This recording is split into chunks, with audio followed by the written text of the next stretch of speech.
I seen mushrooms with bigger brains.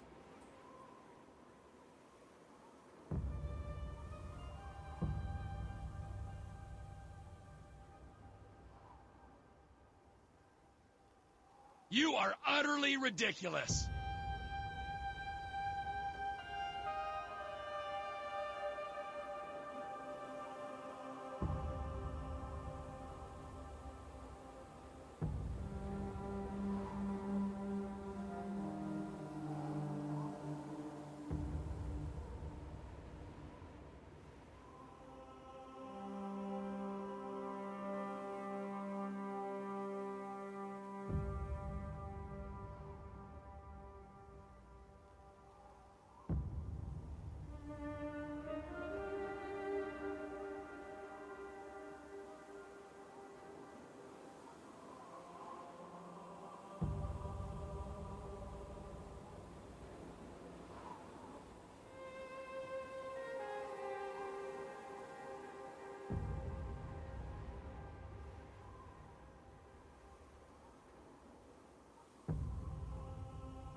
Alright.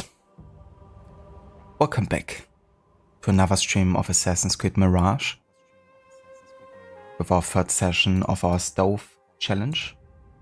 And yeah, we're gonna continue with the second main target in Baghdad. We have now completed kind of like the introduction stage of how the assassinations work and investigation, of course. But yeah, now it's really time to branch out into other boroughs and yeah, make a decision about where I wanna head first, in what direction.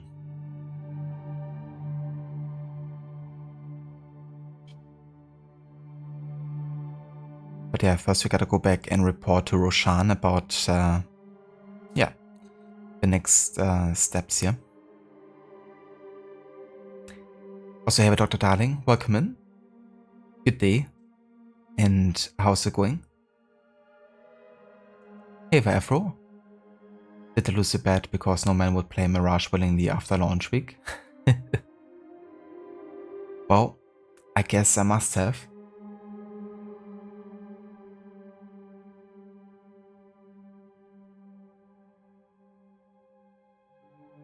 So I take it you didn't enjoy Mirage enough to actually wanna be replaying it?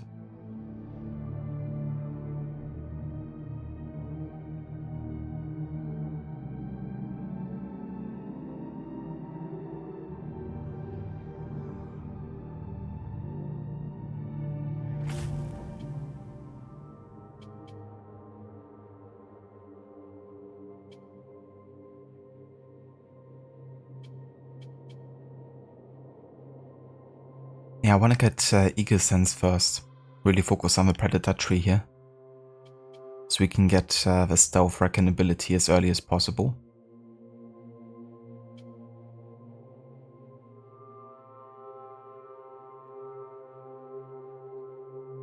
Emergency aim will also be good to have. Just to stay undetected when, you know, getting detected.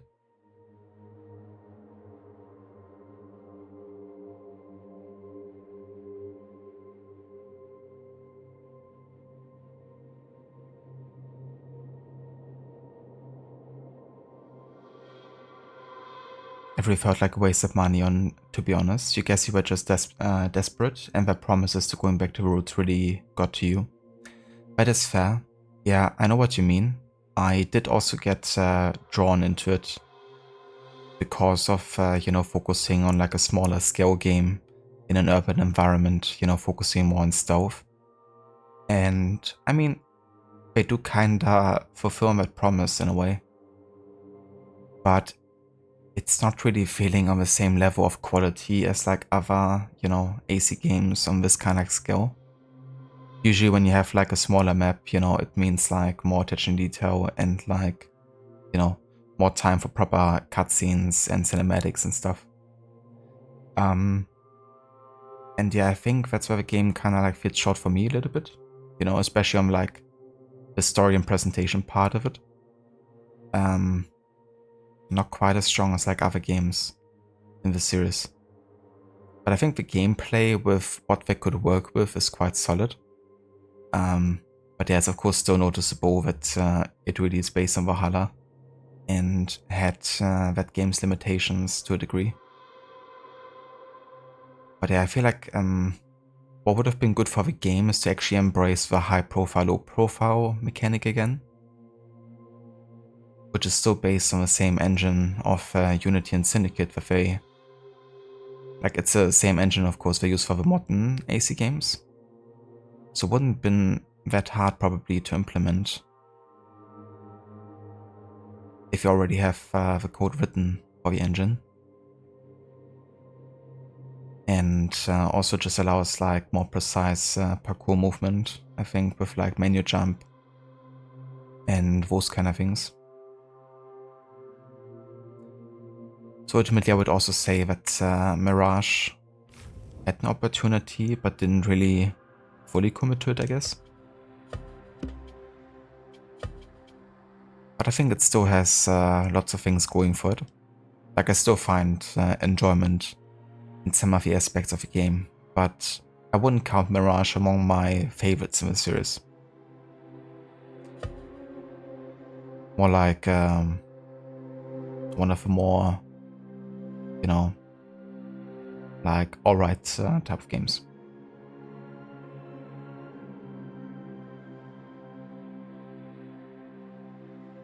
You just wrapped up Revelations, you saw Rod doing AC2 and so you thought you replay it as well. Ended up playing the entire trilogy.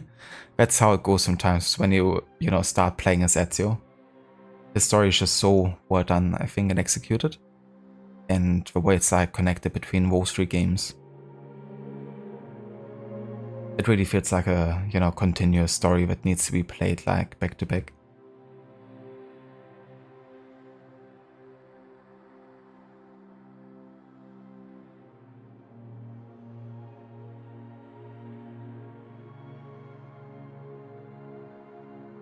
Of ancient origin, Anbar was the residence of the Abbasid caliphs prior to the founding of Baghdad in 762.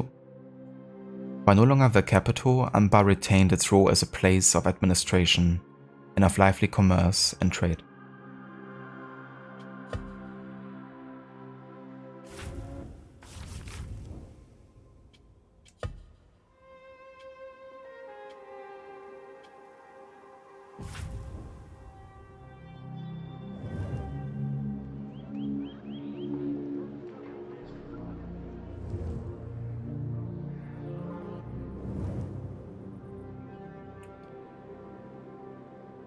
Ah yeah, there's actually a historical site over here. Well, let's go ahead and check it out, I guess.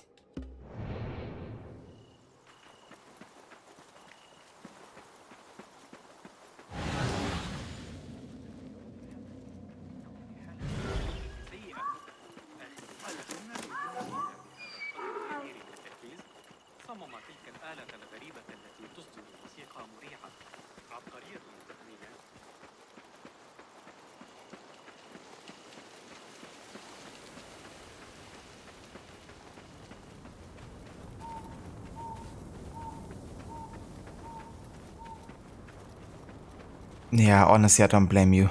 You know, it's like one of those things where you really think you're gonna have something like it in the game, you know, like the training sequence in the trailer. You of course have like a training sequence, but I feel like rather than having the montage, you know, they could have, of course, made it like a series of quests with like, you know, maybe like a stronger focus on like, you know, stealth and parkour. I mean, yeah, parkour plays a role, but really focus more on like the leap of faith and like combat of all things. I mean, I get that combat is important for an assassin as well, but it's still a bit weird to me that, you know, that's like the main thing that Roshan trains Basim in. Considering that combat doesn't even play a particular big role for the game, like you're always encouraged to play stealthy. And combat is also, you know, much more simplified than it was previously.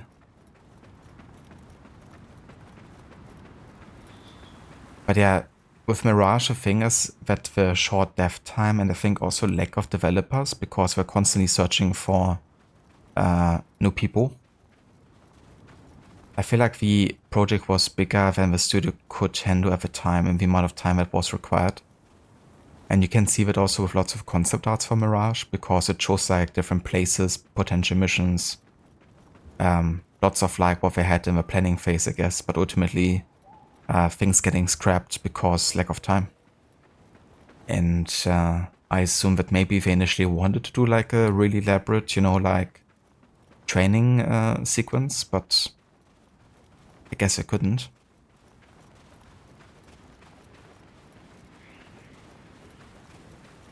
But yeah, combat is definitely the weakest out of the last 4 games, I would say. It also doesn't feel very responsive sometimes, for some reason.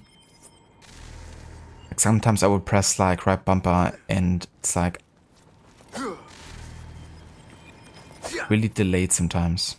Especially when you're like walking around enemies and then Basim won't even attack sometimes when you press right bumper. It's not like due to stamina, it's like legit something that's like seeming to be bugged sometimes.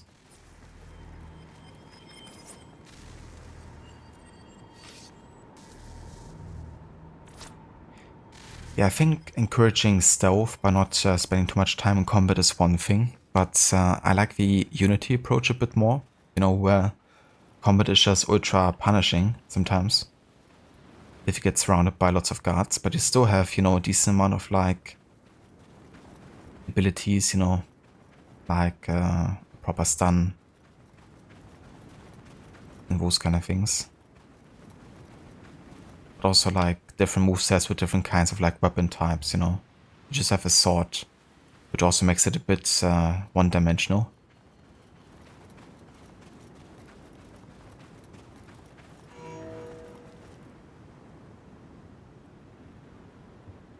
I think it would have been cool, for instance, to have like daggers or something, you know, like double daggers. Would still fit quite well into like the urban setting. But yeah, just, you know, a bit of variety in that regard too.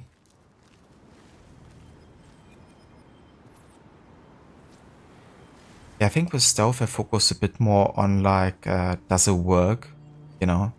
I guess after Valhalla they tried really hard to make it like feel fair to the players. So to me it seems like they spend a bit more time on like, you know, adjusting vision cones and stuff like that. Which I guess maybe wasn't a bad call, because it does make stealth a bit more forgiving, I guess.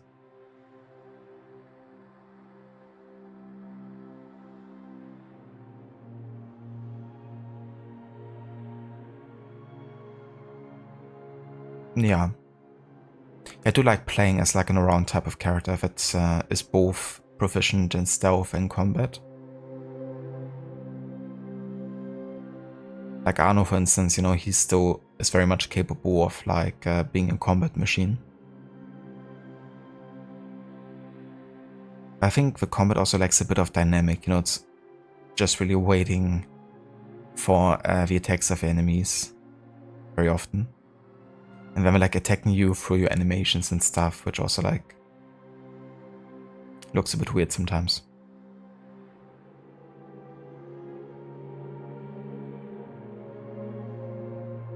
On the outskirts of Baghdad stands what looks at first sight like a hill, battered by the winds. On closer inspection, however, the mound is made of baked bricks which form a 60-meter high structure. According to an inscription found on one of them, they were placed by King Kurigalzu II in the 14th century before current era. It is the last standing building of the former capital of the Kassite Empire, Dur Kurigalzu, the fortress of Kurigalzu. The Kassites ruled over central and southern Mesopotamia, Iraq, from the 16th to the 12th century before current era. While their precise origins are uncertain, they adopted many of the cultural and political practices of their Babylonian predecessors. Amongst them was the construction of ziggurats, terrace compounds made of receding levels that served as temples. In Dur Kurigalzu, this took the form of a 69 by 67 meter building, of which only the core survives. Around it were a royal palace and an entire city, both of which were destroyed by the Elamites of southeastern Iran around 1155 BCE. The ziggurat served as a temple for centuries, but it was too eventually abandoned.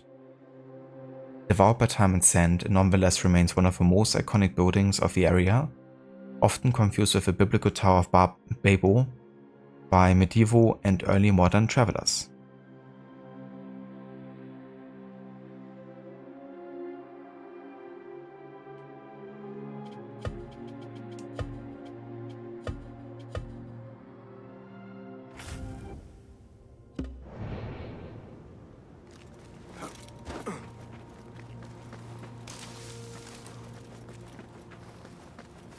Okay, let's see if we can find a path up here. Last time it didn't go so well.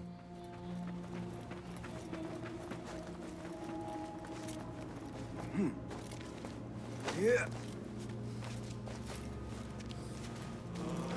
for some reason I couldn't grab these bricks on one of the sides.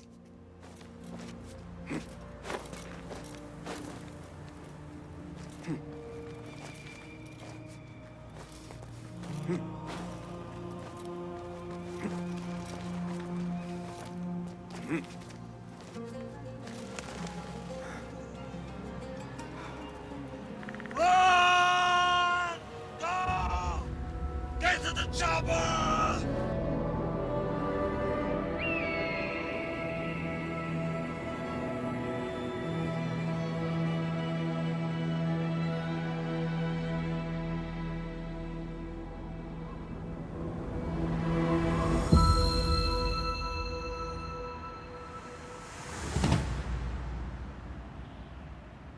Yeah, I mean, to be fair, those, elite guards that are chasing you on max notoriety level are insanely overpowered. They're really meant to just kick your ass. There's not many counters to them, so you really gotta abuse any weakness they have. And sometimes you might be just out of luck because you don't have a certain tool or like, way of like getting to his weaknesses.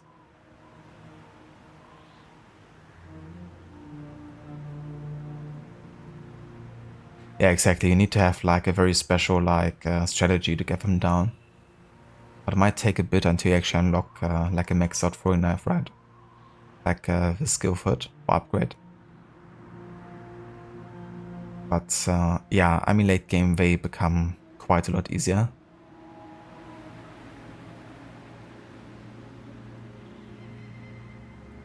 Dr. Dani, you have back pains because you helped me mother all morning, noon. We'll be watching on your phone in bed.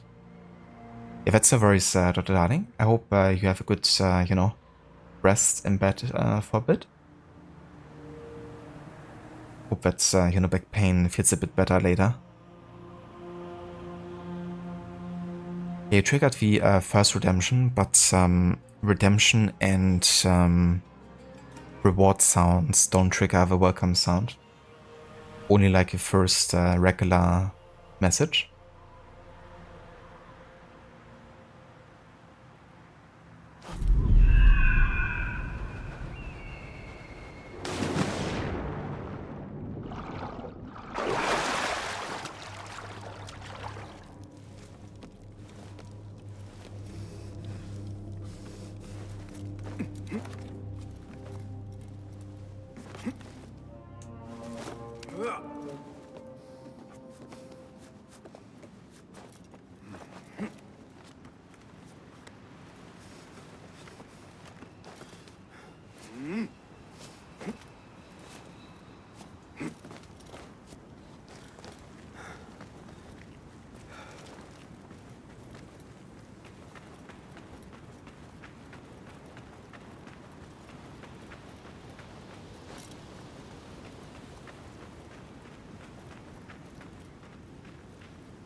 I kind of like how many footprints you have in the sands of the deserts here. Considering, you know, how many people pass through from Anbar to Baghdad. Quite a bit of trade involved as well, I would imagine.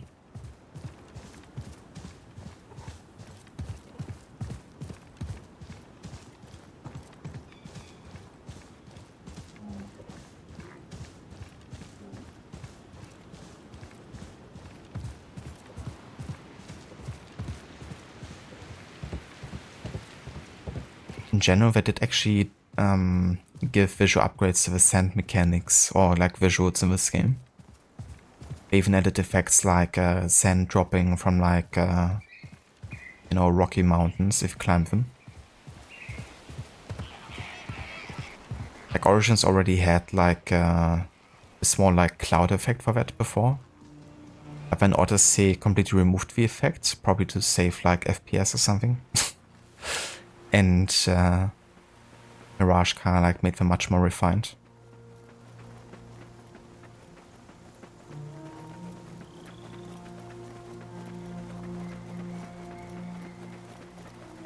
Also like gushes of sand wind and stuff.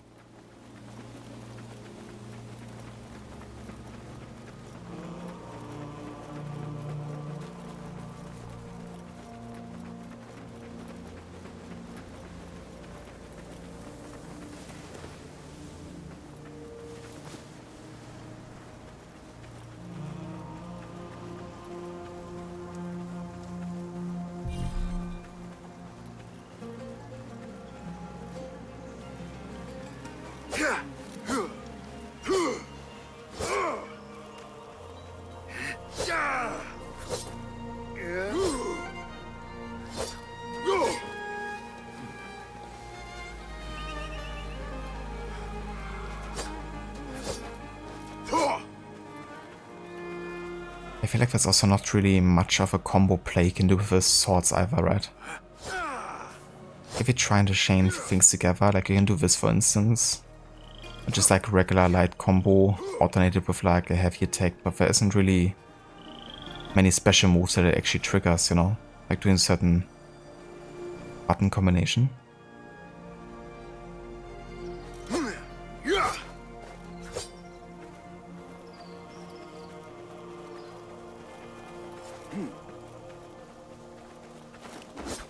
Do have, of course, like the charge attack,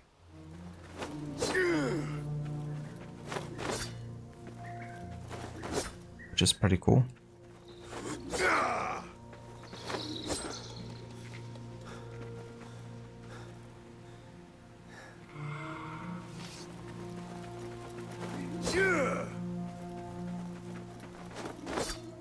It's also cool that there's like a difference between like charge attack with light and heavy attack. This is like light, the kind of like slash around. And then you have the kind of like stab with like holding the attack button.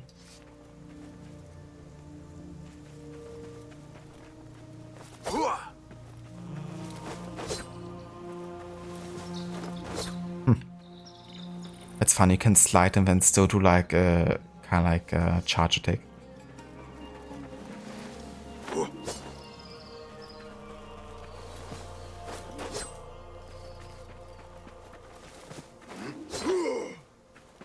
Looks completely natural.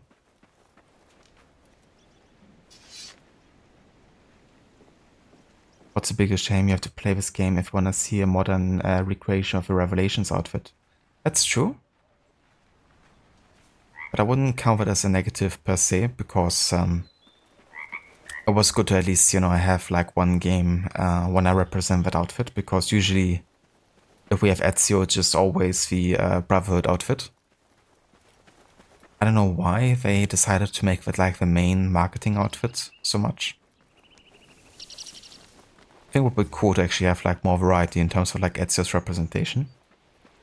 But it's nice that, you know, they decided for the Revelations one, considering the importance of Constantinople in this setting too.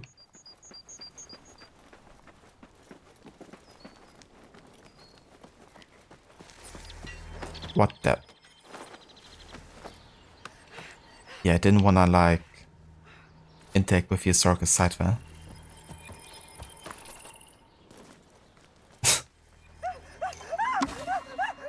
Yeah, I'm sorry.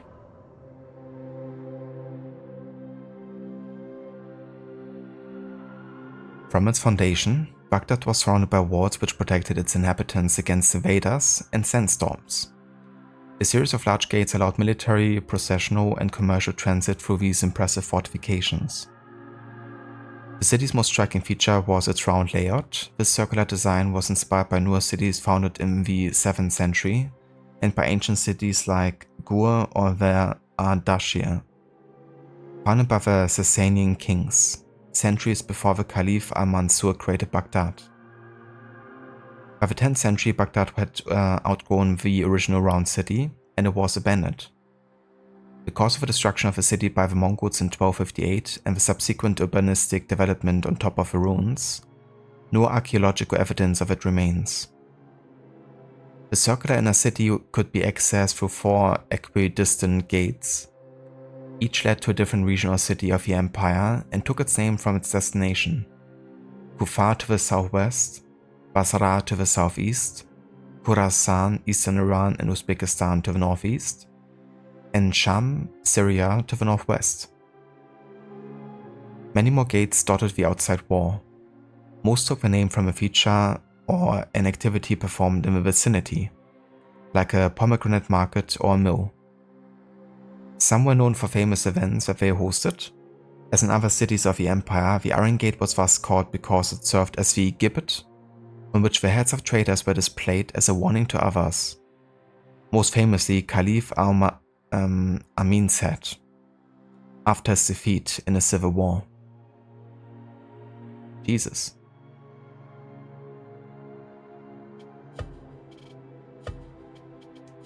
Yeah, I tell you, like, the opposite caliphate was kinda metal sometimes.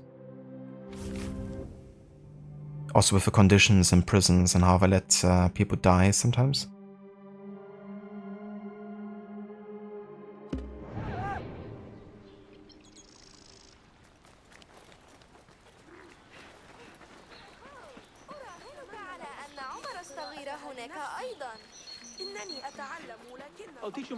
Yeah, that's a good point, actually, Afro. You know, I guess the outfit that he wears in AC2 for most of the game isn't really his. It's definitely his father's. I mean, of course, he makes it his own. It's like more of a, you know, legacy, I guess, in his family.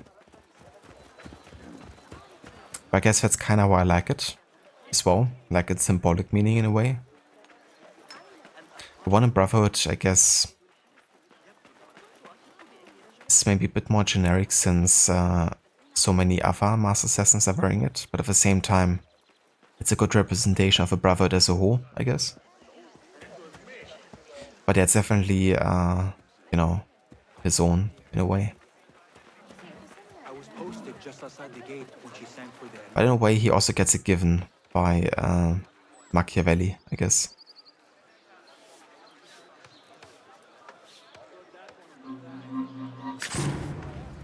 Do you mind? Wait.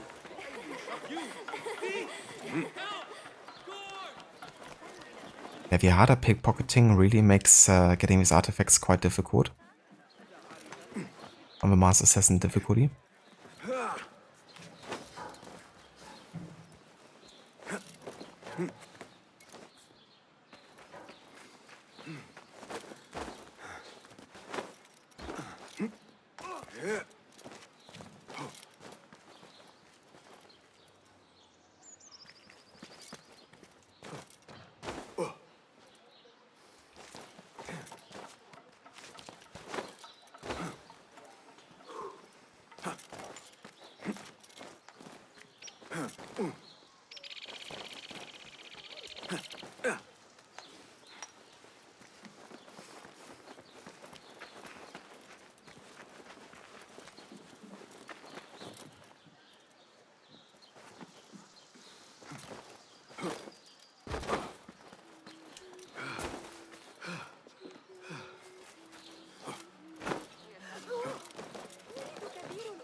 And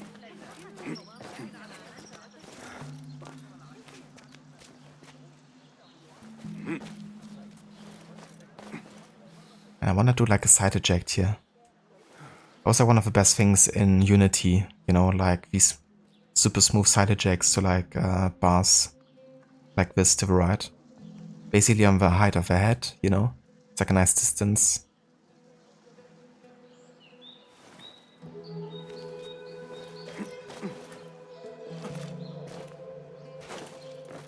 Oh, that's better.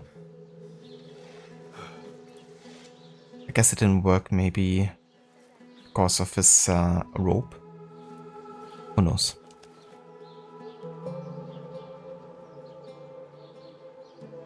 Does Revelation outfit have gauntlets in Mirage? I can't remember.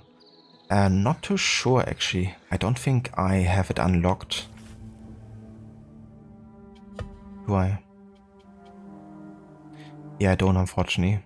I think it's because it costs quite a bit of Uplay points, which I didn't wanna spend.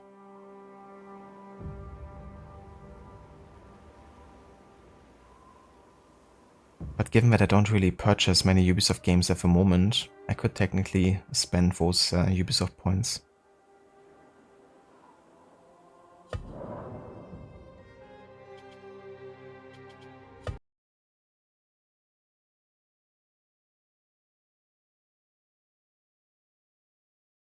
Let's have a look at the rewards and how expensive they are.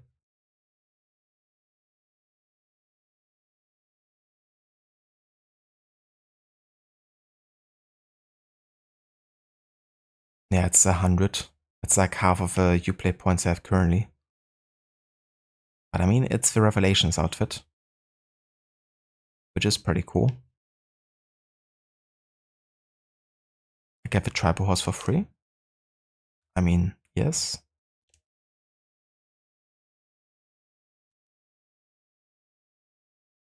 Ah, the Ava costume is also free.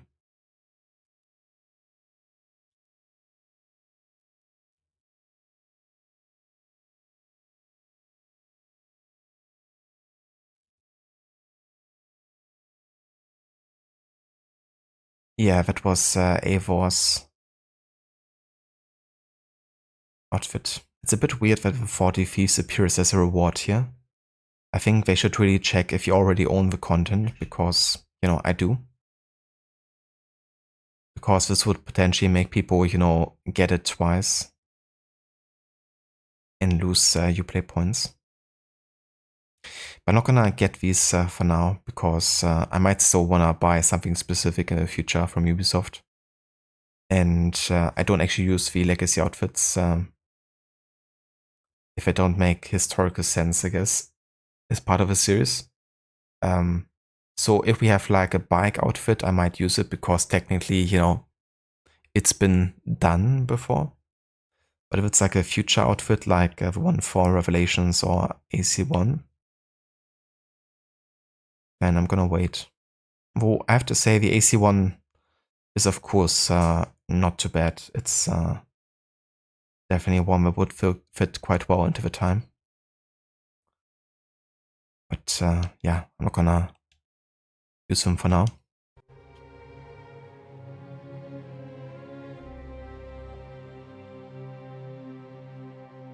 Hey there, Saket. Welcome in. And how's it going? Hope you're having a nice day. Ah ja, wer das? Der Eva costume.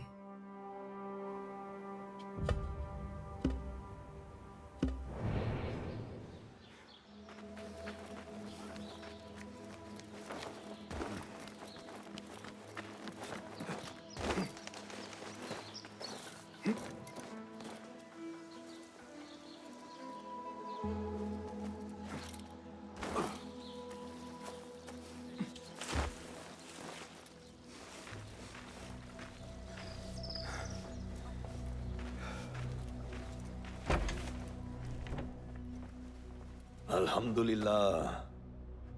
Alhamdulillah. I am glad you are safe. Alhamdulillah. A first of many achievements to come, Basim. We should only hope. There's still much work to do. While our focus was on Al-Ghul, Fulov quietly scouted the city for where we could erect more bureaus. I have found dwellings in 3 districts that are most unassuming. Tebid and Rebecca have arrived from Alamut and set off to El Abbasiyah and Karkh. I will make my way to Sharqiya shortly. And I will join Rebecca in Karkh, where corruption is as common as the arid air. See Abu Ja'far about some things he's been working on, then come find us. Have a look, Basim. I may have something that is of interest to you.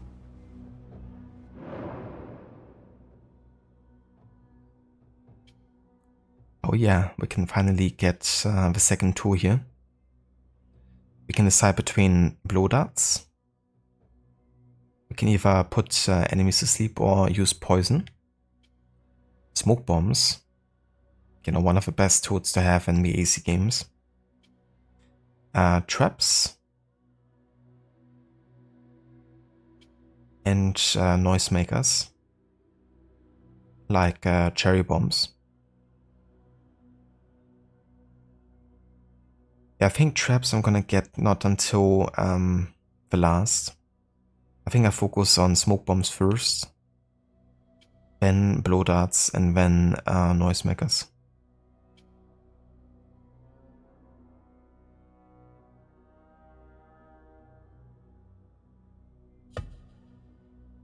This should serve me well. My thanks, Ahmad. It's Abu Jaf... Oh, you jest. Every now and again. Araka lahikan, Abu Ja'far. Keep well. And you, Basim.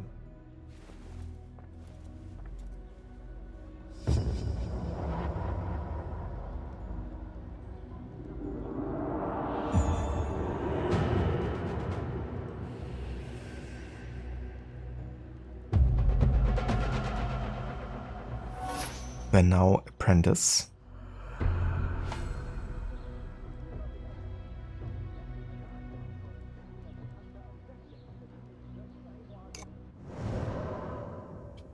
Which means you now have gotten the apprentice talisman, which I'm gonna use to display my rank here.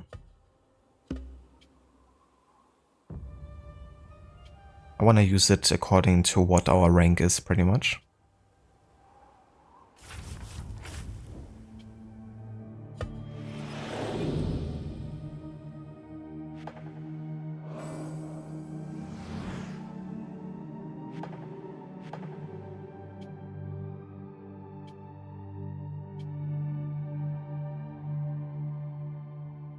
The best assassin outfit Ubisoft has made in the past decade is Basim's Valhalla outfit. It flows well enough to add the year USA. But you know, seems bulky at times, a bit too heavy, but that could be because England's cold, isn't it? Yeah, I think the modification with the kind of like more thicker cloak, like the dark brown one that he's wearing, is definitely because they're going to, like, you know, the cold Norway and in parts England. Or definitely also looks a bit bulkier because of it, but I would say it's also one of my favorites. It's actually interesting because all of the like initial concept art for Mirage was done with like Basim on it, but always wearing the Valhalla outfit. Which makes it seem like initially they wanted to give him exactly that look in this game too, but then decided against it. I would say I really like his regular outfit in Mirage, and I also like the different colors on it. But I do also love his Valhalla outfit. It's also one of my favorites.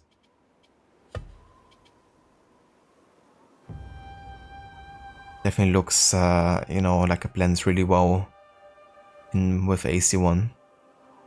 It is basically like a variation of the AC1 outfit.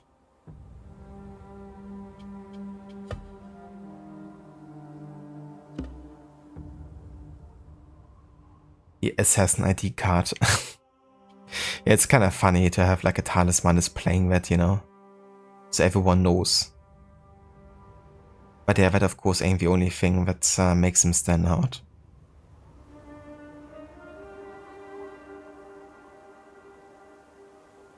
The armor pads on the shoulder. I do like the armor pads here. For both. But yeah, one for the Vala one looks really cool with like the double layered kind of like ones. Like scouts almost looking like.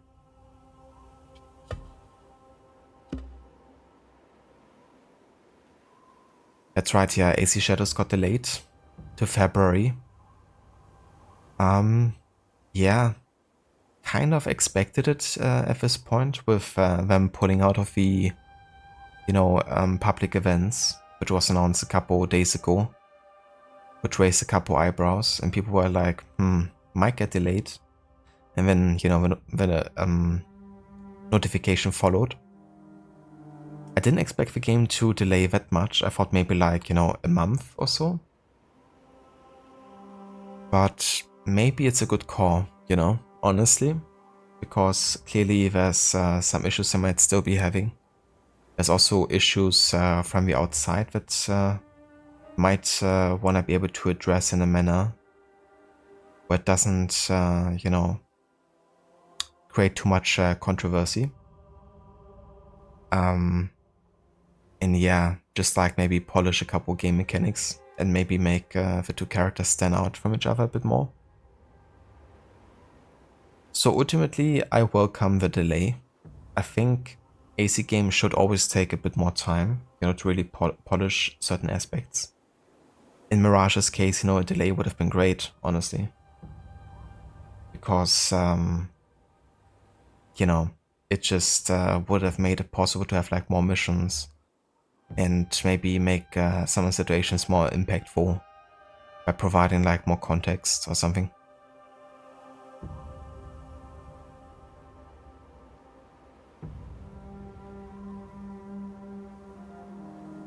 Yeah, I mean, we're not gonna take out Yasuke out of the game, that's for sure. And I think it's good they don't. But yeah, more talking about, for example, like, for instance, they've been using a religious statue in the game and showcase it in major, like, cutscenes in, like, you know, trailers and stuff. That has been explicitly said can't be used in any type of media. And you're like, you know, violating some pretty important laws there by trying to incorporate it, and they already showcase it, you know. So that's something they actually have to take out of the game, you know, for instance. Which is interesting because you see like Yasuke, I think, even praying to it or something. Which means it's very likely it's like part of an important cutscene, you know. Like stuff like this. They probably have to address and like maybe even rewrite in a way or like reshoot. Or they just remove the scene altogether and try to make it work. Who knows? But yeah, there's been also other things like, you know, Chinese architecture popping up, you know, and really not fitting into the setting. And yeah, it gets pointed out more and more. And I think they're kind of like under a bit of pressure currently. So I assume they might also want to address those kind of things.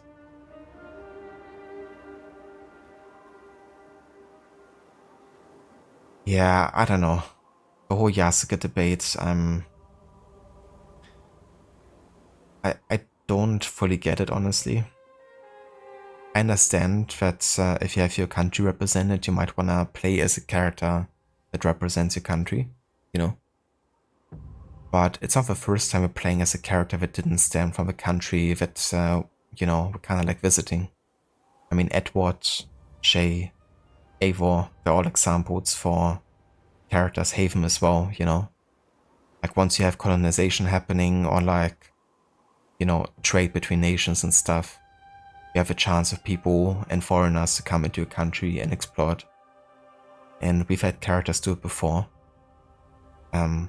Unfortunately, it seems like it's really coming down to the skin color for lots of people, you know? But I think it's, you know, it shouldn't matter, and I think it makes sense. Like, the historical records that support Yasuke, you know, having been there. Maybe not in the role that the game portrays him in, but I mean, it's a, you know, it's a fictional media, you know. Like, only because it's set in history doesn't mean they have to, like, be ultra precise, I think. So yeah. And of course, you know, with like other historical characters, they never approach it in that kind of like meta, you know, where like all the details that are 100% supposed to be true, you know, have to apply now.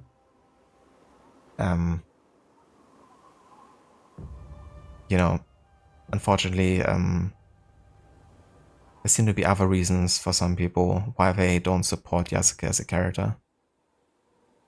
But I think you can definitely make a good argument for playing him. And yeah, I mean, you know, the Japanese representation, of course, is Funawi. So you can still decide to play more as her if you want to.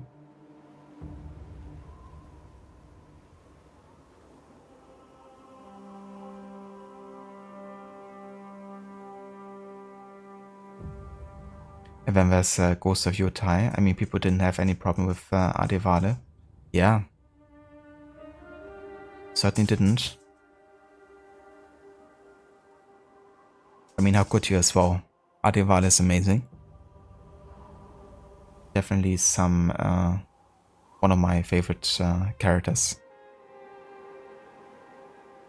But yeah, Ghost of Yotai is gonna be interesting as to how it affects Shadow's, you know, maybe also approach to make sure that they really deliver, you know, a very high quality game. Because that's ultimately the game we have to like compete with, right? Like also time-wise now, you know, knowing that it's set so close to Shadows. I think it might only be separated by like 100 years or something, isn't it?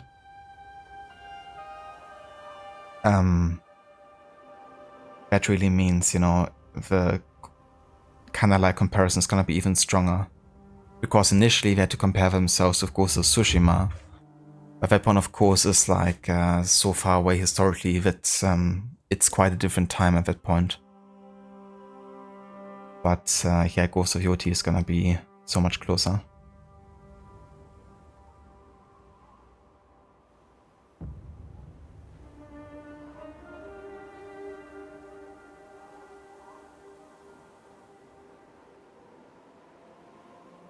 It's like, it's not that simplistic. Some people get how Marxism works, others don't. What can you do? Yeah, I mean, not everyone can be on the same page, I guess.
I'm trying to decide where I want to go first.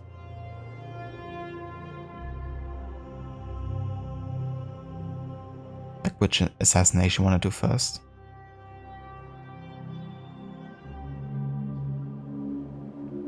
But honestly, I think I might just do it similar to how I've done it with the No Hut run, because I kind of like doing these investigations side by side. So if I come across like an objective for one investigation, we're just gonna focus on that. But considering that, you know, this is kind of like the closest to us, Gonna go to the Abbasia Borough first.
They are wild but skilled, formidable warriors.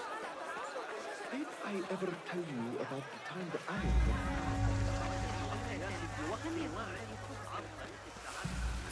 Nothing here for you.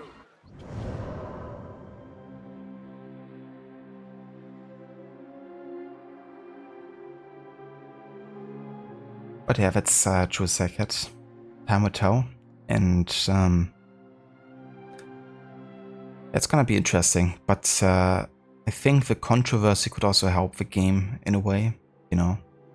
I mean, you've seen it kind of with, for instance, Hogwarts Legacy.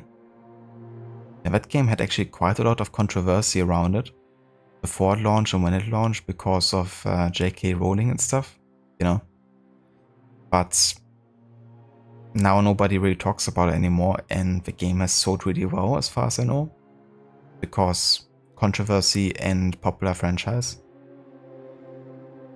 So who knows, you know, it might not be reviewed the best, but the sales might still be there because many people heard about it.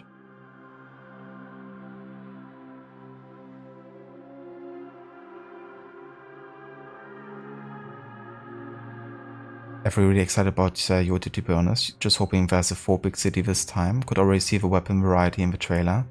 It's gonna be interesting also with, you know, guns and stuff. Having muskets and the likes. It's gonna be interesting how that fits into it. But yeah, it would be cool to have like a full, you know, scale city.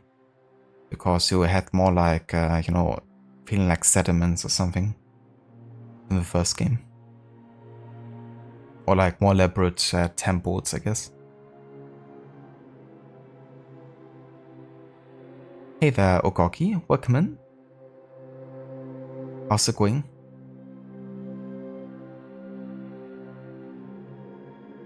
The Abbasids came to power following a revolution, during which family members descended from Prophet Muhammad's uncle, Al-Abbas, led Arab dissenters, largely composed of troops from Iraqi and Khorasani regiments, against the Umayyad Caliph in Damascus. Of particular import was the military leader of Abu Muslim, a general of either Iraqi or Persian descent, whose prowess on the battlefield eventually led to the toppling of the reigning dynasty. The Umayyad dynasty had been caliph since 661. As a result of the rapid expansion of the empire in the ensuing years, tension arose between local people and Umayyad administrators. In the 740s, the Umayyad Empire was significantly challenged by North African people. The massive number of troops sent to these western lands in a failed attempt to reassert caliphal authority in the region aided the Abbasid revolution in the east.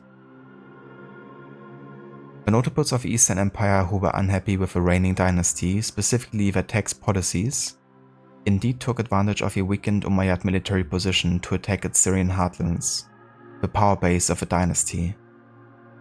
With fewer troops available, the Umayyad center of Damascus soon fell to the Abu Muslim troops after the Battle of Azab in 750. After the victory, the newly installed Abbasid Caliph struggled with what to do with the dangerously popular hero of the revolution. Eventually, to secure his power, Caliph al-Mansur had the troublesome Abu Muslim assassinated.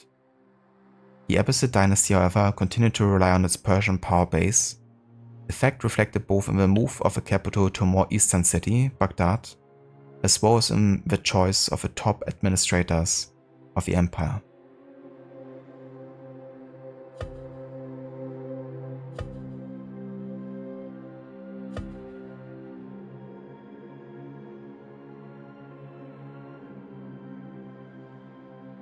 Damn. Looking at the size of the Abbasid Empire here.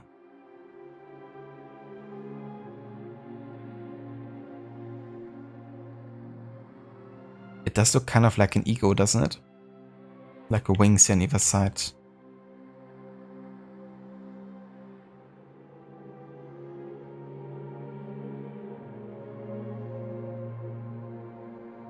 It's like, who's this Pokemon? It's Yveltal. Clearly. It's going good, Ogoki? Nice. That's good to hear.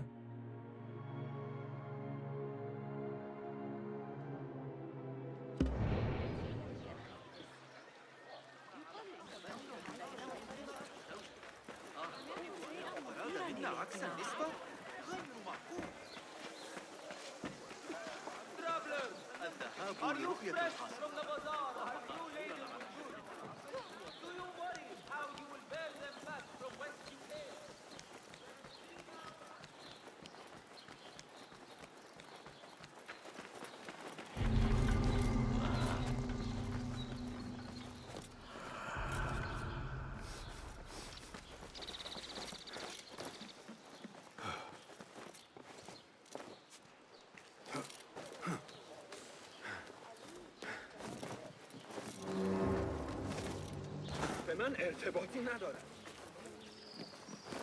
صبي نظيف. أعتقد أنه سيساعدنا على رفع الحجارة.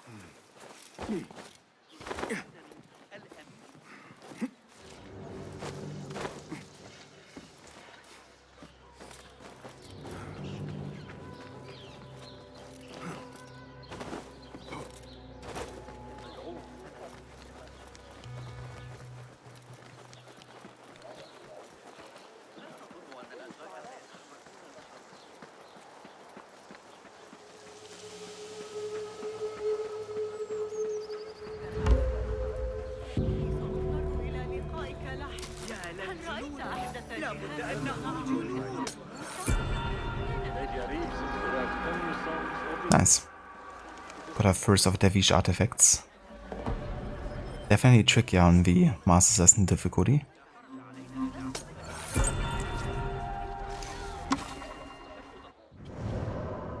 Papermaking. The technical revolution played a pivotal role in the scientific blooming of the Abbasid Empire, the diffusion of papermaking. Before paper, humans wrote on clay, tablets, silk, rocks, turtle shells, stretch animal skins, parchment or papyrus. Each of them brought their own challenges. Paper, which can be mass-produced, is an even and sturdy surface and a much more practical writing medium than any of the aforementioned materials. Tradition attributes the invention of a paper to a Chinese court official of the 1st century, Cai Lun, though some forms of papermaking existed in China for centuries before his time. Its usage became widespread, first in government and then in everyday life. In the 8th century, papermaking spread from East Asia to the Abbasid Empire. At times, Chinese engineers captured by caliphal soldiers have been considered the initiators of this movement. But Chinese and Middle Eastern papermaking techniques were quite different, the former using mostly tree fibers and the latter rags. It is therefore more probable that Silk Road travelers brought the idea with them and adapted it to the environment of Baghdad, From there, papermaking reached Europe in the 11th century.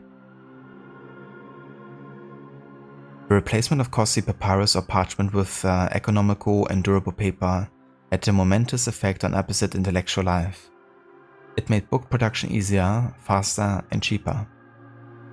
Book copies could be found in markets and public as well as private libraries were founded throughout the empire. Moreover, the ability to exchange ideas by sending copies of books added to a flowering of intellectual thought across Eurasia, North Africa, and Europe. This gave birth to important discoveries in mathematical, astrological, medical, and technical fields, 800 years before the so-called scientific revolution.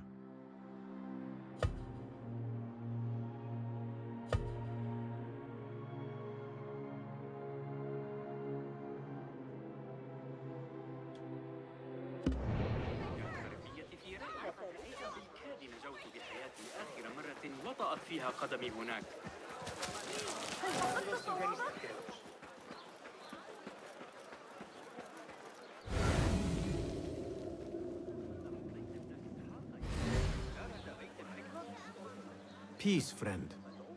Welcome, welcome. Allow me to browse your stock. Plenty of stock just now.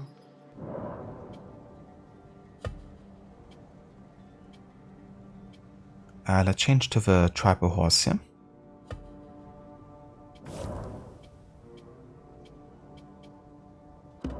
Nothing else? I will see you later. Please come again.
So what, I can't climb up here.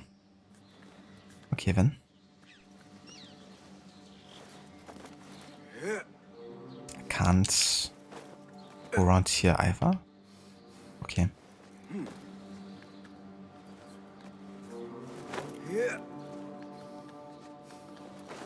Fine game, I'm doing what you want.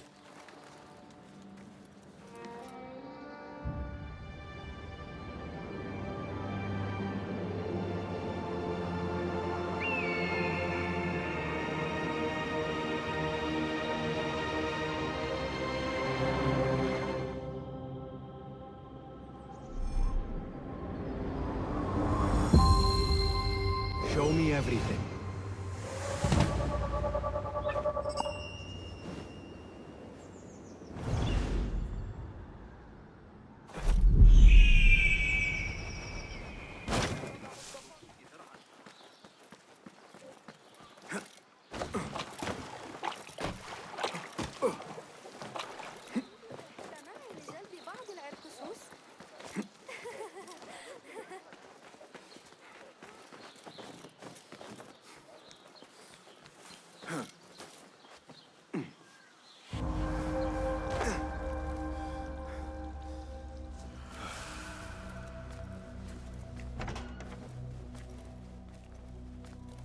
Ah, I see our new Abbasiya bureau is well guarded by an alert and active Rafiq.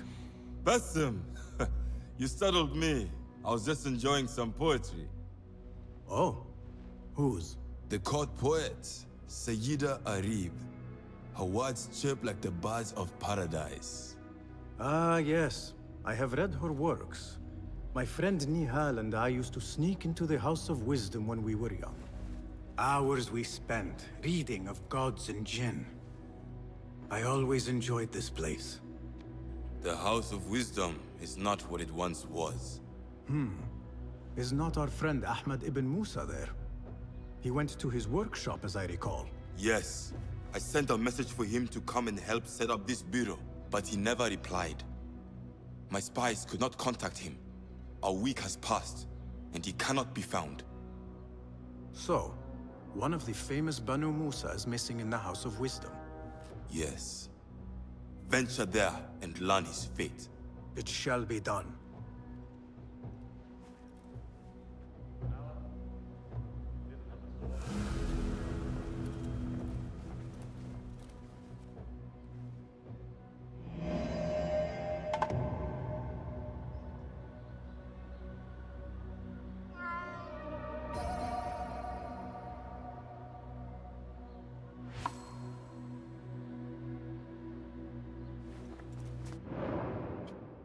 Okay, we still have no new contracts here.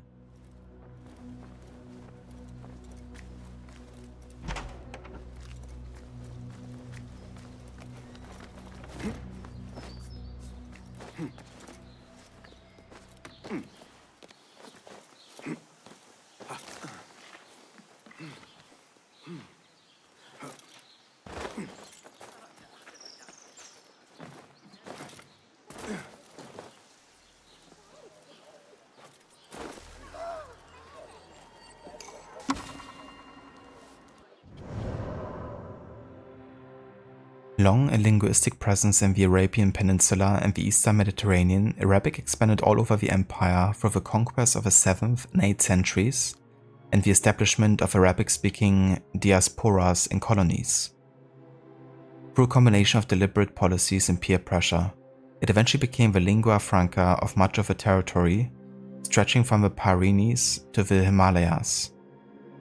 Many factors explain the expansion and popularity of Arabic.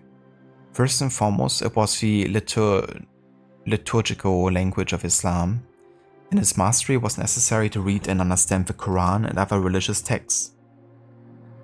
The slow and steady spread of this religion across the empire therefore led to the adoption of its sacred language by the new converts. Moreover, by the 1720s, much of the administration of the empire had become Arabicized. Those wishing to advance socially and politically therefore found it well worth the effort to learn Arabic. Finally, as something akin to a common tongue, it became the language of trade, arts and sciences between the various peoples of the empire. Despite being the dominant language of the empire, Arabic was not the only language spoken in it. Among other languages spoken were Persian in Iran, Syriac in Syria, Berber in North Africa, Coptic in Egypt, and Hebrew wherever there was a Jewish community. It is probable that most inhabitants of a cosmopolitan city like Baghdad spoke a little bit of multiple languages.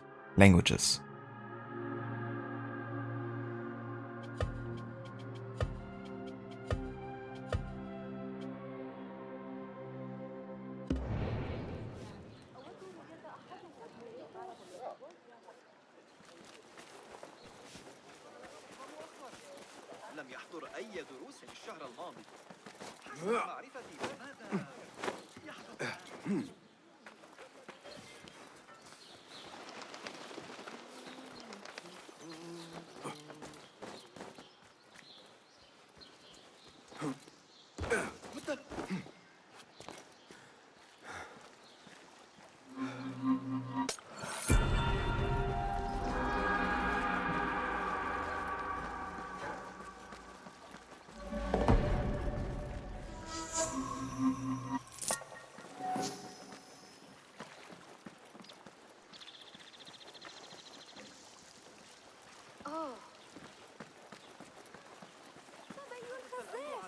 أعتقد أنه سيساعدنا على رفع البناء عليه منذ يومين. That was quite fast. I didn't expect it to happen that early. Great dogs are cunning. Those fire foes Wyatt mentioned, don't want you here. The translation movement. In the 8th century, a well-funded and sustained effort to acquire manuscripts of various cultural origins and translate them into Arabic began in Baghdad. Led by scholars working in the city's House of Wisdom, this movement contributed to the preservation and spread of ancient knowledge while facilitating new discoveries. The Abbasid Caliph sponsored these translations, and some even took a personal interest in the work of the translators. They seem to have given special attention to astrology and astronomy, which were believed to be useful in providing auspicious dates for important undertakings, as well as to medicine, which was of course necessary for their own survival. Their example was followed by other important members of the social elite. Administrators wished to acquire mathematical skills to assess revenues and maintain irrigation systems. Muslim theologians found it helpful to translate Greek dialectical texts, especially Aristotle's, to support Islamic beliefs in the face of non-Muslim critiques. Courtiers wanted to establish or solidify their intellectual credibility by reading historical and military books in order to shine in public events. The translation were often carried out by Persians or Syrians, who spoke both a native tongue as well as Arabic and often used Middle Persian or Syriac as an intermediary language. The translators would send for manuscripts from Greek-speaking Byzantium, or they would go there themselves to look for books. Some texts were also acquired through diplomatic channels, such as the Zij al-Sinind, astronomical tables brought by an envoy from India to the court of Al-Mansur. The translated works were then copied and read all around the Abbasid Empire and even beyond its borders. Some Greek philosophical works and Indian mathematical books, translated and reworked in Baghdad, went on to be very influential in 12th and 13th century Europe, for instance.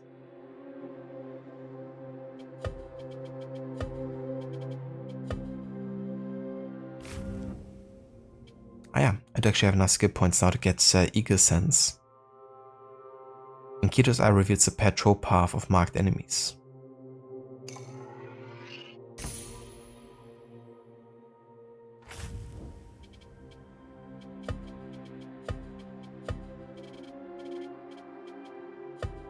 We also have a new citizen, Tabit al-Nubi. Came to Fustad as a young student, he left a wounded survivor of a failed rebellion. His thirst for justice unquenched, he made his way to Baghdad and joined the Hidden Ones. While Tabit's injury confined him to a desk job, the affable and larger-than-life RAFIQ continued to fight for his beliefs behind the burrow.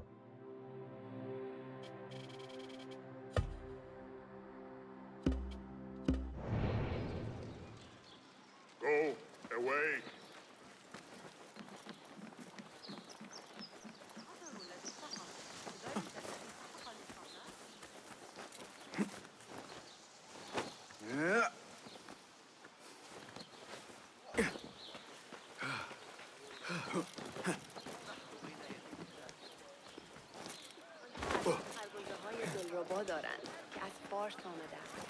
Smoke from the House of Wisdom.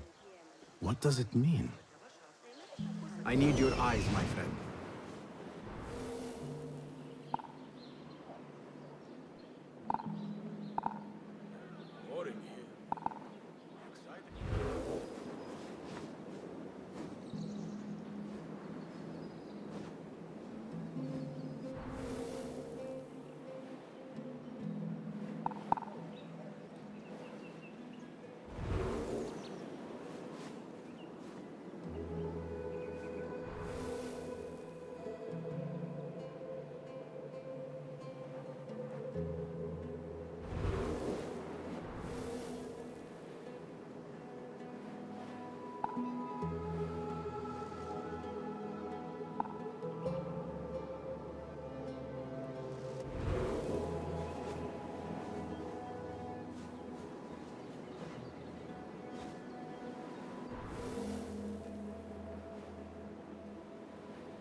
Was definitely a leap of fail, but non-lethally.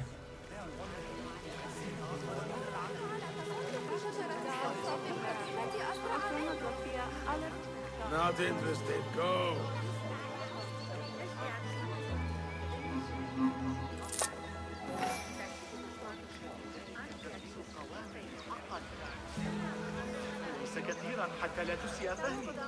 Okay, am I allowed here?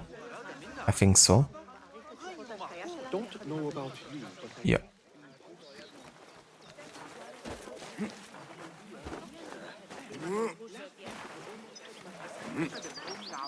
وكل هذا إذن والأشقر الذين يتاجرون بالعبيد لم أره بنفسي.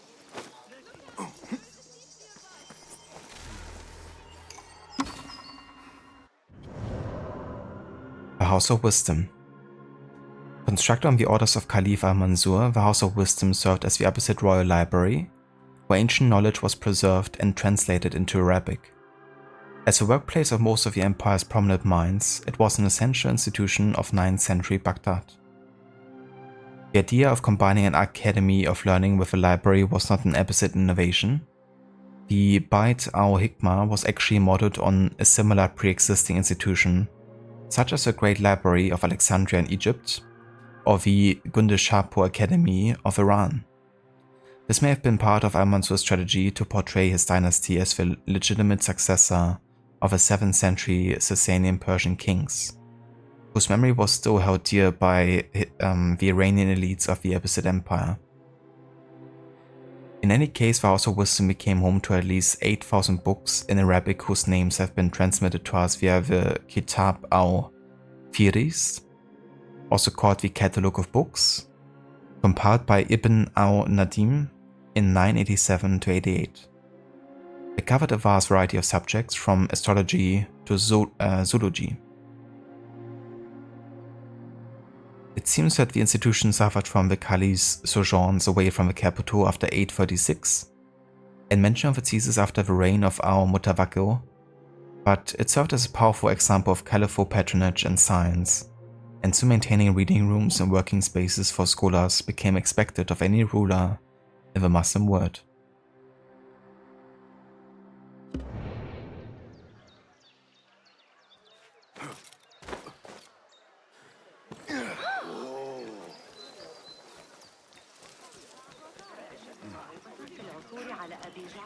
Who burned our precious books? This is worse than the loss of the great library of Alexandria. People, calm yourselves. The fire was small and has been contained. Allah's wrath is upon us. Most of our books are safe. The danger has passed. Old man, how did this fire start? Old man? Fazil Fahim is old as the House of Wisdom, which he commands. Forgive me, Ustadi. I spoke in haste. Can I help? No, the fire has been quenched by the Watermaster's bucket brigades.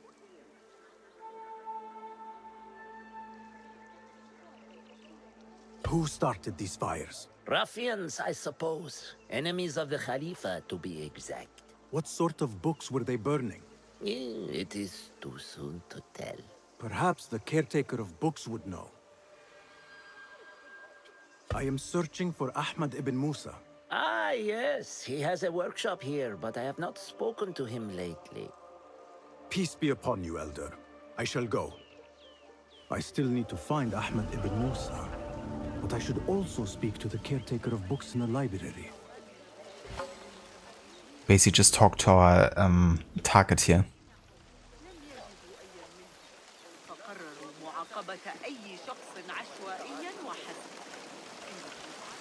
Where is Hunayn?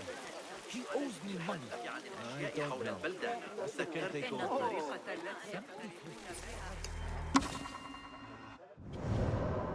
Calculating the Earth's circumference.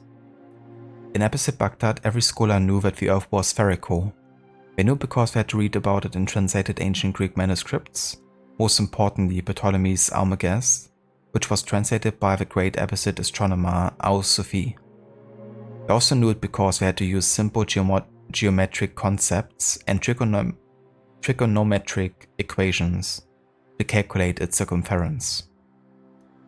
Around 240 BCE, a Greek mathematician named Eratosthenes had used shadows projected by wooden rods to calculate that two cities were separated by 7 degrees, or 1/15 of a sphere.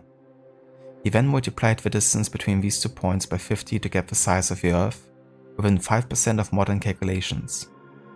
Sometime around 830, a team of 70 mathematicians, including the famous mathematician Al-Khwarizmi, recreated his experiment. Improving on the predecessor's method, they tried to diminish the risk of error by using points separated by a single degree.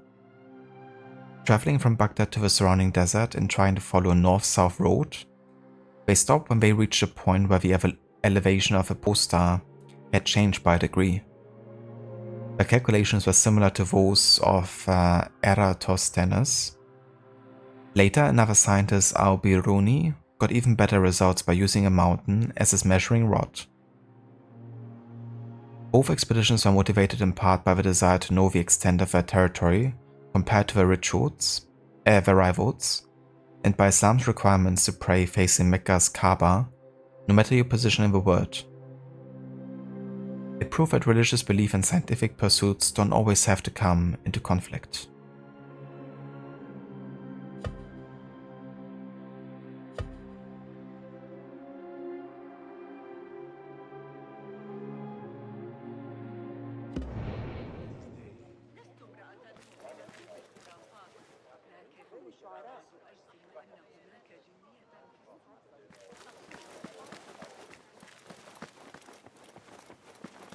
كيف الحال؟ ها أنت. Huh. That is a lot of books. Do not think I am a librarian. I am a writer. Many of these are my own works. Though I do collect, it is true. This city hides other rare and ancient tomes. If you should find one, bring it here. I'll make it worth your time. Not as yet. Oh, perhaps next time we will both find more than idle words and disturbance. It's like literally the first discussion I have with him, and he's like angry at me because I haven't brought him any books.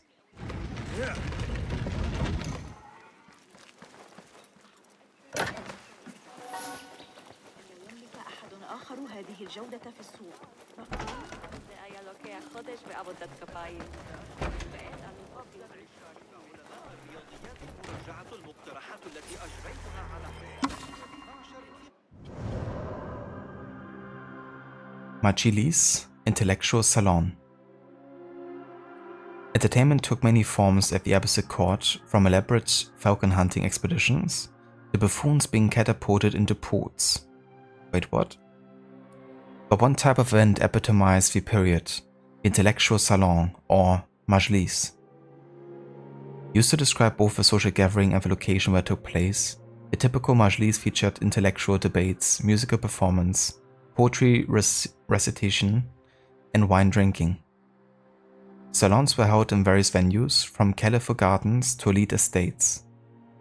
Caliphs sometimes presided over them, but ministers and courtiers were also keen to show their sophistication by hosting their own events.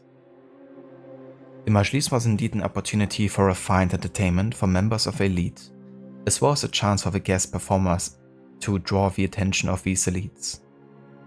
Through magisterial lessons on astronomy, lively debates between Muslims and non-Muslims on religious tenets, or free-flowing discussions full of witty repartees and crude sexual jokes, newcomers could expect to make themselves known. Instant fame and fabulous wealth were on the line, in the form of sponsorship for one's work or even a permanent position as a caliphate scholar.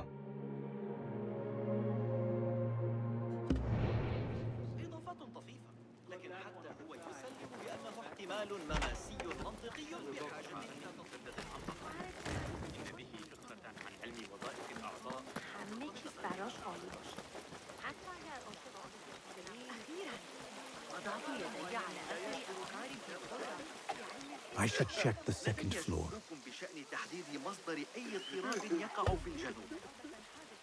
يحيل الإسماعيليون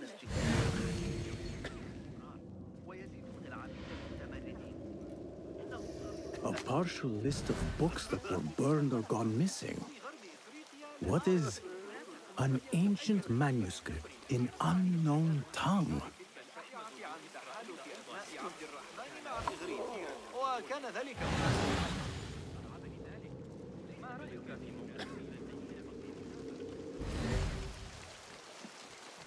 Greetings, Yaham. If I may, where is the scholar Ahmad ibn Musa? Ah, yes. The most adventurous of the BANU MUSA. His workshop is right behind me. Thank you, Yaham.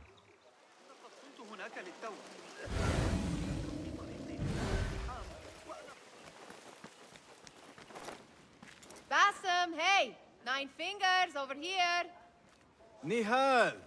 What do you have there, sneak thief? A book. I managed to save at least one from the fire. If they catch you stealing, They cut off a finger. No, wait. A whole hand. that is not funny. Then don't laugh. All right, you are in a mood, and I have things to do. Nothing that concerns you. Oh, secret hidden one stuff. What are you doing this time? Stabbing? Stealing? Stabbing and then stealing? That is your specialty, Nihal. Just because you lost a finger does not mean you've lost your touch.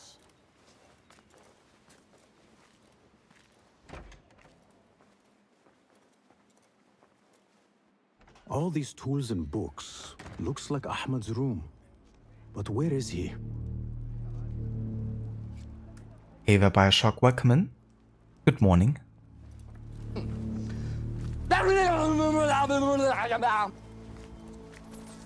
Yes. Hey there, Maxi, welcome in, dude. How's it going? And I'm doing well, thank you for asking. Having a nice day so far. Playing a bit more Mirage with our Stove Challenge on the hardest difficulty. We're currently investigating the House of Wisdom. And learning a bit about history.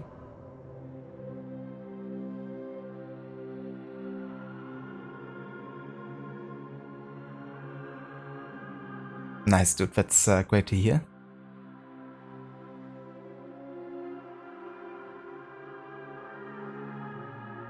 But yeah, so far we have been detected twice during the prison infiltration mission. But yeah, I managed to be undetected otherwise so far.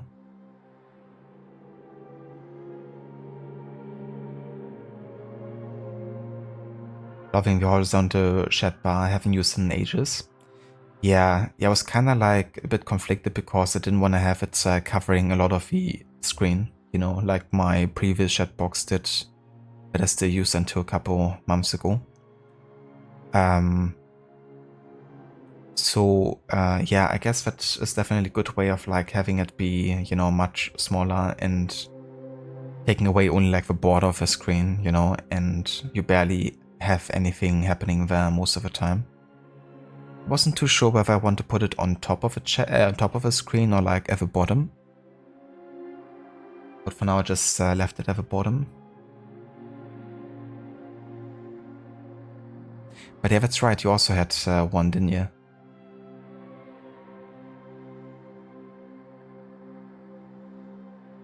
But yeah, that way, if someone like, you know, wants to watch a broadcast on YouTube or something, you know, they will still see what's happening in chat, because I don't always have to, want to feel like I have to read out loud all the text messages, you know, especially if like maybe if there's like lots of activity in chat or something.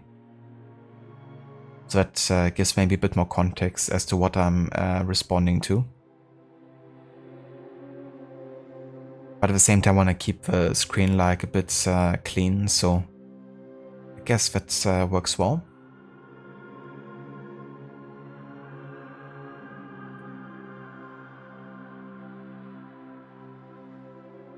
We managed to secure a PS5 Pro, by the way. Couldn't get the 30th anniversary edition for. Very nice, dude. That's awesome. So when was the release date again for the PlayStation 5 Pro? Is it like later this year?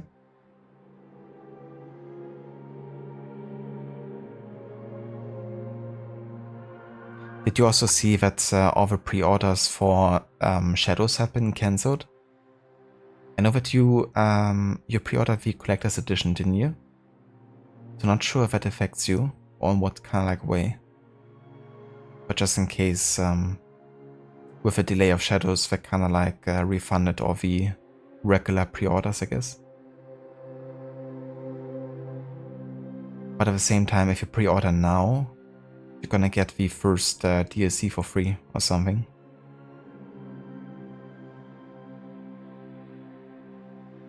Hi YouTube. Yeah. One person watching.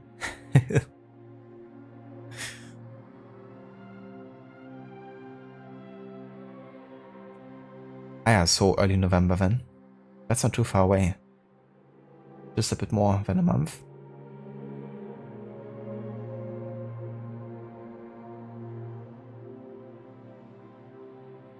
You haven't got anything, but you pre-ordered one from the game collection, which gives you a steelbook case. Ah, I see. Yeah, then it might not affect you too much if it's like a physical version. It might also be limited.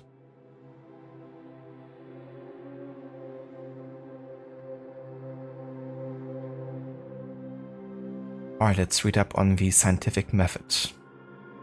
The Episode period was characterized by important achievements that profoundly shaped the pursuit of scientific knowledge. One of the most compelling is the emergence of what we think of today as the scientific method. The culture of checking the results and the data of other intellectuals, whether those were once contemporaries or famous figures from antiquity, such as Ptolemy. Tools such as this mortar or this alembic were crucial in this activity.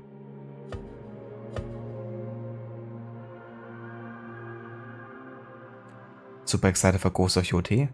Same here, dude. I didn't really expect, you know, a setting so far away from Ghost of Tsushima. I really thought they would make it closer in time. But honestly, I kind of like it, you know, because it's really more about what they say, you know, like the ghost story being bigger than just like maybe the character of a time, you know. If you think about it, they could potentially at some point make like a modern ghost game, in a way. If they more, you know, make like the ghost kind of like common theme between the games. But yeah, I'm looking forward to having a different historical setting and a different environment. Hokkaido, I guess, is also much bigger than Tsushima. But I assume we're not gonna, you know, represent the entire island because it'll be way bigger than Tsushima.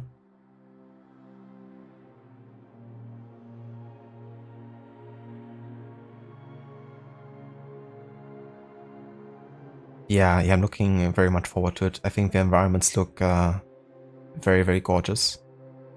Also like, you know, having a female kind of like ghost now as well.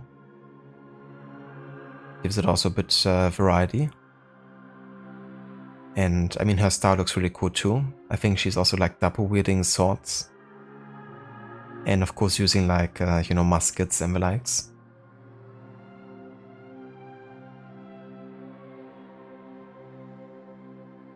But yeah, quite excited for it for sure.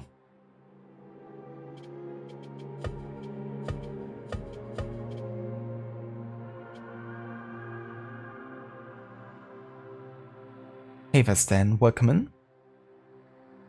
Yeah, same here. That's definitely the next Japanese focus game I'm most excited for. I mean, I'm still looking forward to see how Shadows turns out, but yeah, I would have to say that I'm more excited for Ghost of Yoti.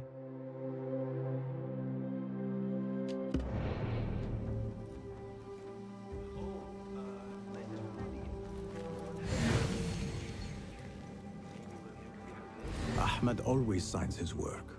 This is definitely his doing.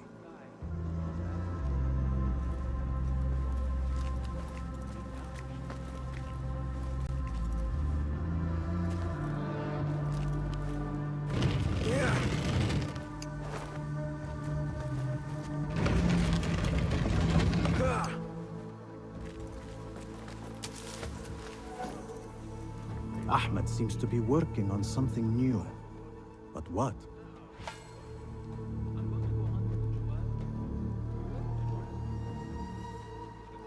Same of you still gotta play Shadow Day 1. Yeah, totally fair, especially if you know, get the Steelbook pre-ordered and everything. I would do the same. There's a chance that I might get a key from Ubisoft. I'm not too sure if in that case I'll play it on launch or if I'm gonna wait, because I wanna play it, of course, as part of my historic order run. And it's only about like 700 years or so away from this point. So I think I'm just gonna wait until I reach a point in the history, I guess, and then play it. But who knows, it might actually line up with, you know, the release. Could be. It's still like another, you know, like more than 5 months.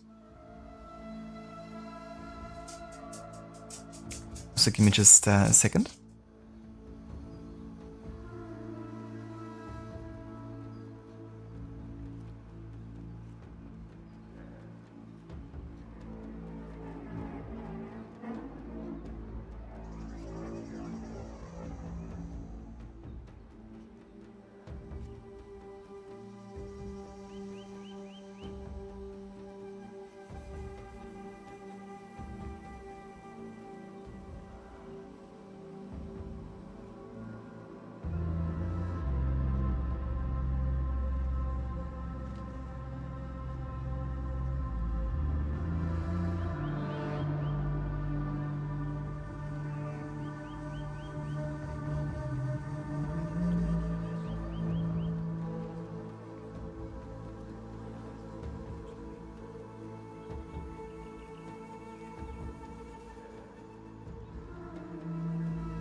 Alrighty, I'm back.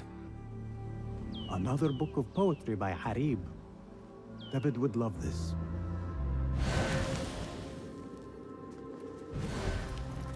The letter says these books are for Ahmed. A letter?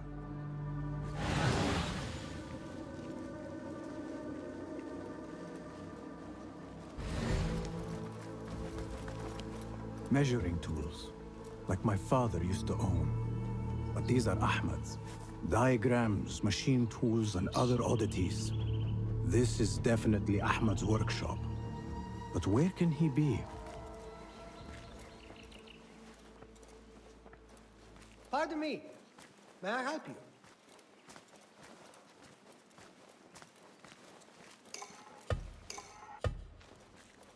I am looking for Ahmed ibn Musa. Do you know where I can find him? I may be able to help you.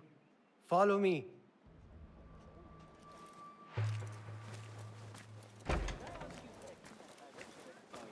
Is this your first visit to the House of Wisdom? No. A friend and I used to sneak in as kids. We taught ourselves to read in your library.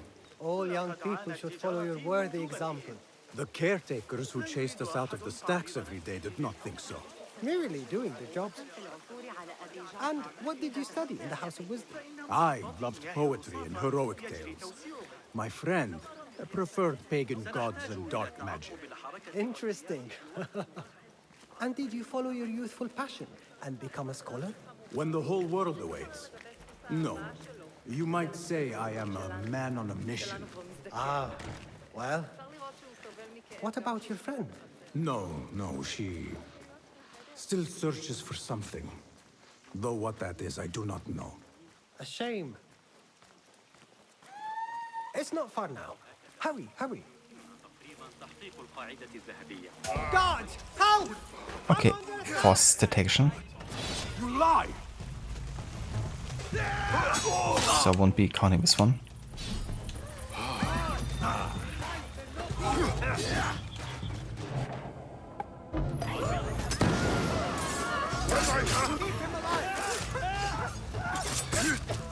Annihilate! You only wrong.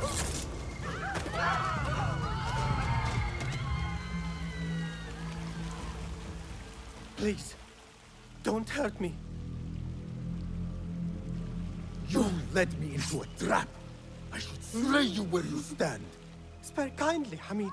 Then tell me, where is Ahmad ibn Musa? Please, sir. I don't know where he is. Truly, I do not. Then why lead me into an ambush? He made me do it. Who is he? Not Ahmad, surely. I don't know his name. For he always wears a mask. And what does this masked man want? He commands me to keep everyone away from the House of Wisdom's dig site. Or else... Or else what? He will hurt my head. Like with the others. Please, spare humble Hamid. Where is this dig site? It's in the wilderness. Outside of the city. Here, let me draw you a map.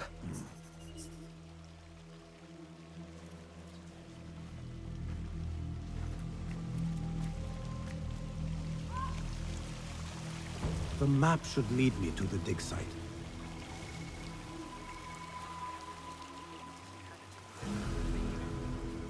Oh yeah, nice. It's a case closed here.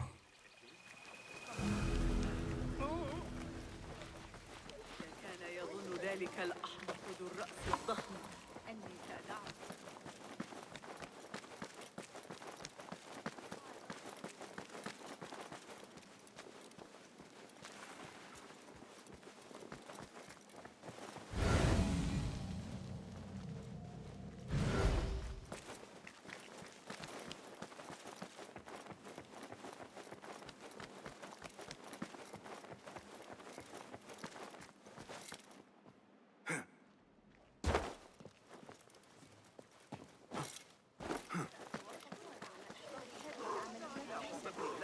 الذي يدعى الصفار.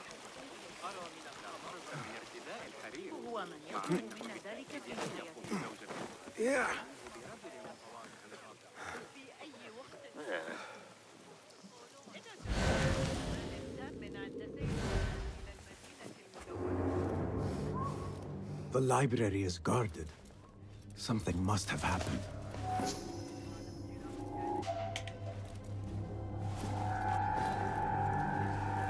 Jesus. Was ist los?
Didn't actually expect... Shit, even the others are now joining? No. It's just the other guy, but still that he also got alerted by it and is like joining the search. Definitely makes sense though. Definitely is more realistic way of handling it, I guess.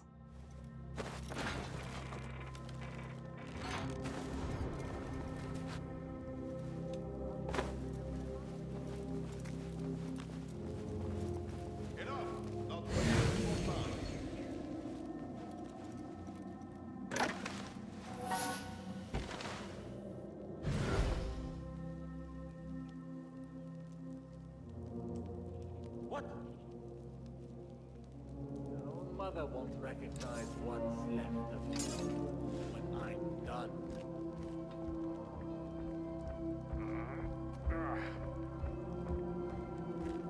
God, I hate this place. Damn it. You'll be back. And I'll be waiting.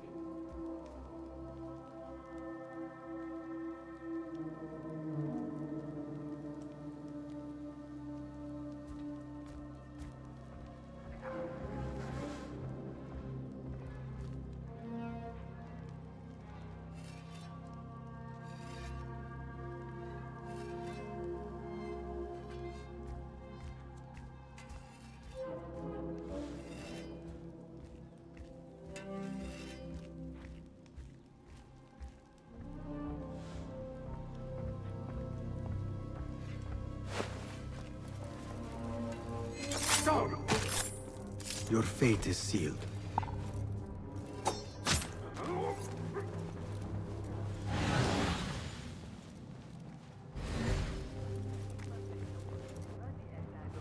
ثم انثري عليه المكسرات المفروضة.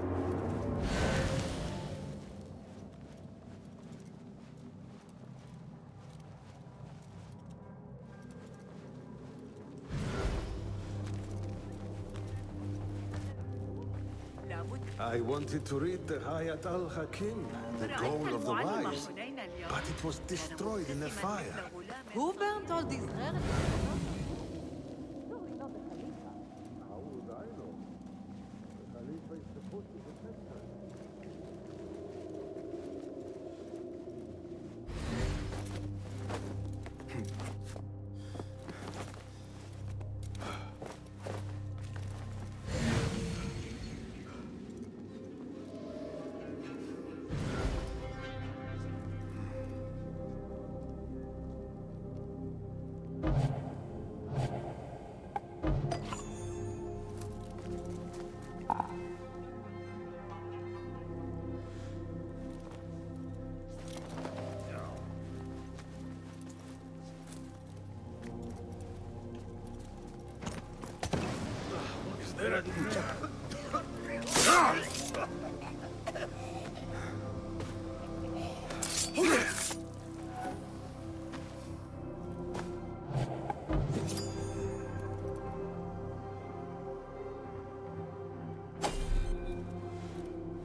Lived long enough!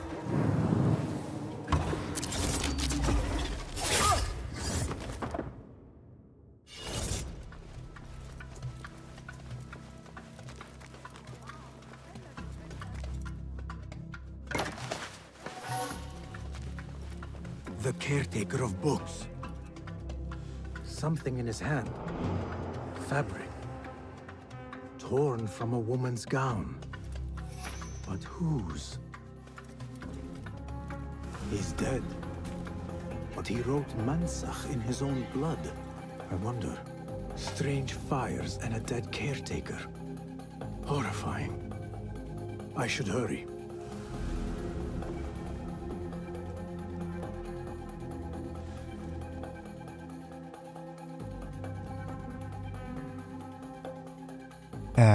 Max got some good news. Visa seems to have been processed for your wife, so should get a response sometime soon. That's awesome, Maxi.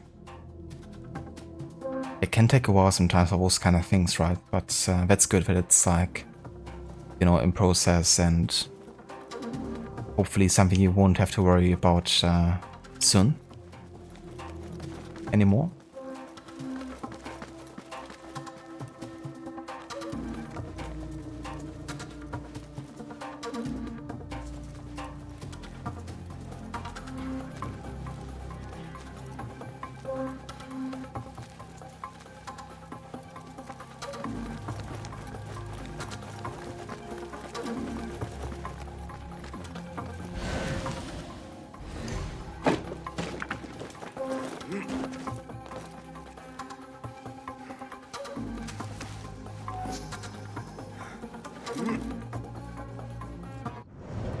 Okay, let's have a look at our current investigations.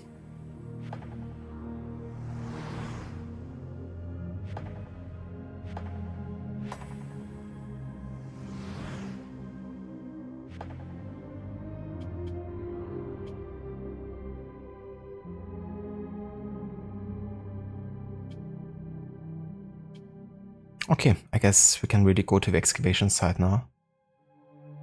But also still explore the scriptorium, I guess. Over here.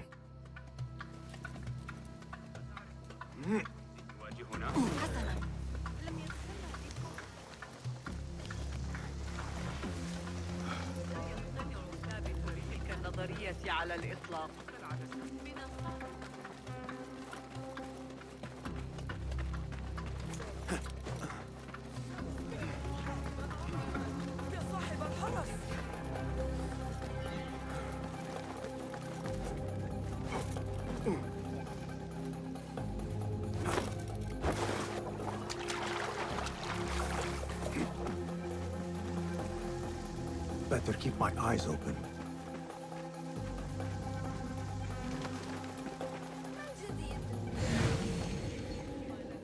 What see you, my friend?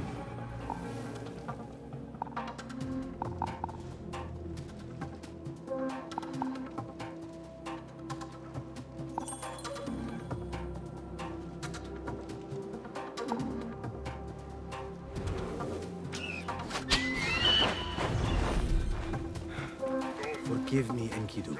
I lacked vigilance.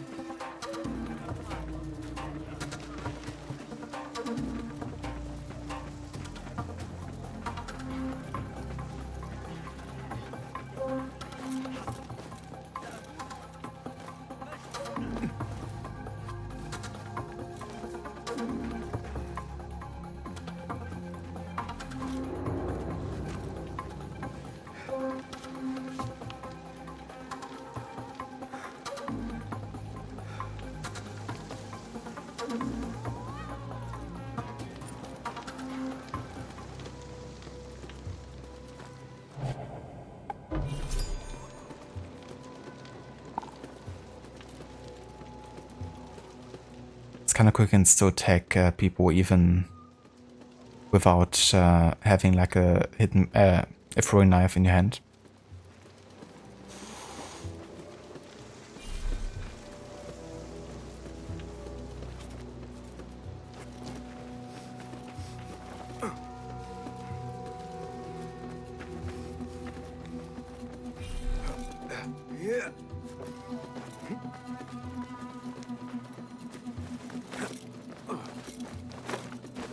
person looks suspicious. I should investigate.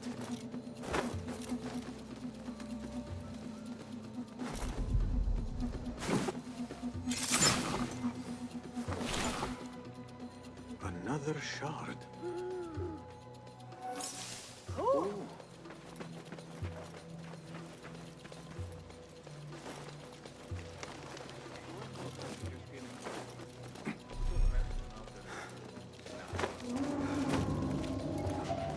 Hey! I'll finish you! Stay back! Of course it had to happen. I was like a freaking archer on the other side of a marksman.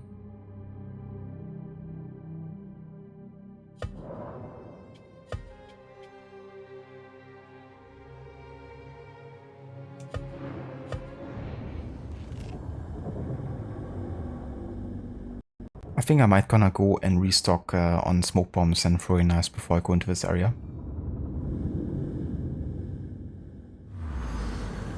That way I don't have to get quite as close into the vicinity of the marksman here. Just gotta find like a shopkeeper nearby. If there is one.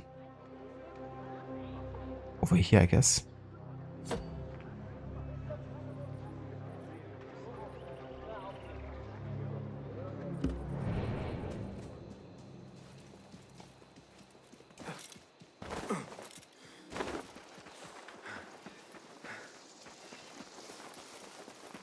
Off with you!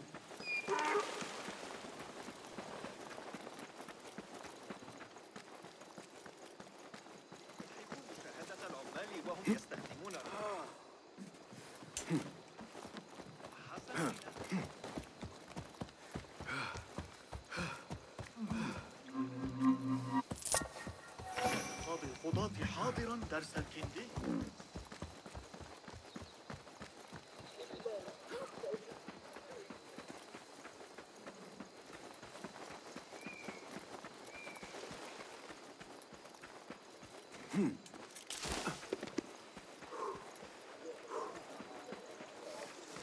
Hello. Nice to see you. Yeah, let's go ahead and reduce prices by 10% here. My old friend. How good of you to stop by. Let us see what you have got. Here is what's in stock. Let's go ahead and now sell all the trinkets. The tools do make a difference. And then we're gonna refill all the throwing knives for sure. Thank you. Smoke bombs. Going to enhance your... And yeah, that's it.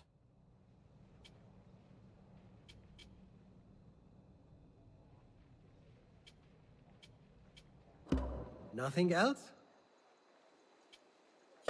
I have to go. So long.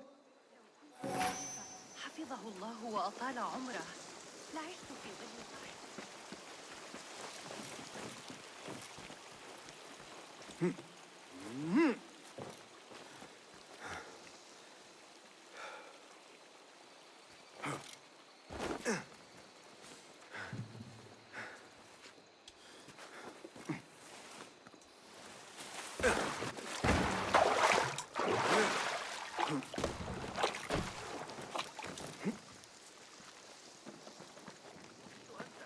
أحتاج إلى الطين لإصلاح التنور. كتبه أحد أعدائي وهو يلعب بمكانة خريف منفوخة لأطفال الأطفال.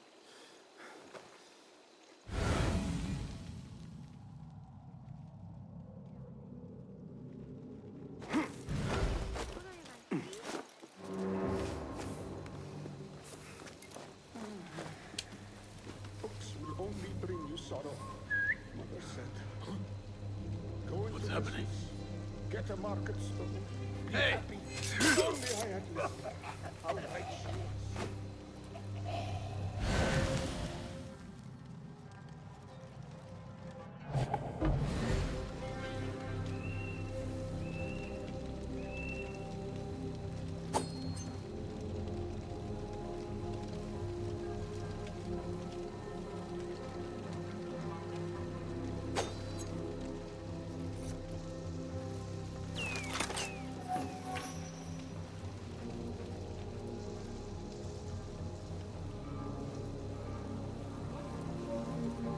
my eyes, Enkidu.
Go somewhere.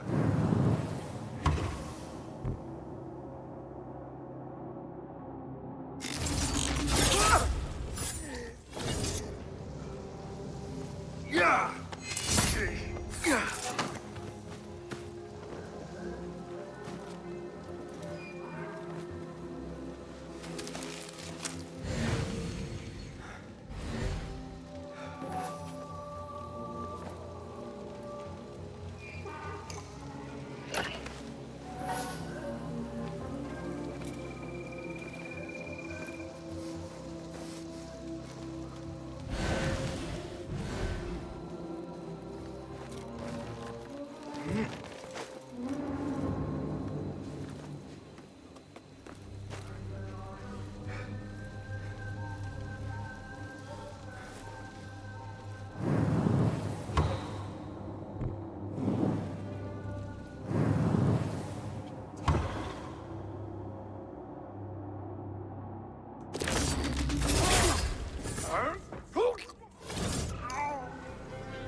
Hold on.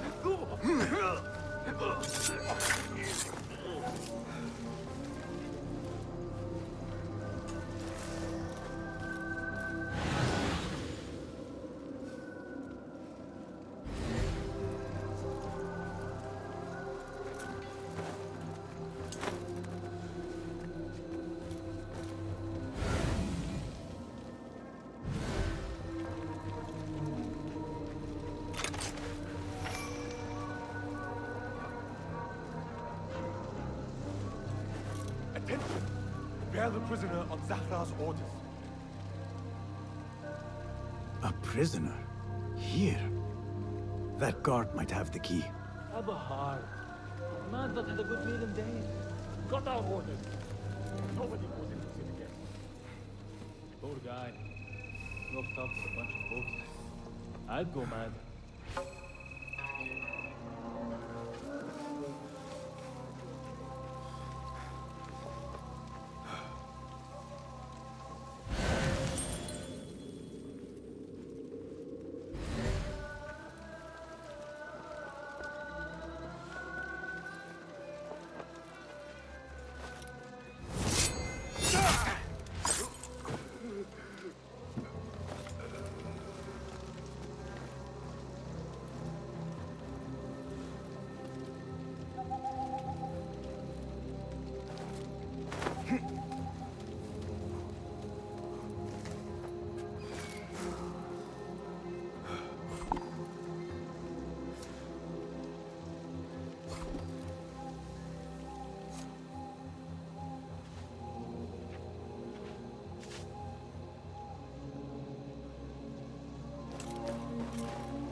So why can't I assassinate him now with this? Alright, I don't have 2 stacks, do I? That's fine. Makes sense.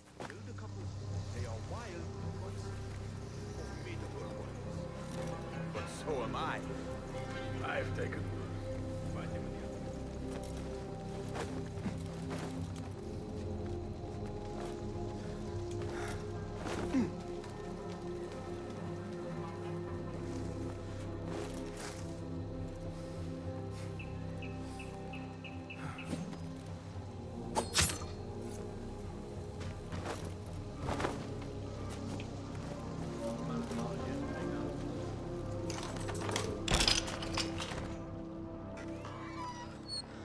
Don't kill me.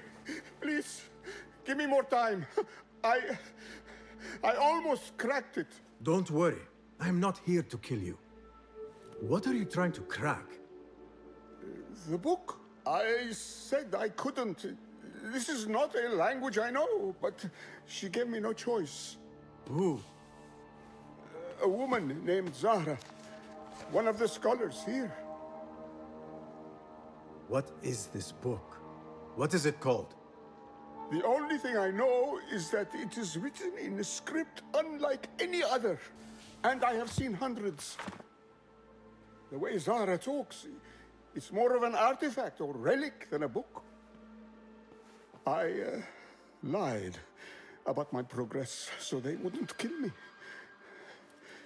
I can't read a single word. I don't even know if it's a language. Where can I find Zahra?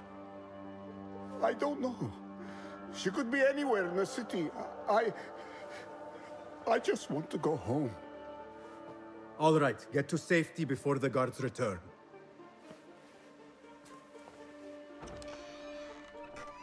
Must be something here to help me.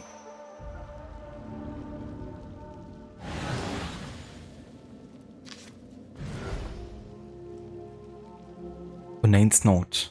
Zahra. I've tried every language I know, every trick my translator's bag of tricks, but this ominous book resists all efforts to translate it. What else can I do? This book makes me uncomfortable. I will leave it here. An orderly poem. To my Ao Zarik. Demoness green and yellow too, my dragon's kiss I leave upon you. As a wise poet Arib once wrote, you are my law, you are my order. This order letter mentions Arib. An innocent reference, or something more sinister.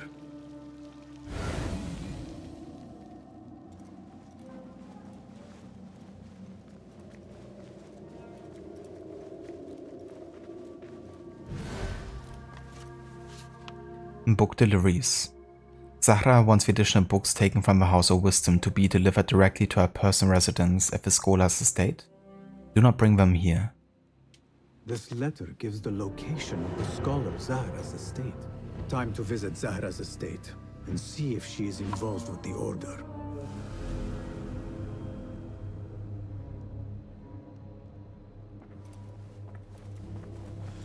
This peculiar machine.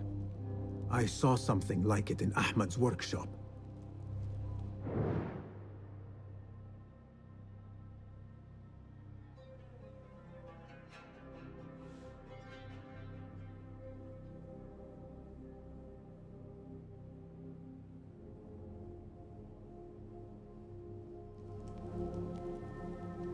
It's kind of like gear wheels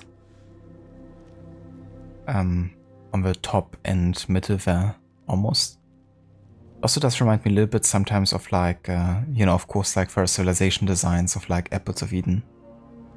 And we do know that there was supposed to be like a first Sith device in the House of Wisdom that they studied, which initially was supposed to be like enemies of sorts, but more ancient, of course.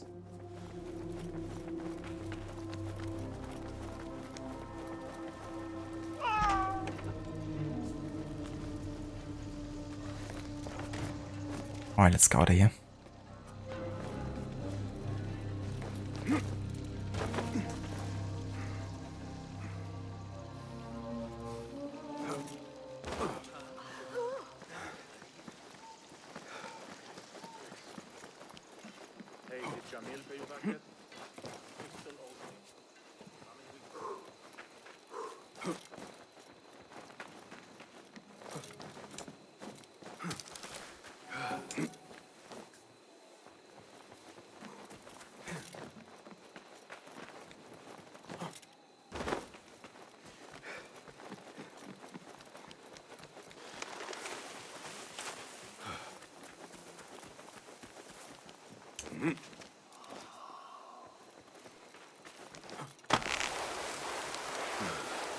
Not welcome here. Why do we never get the good jobs? We're stuck out here while the others get to mix with the guests. We would need to have... This is an easy assignment.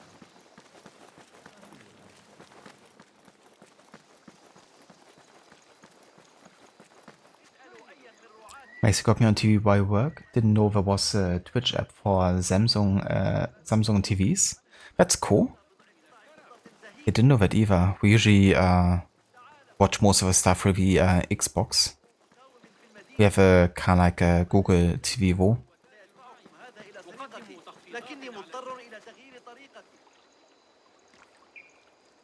But yeah, that's convenient. I hope the quality is also alright. Now that I have it set to 9000 MB per second. Should look a bit better, at least on like bigger screens.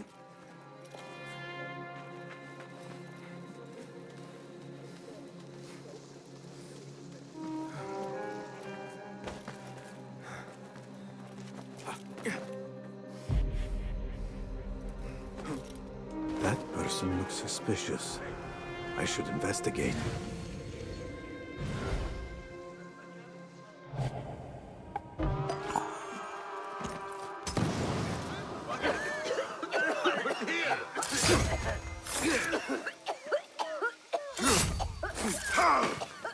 Another shard.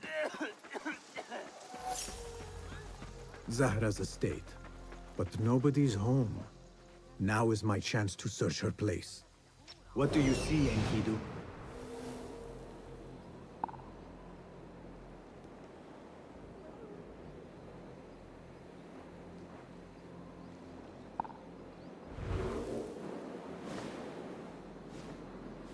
You can just fire up the TV and show, but you can only watch one stream at a time though. Have to chat through Twitch app or mobile. That's true, yeah. It would be cool if you had like the option to kinda like have a chat on your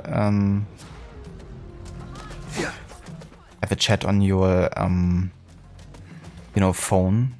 But you know, you don't really have to like maybe open up the actual Twitch app for, but it's like more connected to the TV or something. Like a full screen keyboard or something.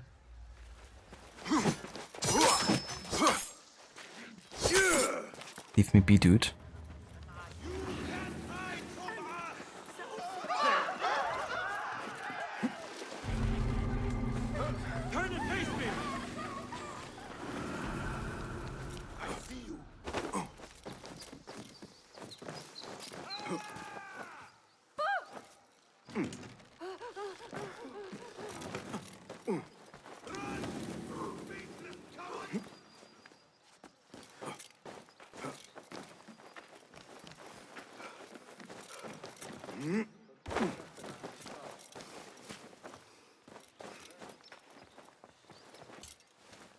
So because I wasn't actually in the mission area here,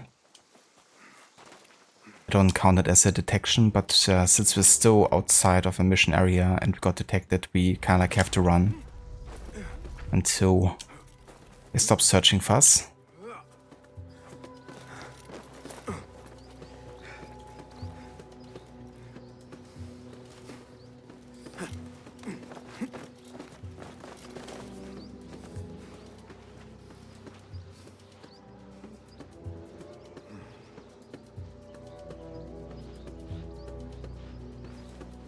I have 9000 MB per second currently, because I'm using the enhanced broadcaster mode. That is a bit better than what regular affiliates can use.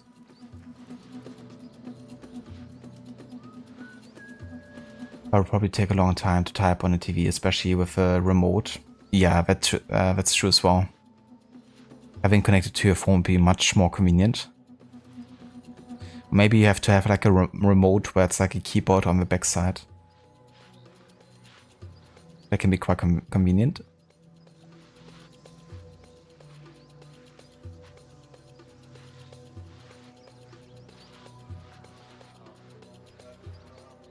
So what, we're still searching?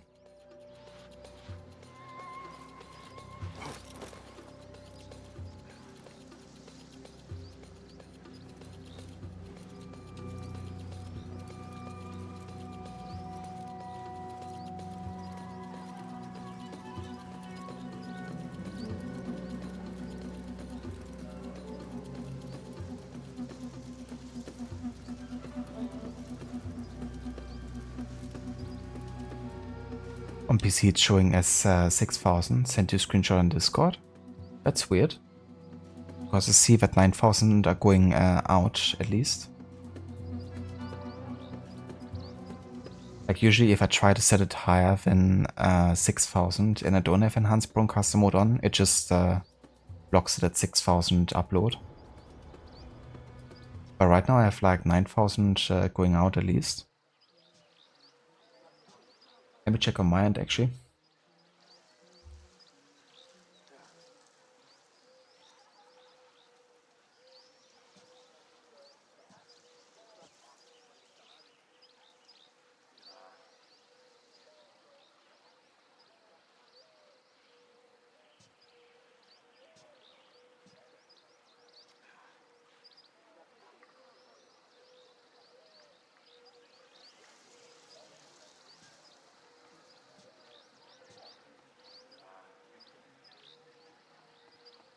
Yeah, it does actually. It does say it's 6,000. That's kind of weird. Because it definitely says that 9,000 are being uploaded.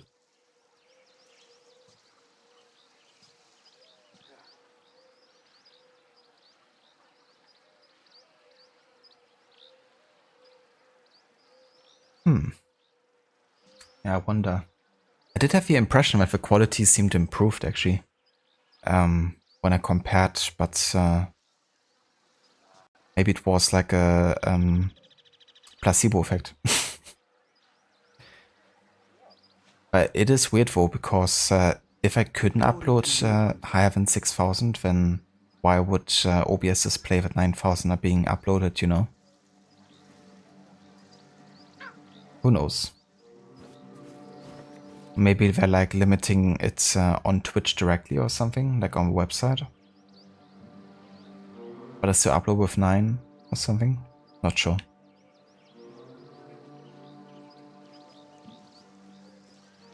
But yeah, I mean, enhanced broadcaster mode is available for my account at least, so it's a bit weird. I need your help, my friend.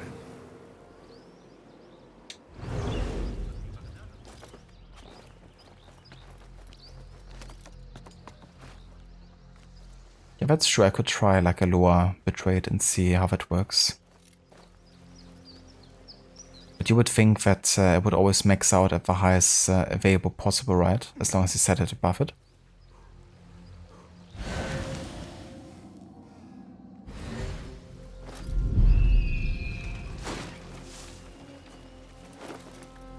At least that's how it usually is when I set it above the maximum allowed.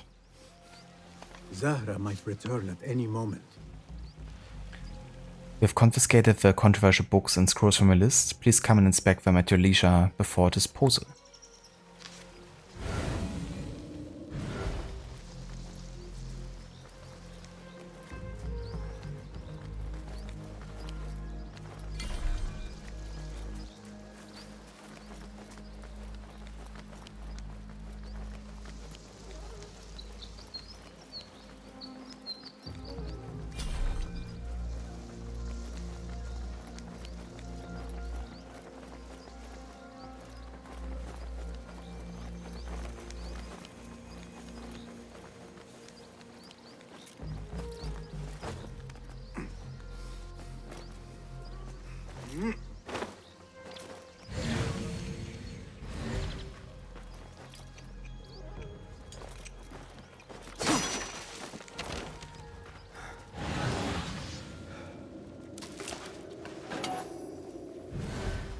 Another book of poetry by Arib.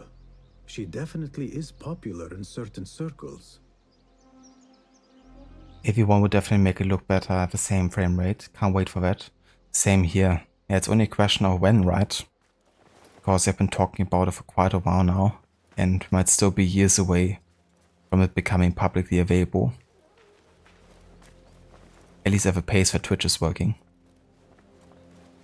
But it's a bit frustrating because on YouTube and stuff you already have those features, right?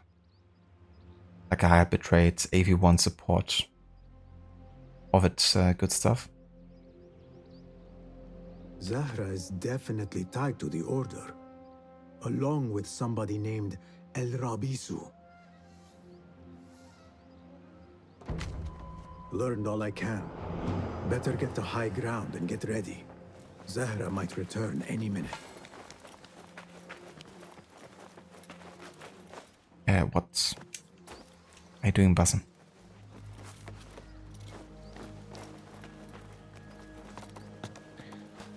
Yeah, I mean, they've been kind of like announcing AV1 at the start of the year, I think, like over 9 months ago. And so nothing much has happened except for the kind of like beta test programs. Who knows?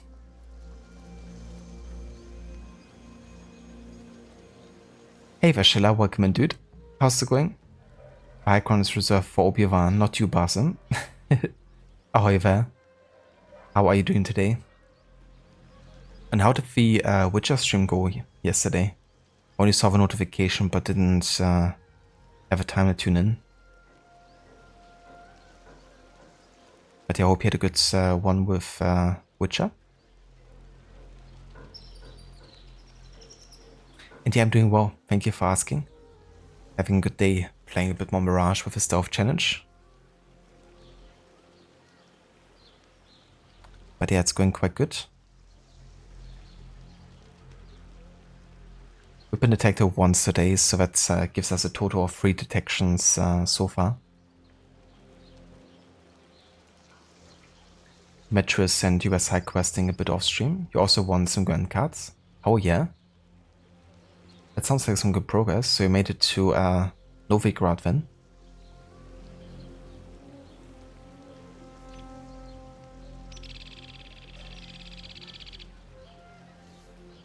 I hope you're enjoying a bit of change of pace with some city exploration. It's quite different to Velen, of course. Hey there, Adam. Welcome in. Thank you so much. I definitely will. And I hope you have a good day.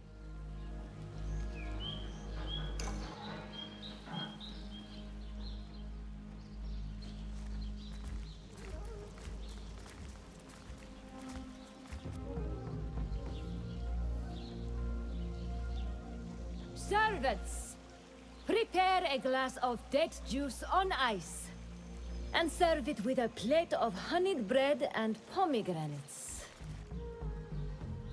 Then prepare the bath salts. I am utterly beat.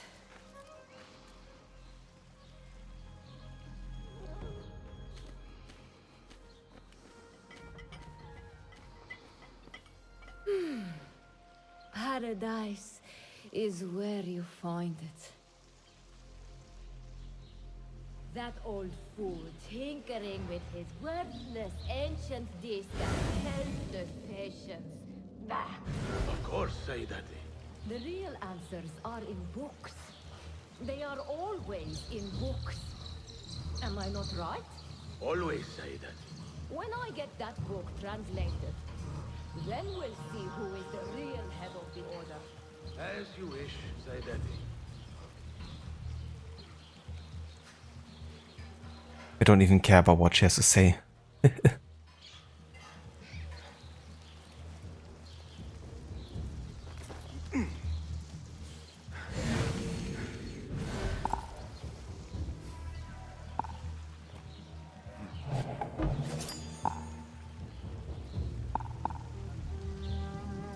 What do you see?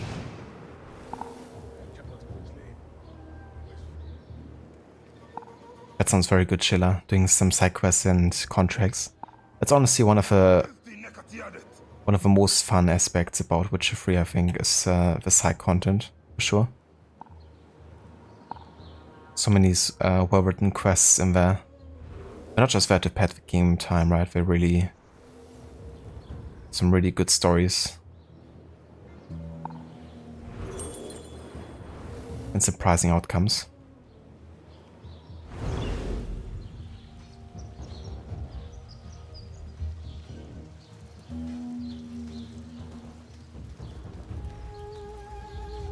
Hey there, Seraph, welcome in, dude.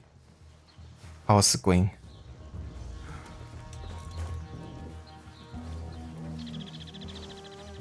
Don't try and run before you can walk, because you still got a long way to go.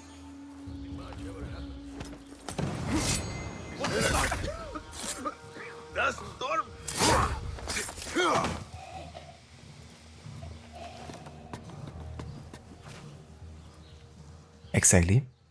And that's the word for shoutouts.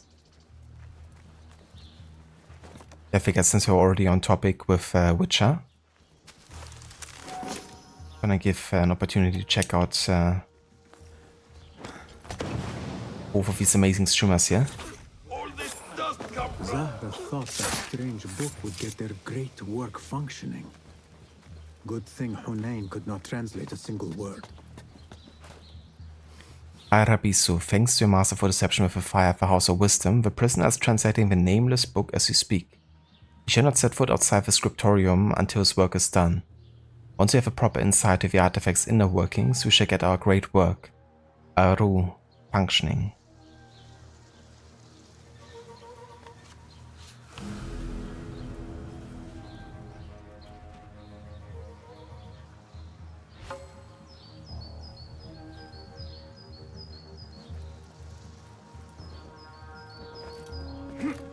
Jesus. Can you just go once on what I want you to go on? I should look for other leads in Abbathia.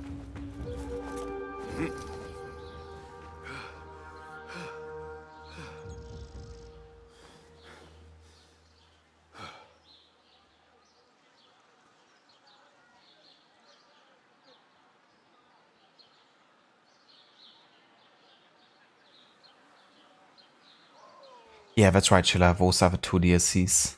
Blood and Wine and Hearts of Stone. There's not more expansions than those. But they're really, really good. Arguably, you know, people enjoy them more than even the main game. It's going, Seraph. No worries for the lurk. Thank you so much. And yeah, I hope you're having a decent day.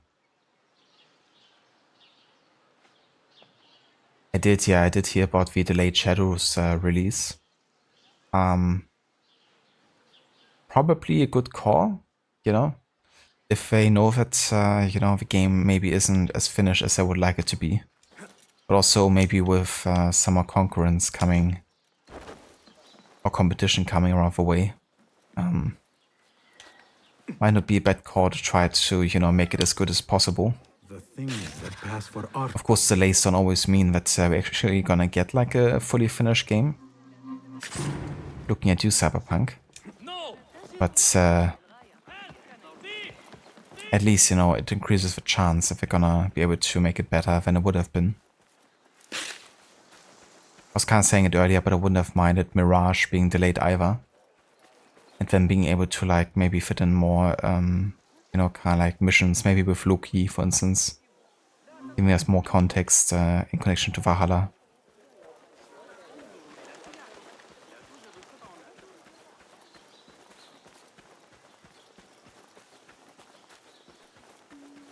Yeah, exactly, you know, like they can spend that extra time on many things, but if it's done to address issues, then, you know, I don't mind waiting longer. In fact, many AC games kind of like needed more time, I feel. So, yeah. I'm definitely not complaining. It's not like I was super excited to play it in, you know, November or anything.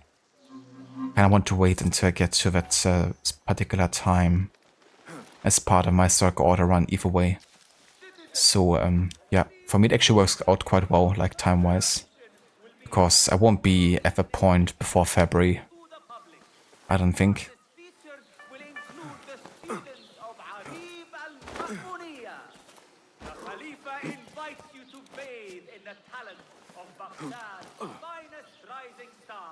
Need to have more time with Valhalla. That's true too. Yeah, it's quite a few months until February. Should give you enough to get through a decent chunk of Valhalla.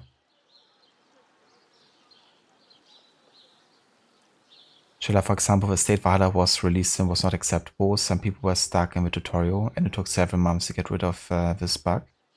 Yeah, if you have game-breaking bugs like that, you know, that's definitely not acceptable. If you can't even progress past the point.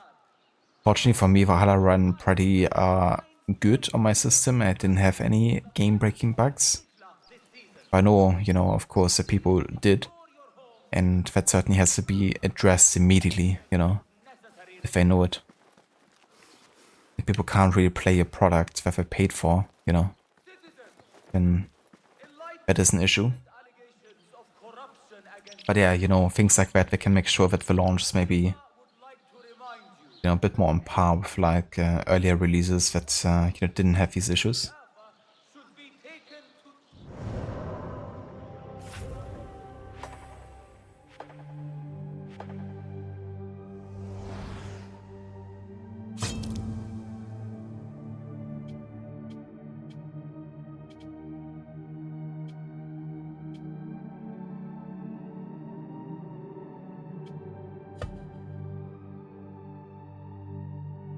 Okay, I think next we're gonna go and investigate the dig site, which is gonna be...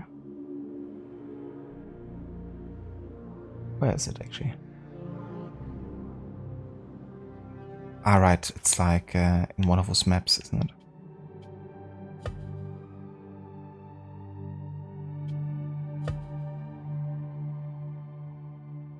I've received a map showing the location of excavation sites southwest of Baghdad. There's also an oasis on the way.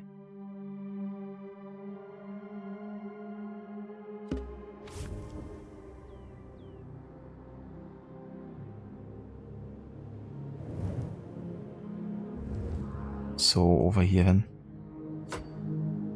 That should be it. Alright. That Star Wars bug war where you get trapped in space and Ubisoft said, you gotta play the game from start. Oof. Yeah. And then they released a patch and some people on PlayStation had to start also from the, you know, beginning again. And basically lost their save files. Imagine like paying for early access and having that to happen. Would like rob any kind of like, you know, fun from like having to play for all of it again. So I couldn't finish the Order of the Ancients questline up to 1 year after release. It was just a cutscene, but still not acceptable. You won't get it on release. You will wait a few months to get Shadows most likely. That's a good call, especially with Ubisoft games, you know. They also get a discount so quickly, you know. Even like waiting a month sometimes can be worth. But yeah, certainly until at least Christmas, if not longer.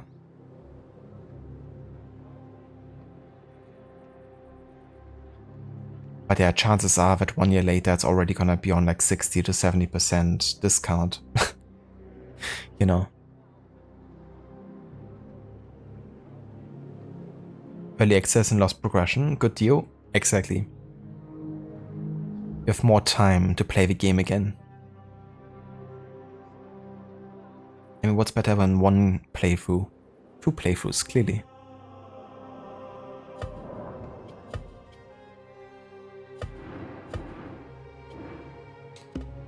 Alright, but yeah, this is gonna be where I'll go ahead and take a break for now though, because we still wanna keep on going for a bit longer. So I go and take a break now, and then when we come back, we're gonna visit the excavation site, and then maybe even do the House of Wisdom assassination, I guess. So I'll be right back in a few.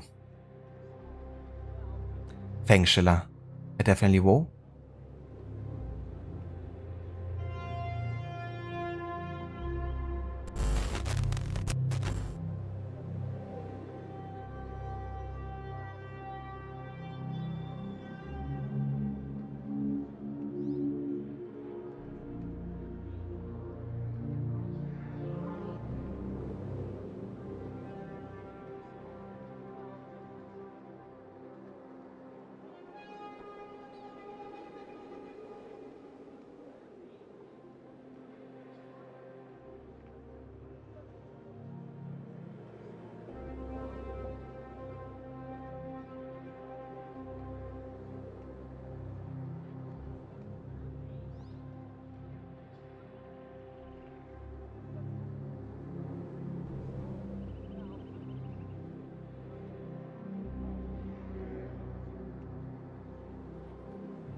Citizen!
Alright. Welcome back to more of AC Mirage with our stealth challenge on the hardest difficulty. And currently in the middle of the House of Wisdom investigation. We're going to actually leave Baghdad behind for a bit and go into the wilderness. Because we gotta go and investigate an excavation site. Hey there, Aura. Welcome in. And thank you for welcome back as well. How's it going? I hope you're having a nice morning so far.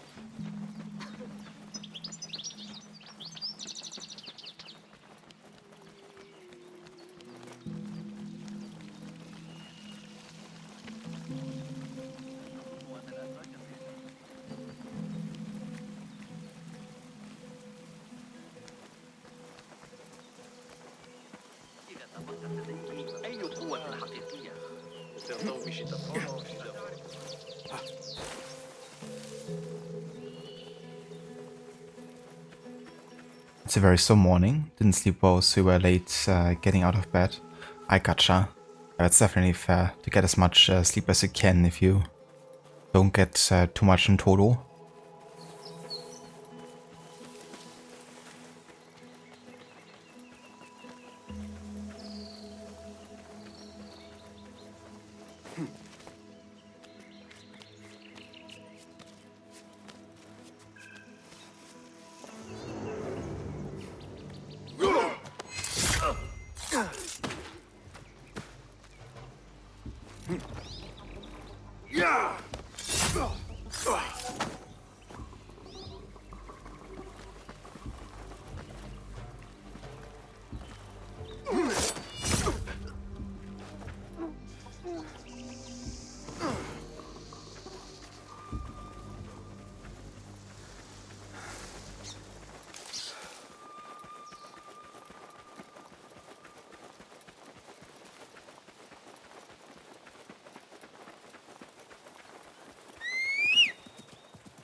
Oh, it's actually one of these persons here. In the middle of nowhere. With lots of cats.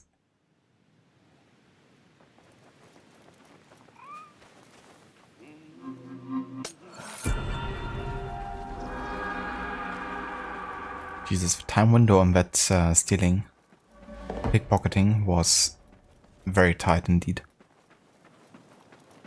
The tightest yet. You could say it was tight. Such a massive dig. What are they up to? Lend me your eyes.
What was that?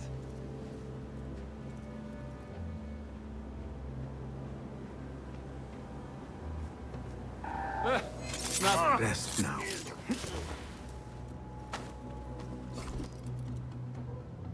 Hey, who threw that?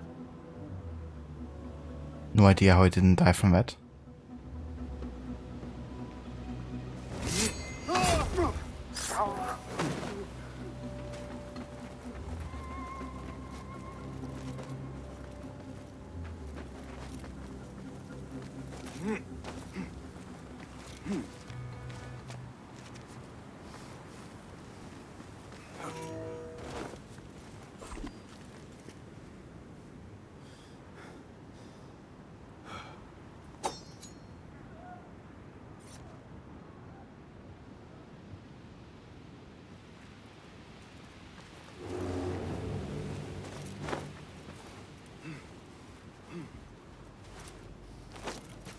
It was me. What a liar.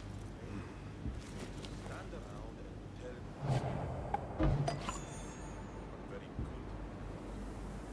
I fought some of those pale long hairs. Killed a couple. They are wild but skilled. Made up their ways. But so am I. What's going on here? On here! Who is responsible?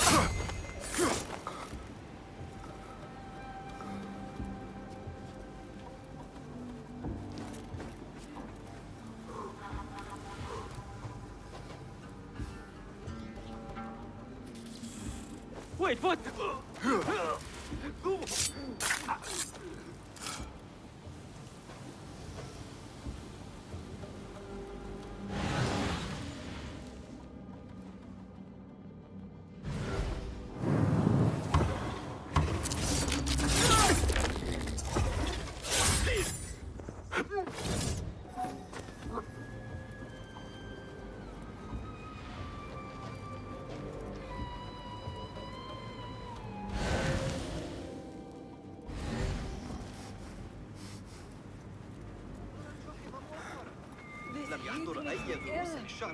Impressive work, my friend. Are you digging up something for the Khalifa? Never you mind all that. The remains of past empires intrigues me. Do you mind if I take a look around? Look at the old rocks all you want, but don't touch our tools and chests. I would not dream of it. Heat makes me ill. Oh, I want to vomit.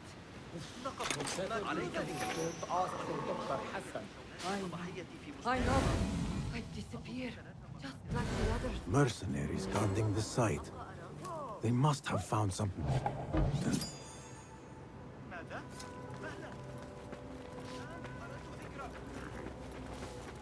Not welcome here. Go. Paid, Captain. We will get paid. One way or the other. They don't have much to steal. Are you the leader of this battle-scarred band of war dogs? You must get paid well. Not as much as we want to get paid, I'll tell you that. Care to do a little work for me? Maybe. What's this job then? See those fancy Khalifa's men over there? I might need a hand. Let's work something out. Spoken like a true mercenary. Here is a token of my appreciation. Hey, it's honest work. Don't have much to steal. But it's something. Fighting with the Amir of Oh, that's only like a what if I get detected scenario, which of course you don't want to have either way. Would be cool if you could kind of command them to attack them. They are near. Turn off half my toes. Set my portal light.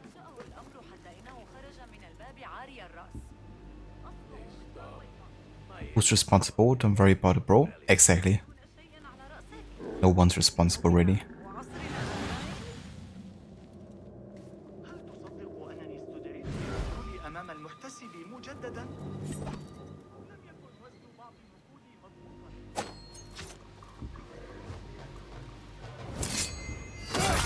All of us gotta travel with so many chests. Oh, they are so heavy. I swear. Hey!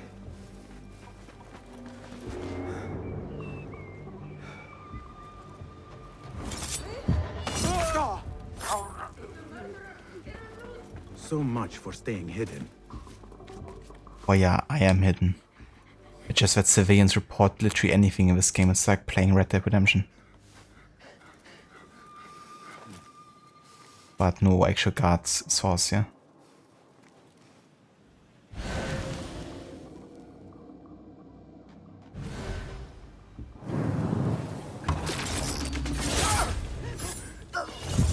Murder! Killer here!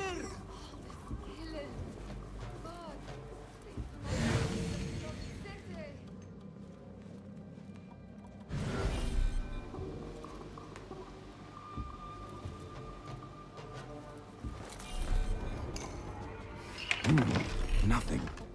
I should see if there are any more chests around.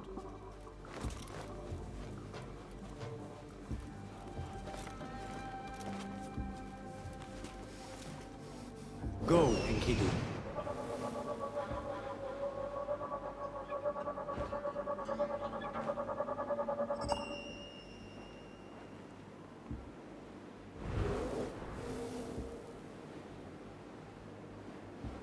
Right.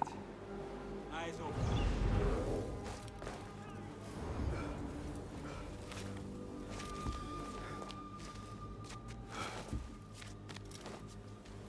Not here, are you? Show me the path ahead. I will find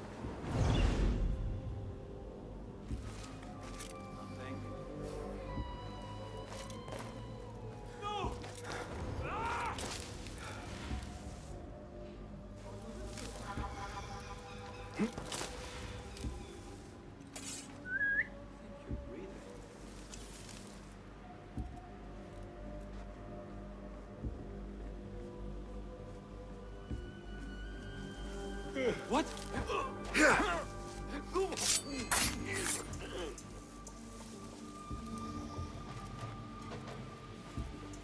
If issues, I can't really let any more guards be seen by civilians, like guard kids.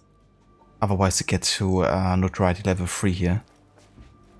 And then the person that's coming after you is really fucking over many chances of being stealthy. Nothing important here.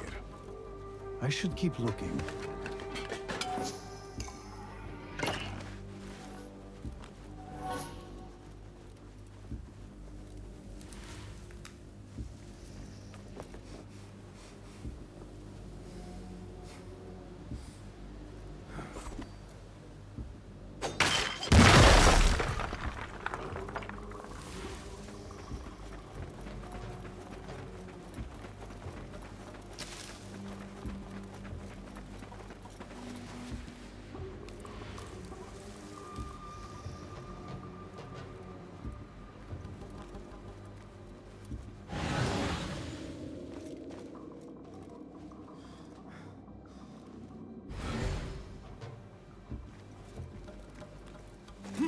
Standing guard beneath the sweltering sun. Praise the geniuses of the House of Wisdom. This work is dangerous and unclean. We disturb the ghosts of ancient unbelievers.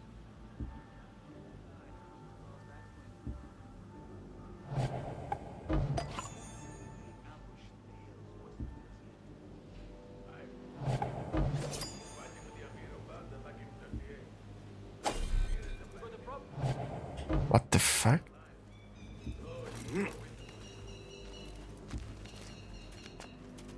It's so weird sometimes when you actually have like a headshot aligned according to the game. What happens? You miss and even alert the enemy.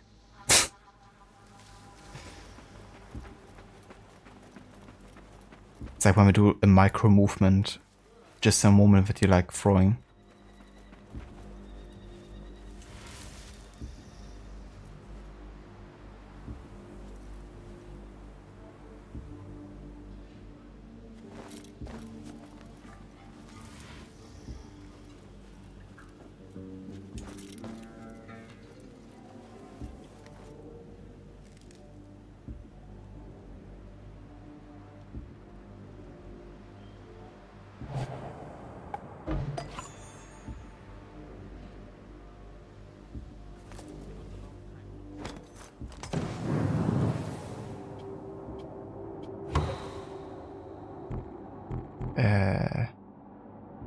Why do I only have one? Is that in focus? Fuck.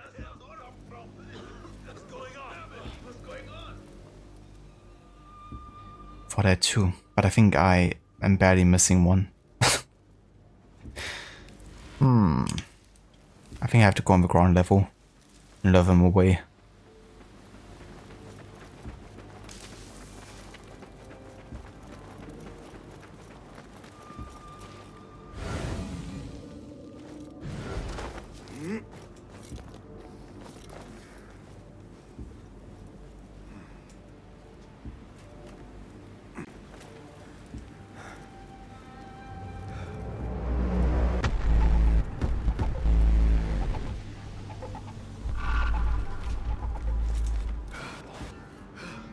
Hey, Vedamice, welcome in, dude. Thank you so much. Over 43 months of resubbing. Thank you, Demise. How are you doing today?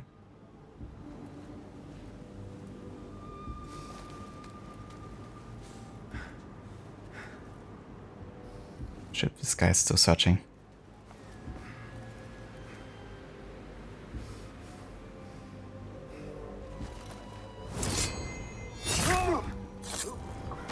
Actually, that works.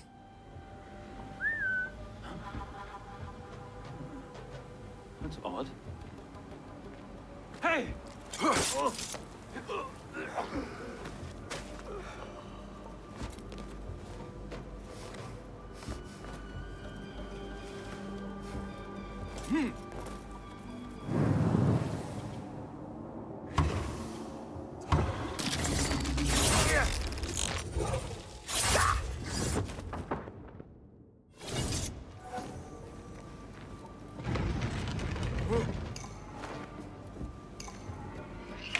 chest has Ahmad's signature seal on it. Must be his. Interesting. A letter to Ahmad from a Dr. Hassan. Ahmad must be at the hospital working with this doctor. But what is a famous inventor doing with a doctor?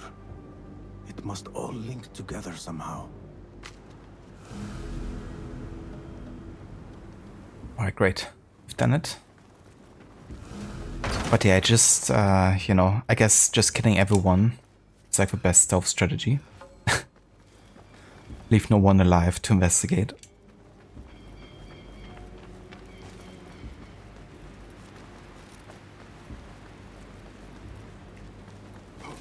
Micey Goods just clocked out of work. Time to chill. How's it going today? Very nice, Mice. That sounds great. Hope you enjoy your evening. And yeah, it's going definitely quite well. I'm playing a bit more Mirage, doing a stealth challenge on the hardest difficulty. We got detected 3 times so far. And yeah, we're currently working on the second target overall. So it's going quite well so far.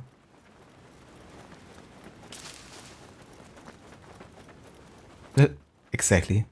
This 12 challenge.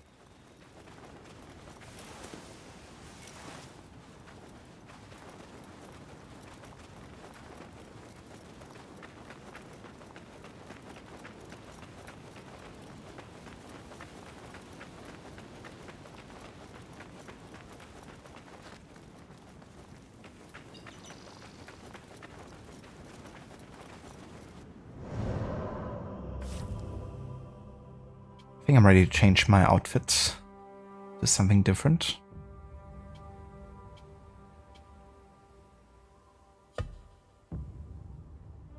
How about Basim's Valhalla costume? Kinda talked about it earlier.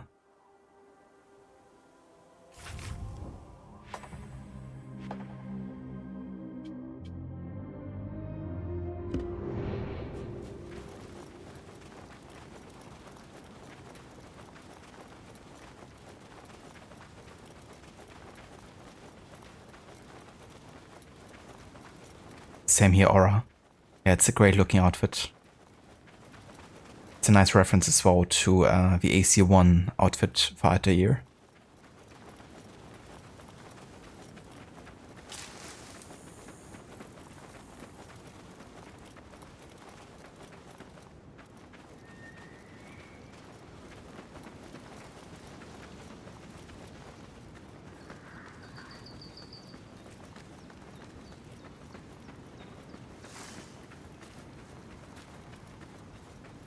Am I still going to come clean? You still have not played much of this game. Possibly 15 hours. Find less and less time for games of work now. And you also find yourself wanting to watch more movies and shows. I mean, that's totally fair, you know. Sometimes you just gotta go with what you're interested in the moment, or what you kind of like also need, you know. Kind of like also for a nice balance in life sometimes. And, you know, if it's like shows, movies instead of like games or something. I can definitely 100% understand that. For sure. I mean, you know, playing games can of course also be stressful at times, or like not always like super, you know, chill. So kicking back and just like watching a movie, you know, can be a nice way of unwinding. Survey the area, Enkidu.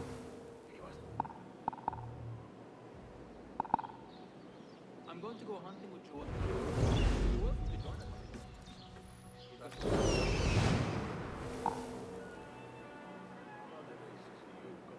Watched a movie called Risen last night. Have I seen it? Hold on, let me see.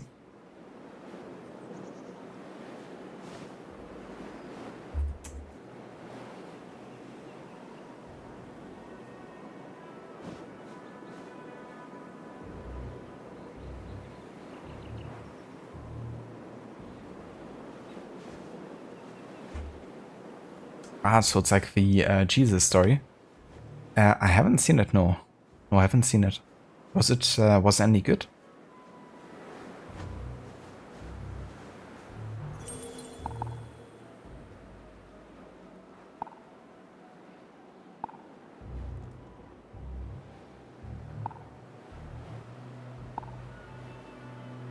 The last movie we watched was The Conjuring 1, actually. Because we did Friday the 13th recently.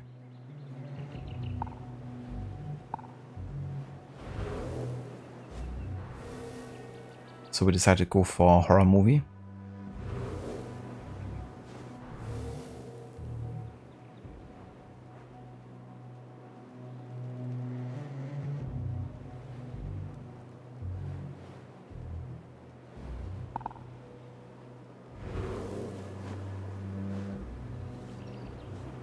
Pretty good, yeah, it has Joseph Fiennes in it. That's cool, yeah. Yeah, I saw a bit of a cast when I did a short Google search here.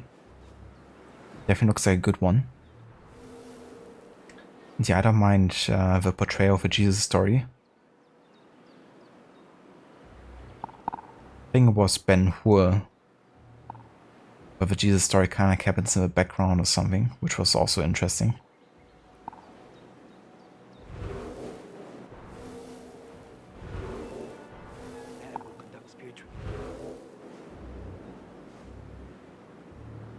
Did I like The Conjuring? I liked it. Yeah, I thought it was a very solid movie. Definitely very effective, you know, use of like creepy effects, I guess. But definitely some moments where I was like, what the fuck? Especially when he had like close-ups of the kind of like spirits, I guess. And the way they're kind of like looking. But at times I couldn't also take it overly serious, you know. It definitely fell, of course, into some kind of like tropes and moments where I was like more chuckling than, you know, being like close to being scared or something. But yeah, I think it was, you know, a very, very good horror movie.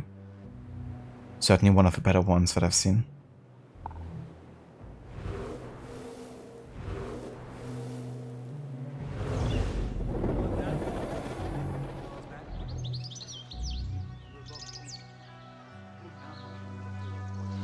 I haven't seen the sequels either yet, but I wouldn't mind checking them out eventually.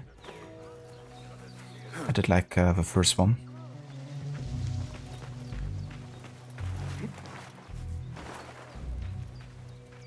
You haven't seen Ben-Hur yet? You're going to watch more horror movies for October? Not too sure yet. I mean, I would be down, I guess. I wouldn't really say that I'm like too big into horror, but there's certainly movies I would be interested in watching. Maybe just like darker movies in general.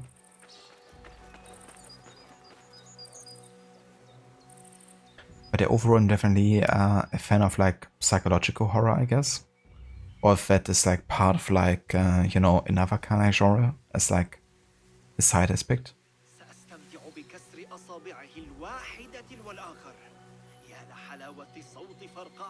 But yeah, Ben-Hur, definitely a great film. Quite monumental when it came to like action movies, I think, of the time. There's like one action scene where it's basically like a hippodrome race. As in like AC Origins, basically. And it's like such a strong scene because, you know, it's a very like raw action scene because like also lots of like fatalities happening. Some of which in parts were, I think, also real.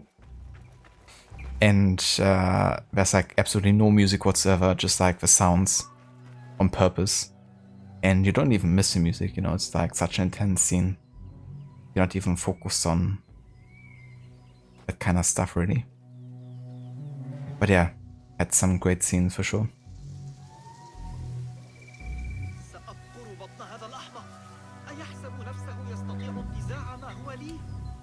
Or you first saw it on a date, it was a great time. You really like the story behind it and the final conflict where the mother is possessed. Yeah, that was also quite creepy. You know, the whole like exorcism. And like the swapping faces and stuff. It was definitely quite creepy.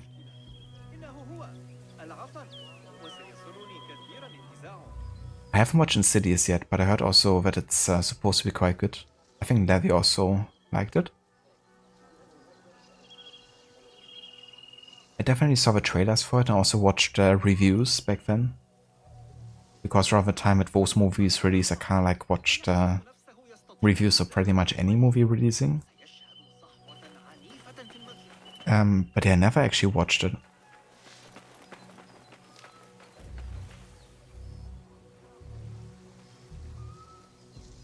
BioShock, you watched BANU in history class when you were in school. Oh, that's interesting. I'm not sure I ever saw it as part of like a school. I think it might have been shown once, actually, now that you mention it. I mostly actually know about the movie because my father would actually turn it on the TV whenever it came, you know, up basically. So every couple of years I got to watch some part of it.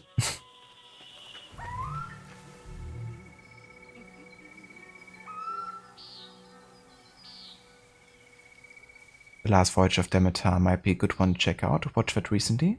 Thanks for recommendation, Demise. I wouldn't mind some movie recommendations. Maybe I need to ask in Discord or something for some more.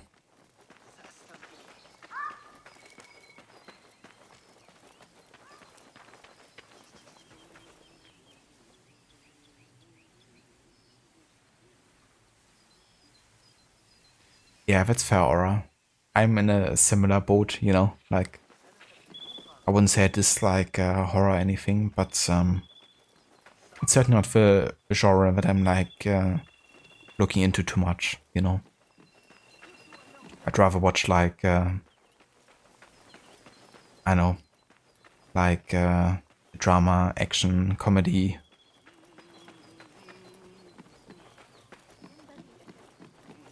Just like, I don't know, criminal investigation type of movie or something. Most of the time.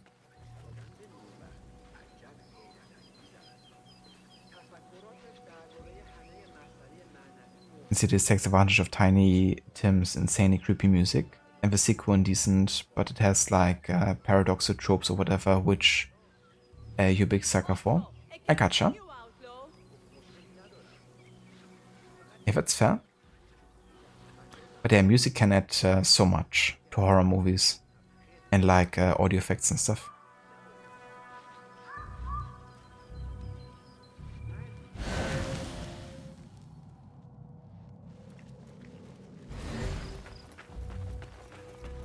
So I think before we actually go inside here, I should maybe lose a bit of notoriety.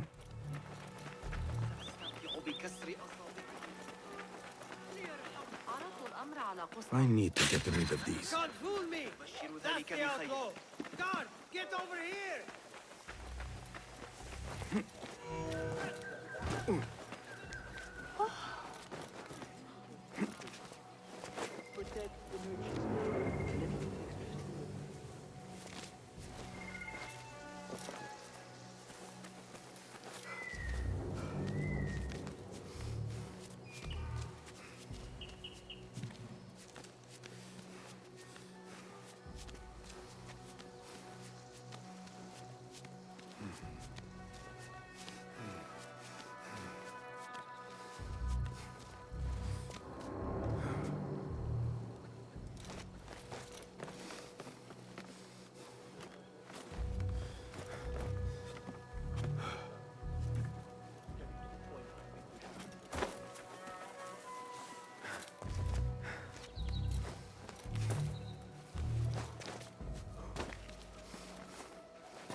Hold this down.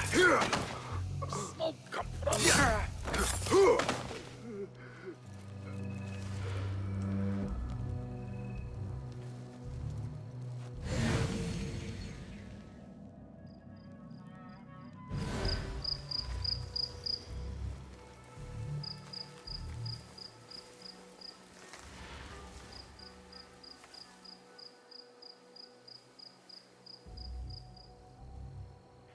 add my server list or IMDb that I use to track my films. Well, Devi and I have kind of like a list of movies that we have watched together and that we want to watch together.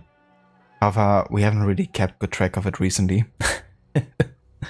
So there's definitely some movies missing on there. But yeah, we kind of like remind ourselves through that what we've already watched and what we still wanna like watch in the future.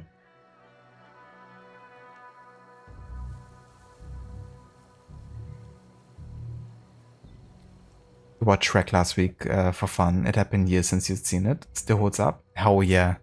I love Shrek. Especially Shrek 2. It's like one of my absolute favorite animated movies of all time. I do also like the first one a lot. But the second one, you know, it's like just one of the best for me. I do like how I like openly mock Hollywood in it, pretty much.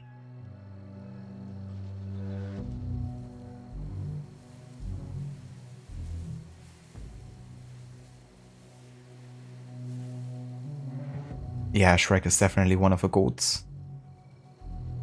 If I want to be disturbed, listen to Tiptoe Through the Tulips by Tiny Tim. They work into Insidious. And it's so perfectly scary. It's also a legit song. Thank you for recommendation, Aura. I'm gonna suggest Devi, but we might actually watch Insidious together.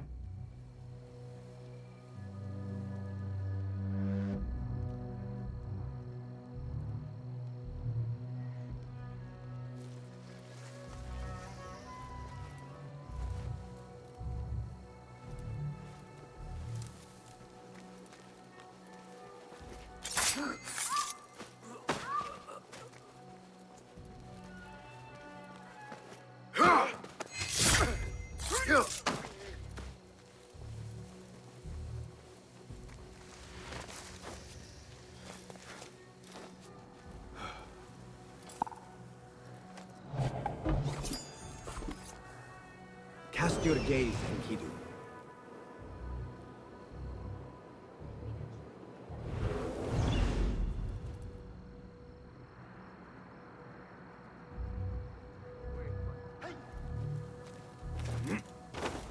Yeah, what up? Can I actually go into the Bismarison down there without being detected? Because I think might be possible. As long as you don't go on top of the building.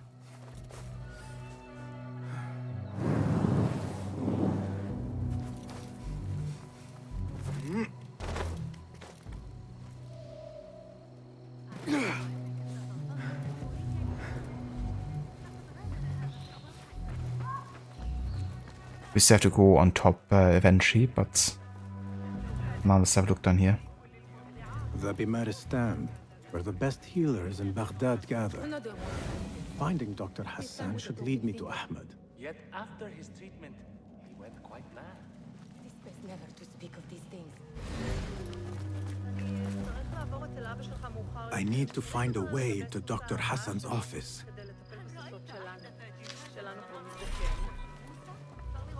Yeah, but I get the key here, either way.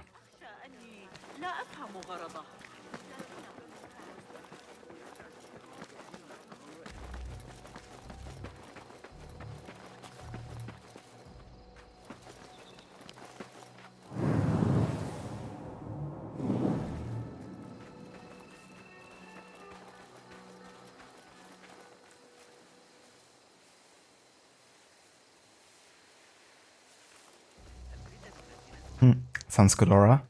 I'm gonna ask her.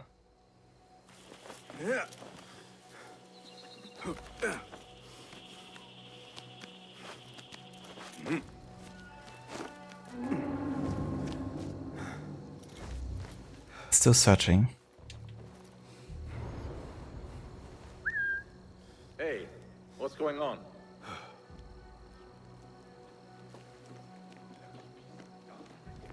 Hey!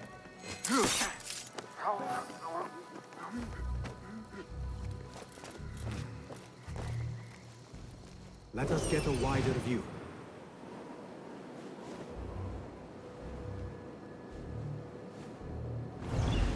So the key stood on where is it?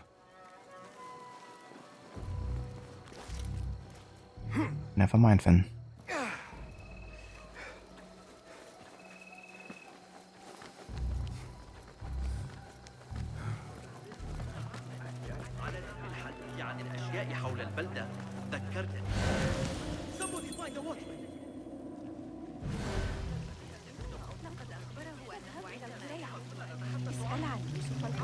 A very sad Bioshock. I hope you have a good day.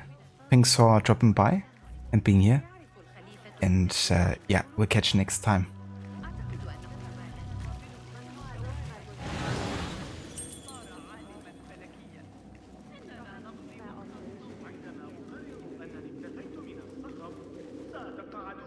Taking down the watch's drawings.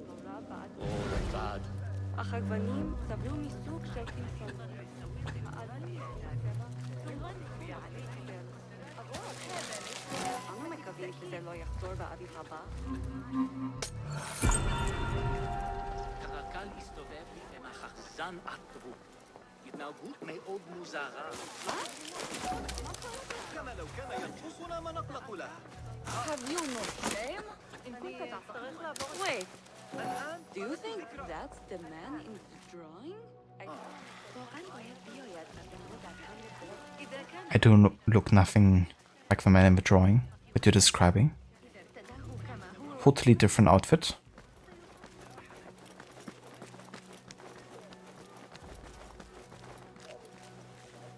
Have I seen Pesto the giant penguin baby yet? He's a big star right now. Pesto the giant penguin baby? I haven't. Never heard of that one.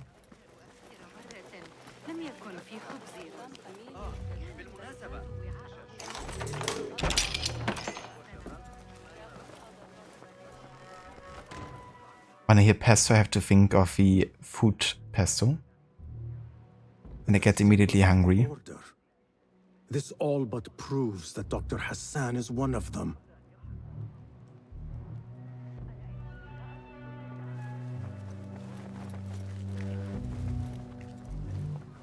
This letter proves it. Hassan is neck deep in the Order.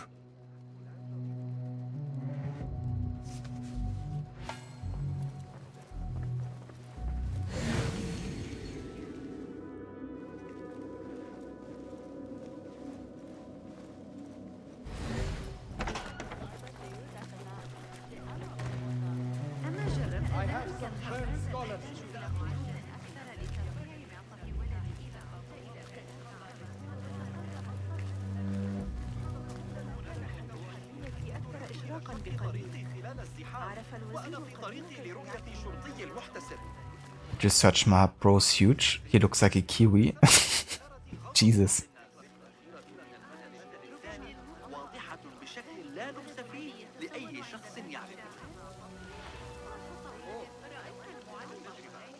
Some scholars from the House of Wisdom got burned trying to save the books.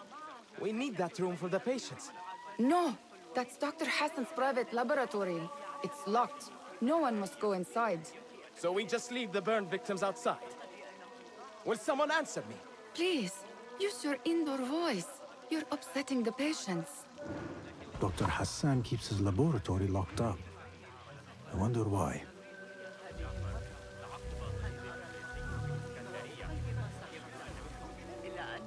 Yeah, now we gotta get the key from upstairs.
There is nothing wrong with my message, only the mechanism itself. It needs more subjects, more work. I certainly do not need some useless inventor meddling with the great work. Am I not the great and dreadful Al-Ijtiha? Maybe I should not say that. Focus, Hassan, focus.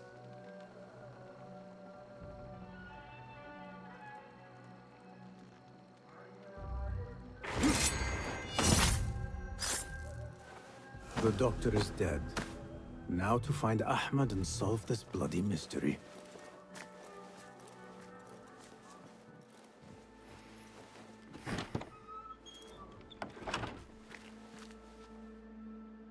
Basim, what happened here? Where were you, Ahmad? I was around. I'm always around. Would you tell me what happened? Are you aware this man works for the Order?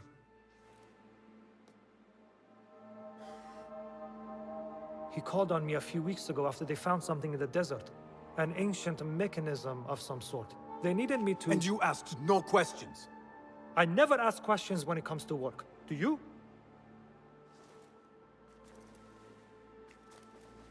Tell me about this mechanism. It opens a path in the mind. A path to the ancient world.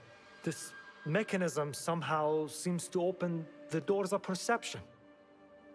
Have you seen this for yourself? No, but I heard the stories of those who have. They are lost, Basim, because they think what they saw is reality. They think they belong to this ancient world. I knew nothing about the Order being involved. If I did, I would have come to you. I got caught up. You know me. You know me, Basim.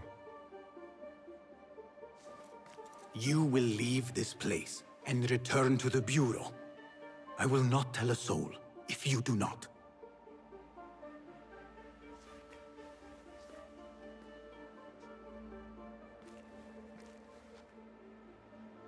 How shameful it is that knowledge always ends up in the wrong hands. Isn't it, Basim?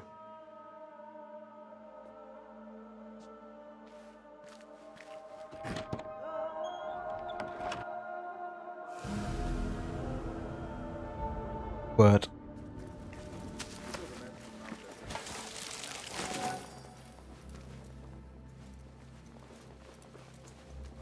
A bloody mess. Head bandages. But this is a hospital after all.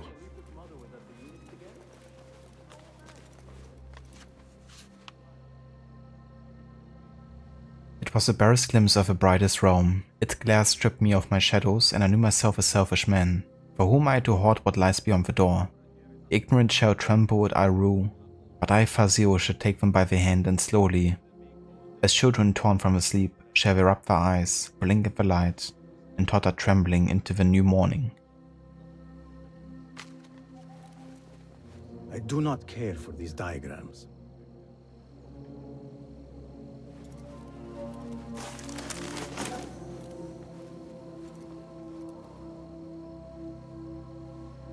Thanks for posting that on Discord, Aura. Yeah, looking forward to check that out. Yeah, so basically we have a plan of like showcasing an animus, a proto-animus of sorts. In the concept art they actually name it Anima, so like the female version of the animus. But it never actually comes to you, you know, going into an animus or like experiencing the memories of another person. Unfortunately. Definitely a bit of a missed opportunity. Can I actually still climb up here? I wanna go through the door. There's like guards outside. Ah, yeah, there's an opening.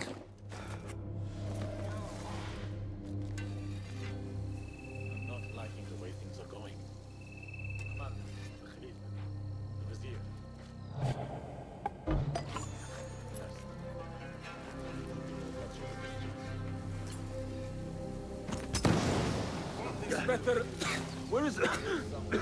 Not here. I should return to the Bureau.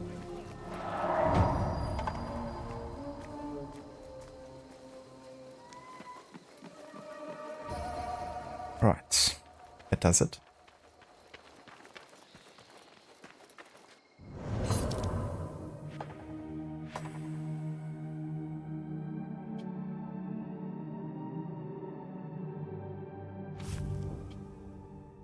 Okay, so we have 4 skill points. We could increase our eco-vision radius and get closer to the stealth recon ability that I want to get quite soon. Getting another 2 would also be quite nice though, like for instance blow darts.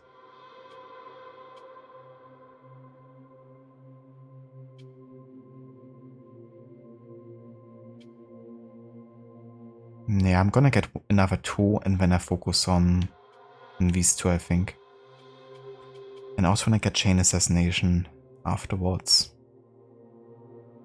It's gonna speed up also the assassination process during smoke bombs quite a bit.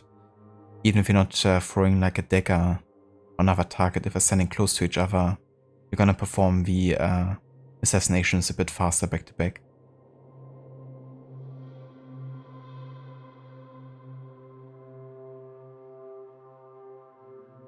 Since you can kind of like trigger the assassination while assassinating, right? You don't have to wait for the animation to like end.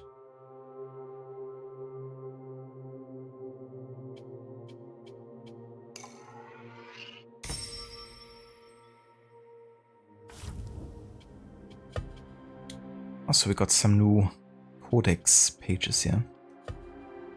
Around City. The authority of Iran City was maintained by shady officials, the Caliphate Guard's might, and the wealth of Baghdad's upper class. Although the Caliph was the leader of the Caliphate, there were many people jockeying for what influence they could get, unafraid to use the dastardiest methods to get it.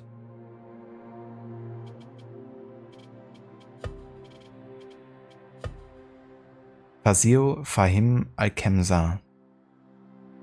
Apprenticed to be a bookseller, Fazil devoured every text he could get his hands on.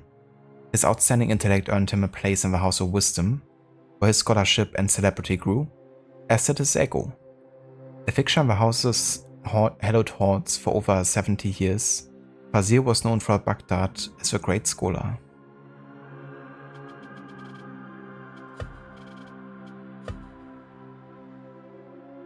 Scholars and entertainers. As the jewel in the crown of the Abbasid Caliphate, Baghdad attracted the best and smartest to places like the House of Wisdom and its great madras and mosque.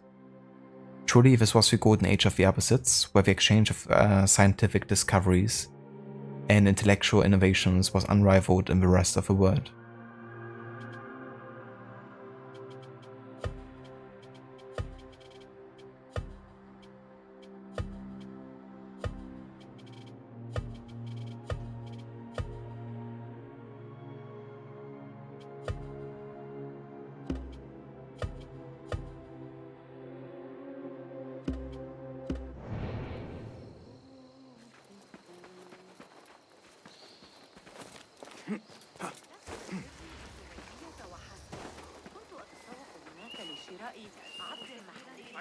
إذا انقشع الغبار علامة ذلك في الخارج لاستئناف غزل الجلوس في الخارج يمنح سرورا جما لم تكن تلك العاصفة وراء المربعات.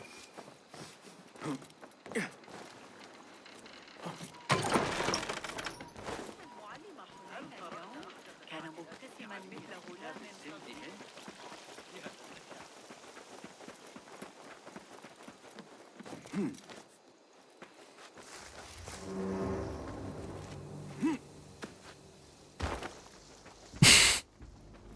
That animation wo?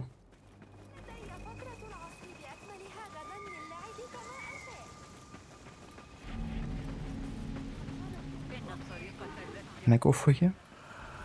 Yeah. Best keep to the shadows.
Or the NPC language keeps making you think of the NPC shader from Origins. You know, the languages are kind of related, so that does make sense. But it's just interesting to hear the similarities. Honestly, I haven't paid that much attention to it yet. But I will now that you mention it. It wouldn't surprise me if I even got some of the NPC voice actors from both games. Or maybe just a French-Canadian accent coming through. Imagine.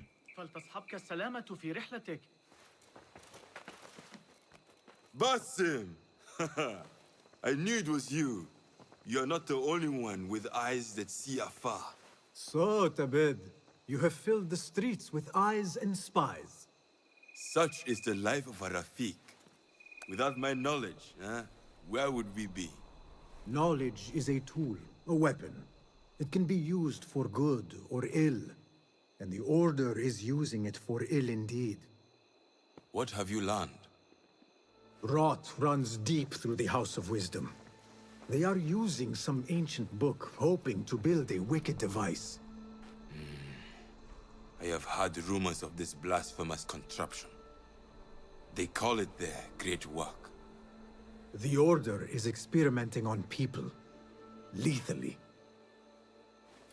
I have stopped them for now, but someone called El Rabisu is running things at the House of Wisdom. Any idea about who this Rabisu character could be? I have my suspicions about the great scholar, Fazil Fahim. That fragile old man? The clues I have gathered tell me so. It could be. The House of Wisdom will be hosting a great symposium soon. An informal gathering of scholars. A lecture, refreshments, chatter. Even the great Arib will attend. Go, spy out this puzzle with care. But do not throw your blade at the symposium. We don't want to show our hand just yet. But if Fazil is guilty and alone, then like a viper, strike. But you must be sure. Before I act, I will be sure.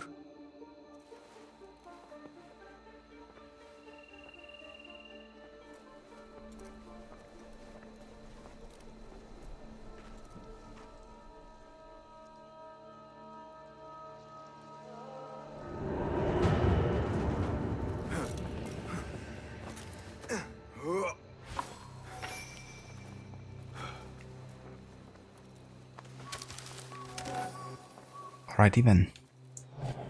I could definitely use some more throwing knives here. Let's have a look if we can find a shopkeeper nearby.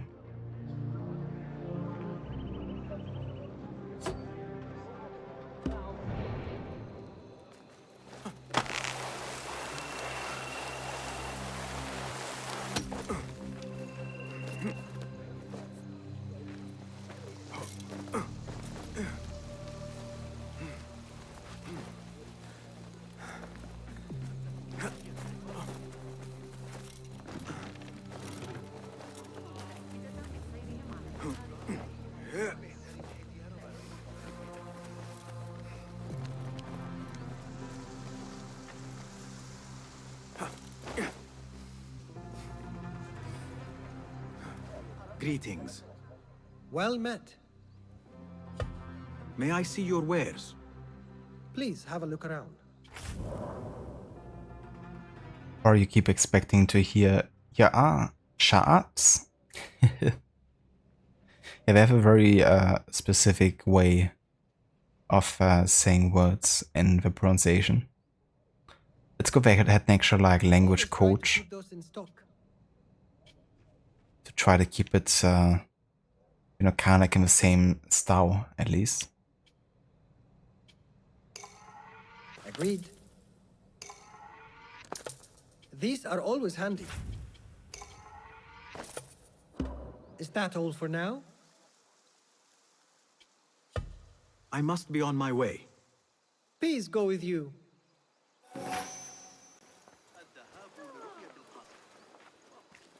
I just realized we didn't actually upgrade our blow dart with a burrow.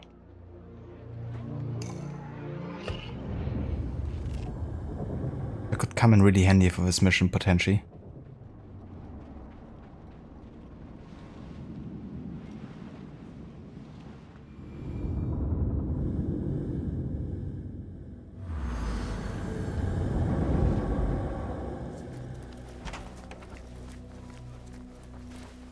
Well met. Nice to see you. Have you devised any new tools? Be my guest. Alright, so we're gonna have a blow dart next. A silent projectile capable of putting targets to sleep can be modified to apply poison or cause a fit of rage. Seen enough? Your skills could surely aid me. Here's what I have. Okay, we could also try to upgrade one of these.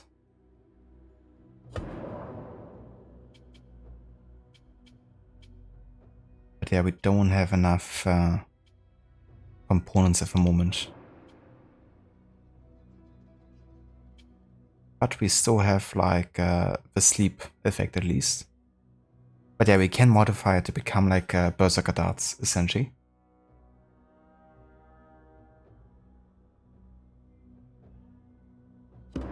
Is that it? Your help is invaluable. So long.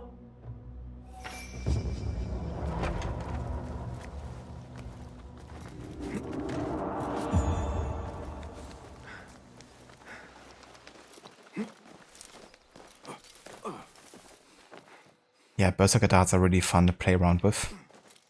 Just cause like tons of mayhem if the enemies take out each other. Also really fun to use in Ghost of Tsushima.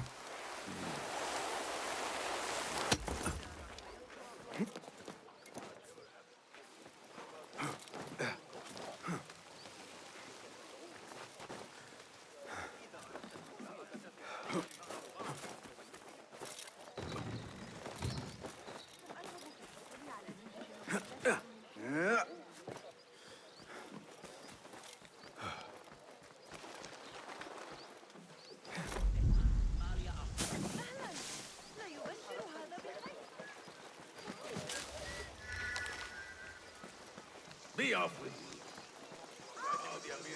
The symposium should be here. Got a spear in the back. Baghdad's brightest, sharing their wisdom.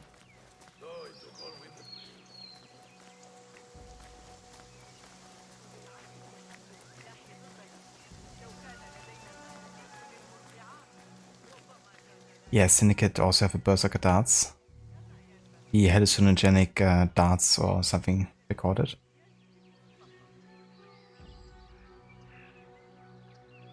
I did, yeah, saw the announcement, and I have to say I'm quite excited for it. I do appreciate, I think, the choice to not have another Jin game, but really go into another time setting and explore new character and rather focus on the concept of, you know, the ghost.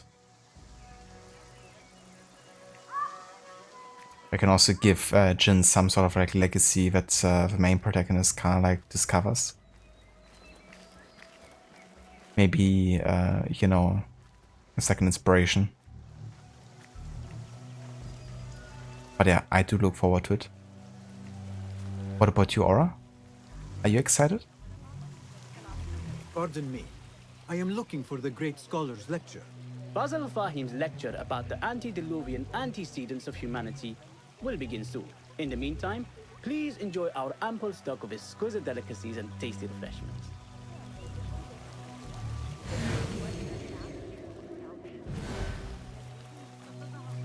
Where is Arib al-Ma'muniya, the poet? Where is Arib? I hope to catch a whiff of her magnificent aura. So rare to see her outside of the round city. The beloved is in the garden, ruminating upon the perfection of nature. Ah, to be a flower held in her discerning hands, inspiring such languid verse. She must be relieved to be free of her wealthy patrons for a change. Oh, Perhaps she leads an exciting secret double life, slipping out of the palaces to find inspiration in common life. I doubt it.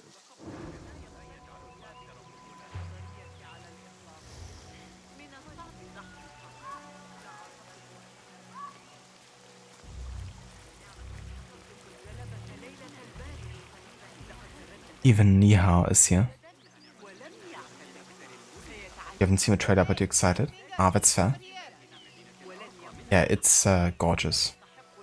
Which of course isn't surprising after the first game. But yeah, gorgeous game. I told you I'd see you around. Indeed. And what brings you back? I want to show you something.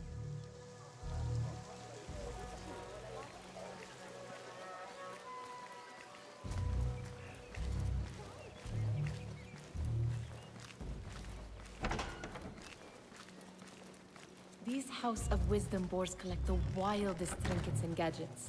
I have been here before, Nihal. This is Ahmad ibn Musa's office. Have you been sneaking in there?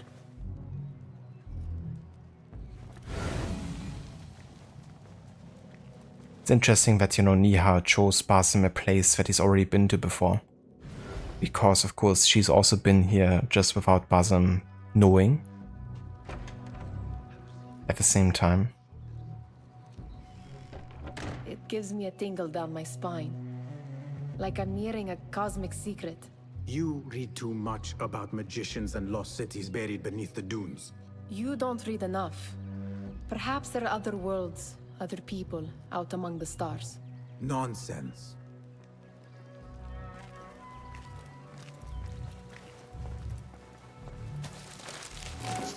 Yeah, nonsense, he says. Does this remind you of your nightmares? No. More like something from the Bimaristan. Or a training chart of the Hidden Ones. Ah, yes. The swift ways to kill silently. Death in seconds. Dude, you've just been to Vibismaristan like 10 minutes ago. And I can't remember if that's the drawing you see. You've seen there?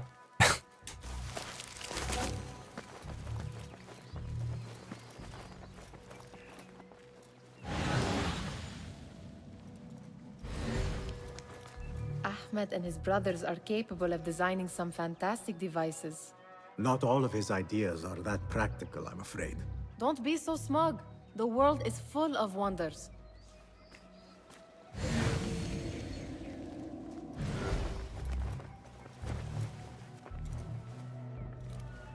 This.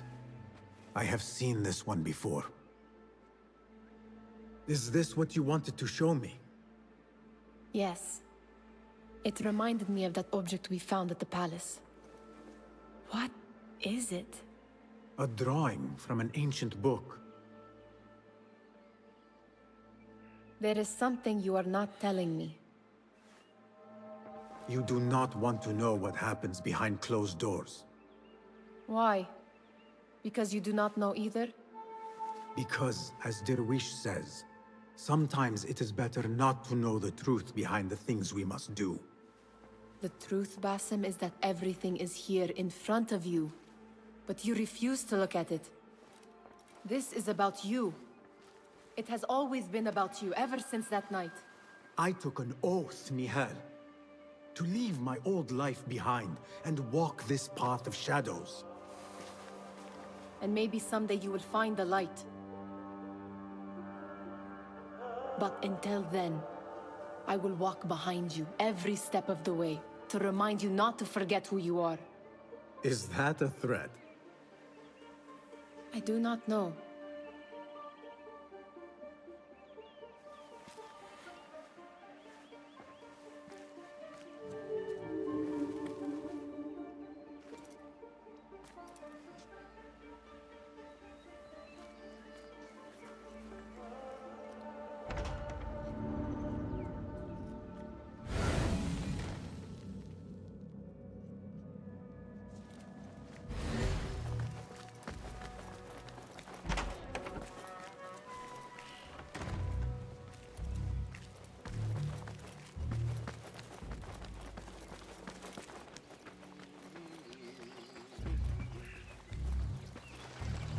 There is that poet Abid loves, whose work keeps turning up in unexpected places.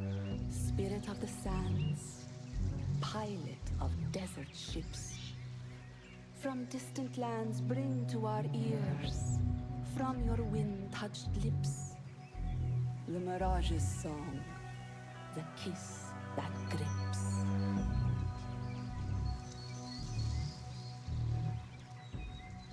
Grips. The kiss that grips. Yes? Symmetry of sky and sea, but only in thine eye do these two planes meet. Knock, knock. I've read my work. And who might you be? A lover of poetry, nothing more. And of order. Or should I say, chaos. I know only one living poet who loves chaos that much. Ali ibn Muhammad. Are you a fan of his pedestrian work? The rivalry between you two is legendary. It enhances the craft. I cannot choose. You are most diplomatic. But I would rather seek inspiration among these lovely blooms. Good day. Hey Varrot, welcome in, dude. Thank you so much for the raid. And welcome to all of you raiders. How was the rest of Watch Dogs and the music playthrough? Did you end up finishing the second chapter?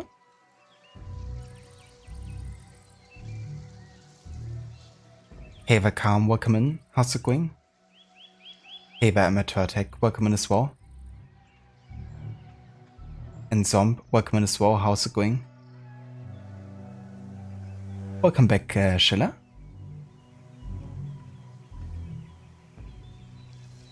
And yeah, welcome into AC Mirage. We're doing our stove challenge on the hardest difficulty. We're currently in the middle of the, or one of the main target assassinations actually, for the Great Scholar in the House of Wisdom. So we're about to assassinate the next major target here.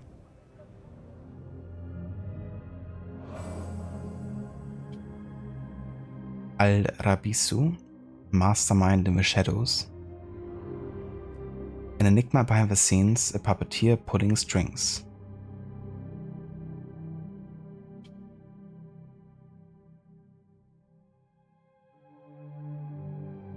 Yeah, there's difficulty levels now.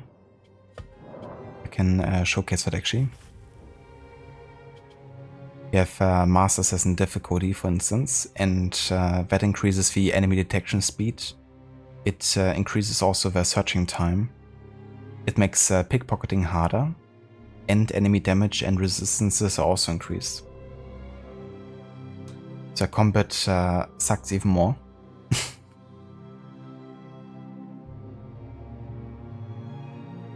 That's a very sort of a shout out, Rod. More than happy to give you one.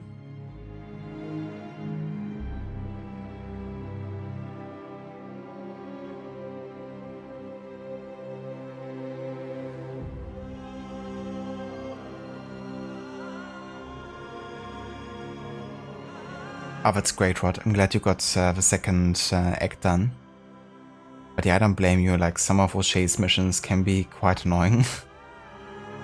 Or very difficult to pull off. But that's good that you got it all done. So I guess tomorrow you're gonna try to do the rest of the game, right? Act 3 to 5, I think it is.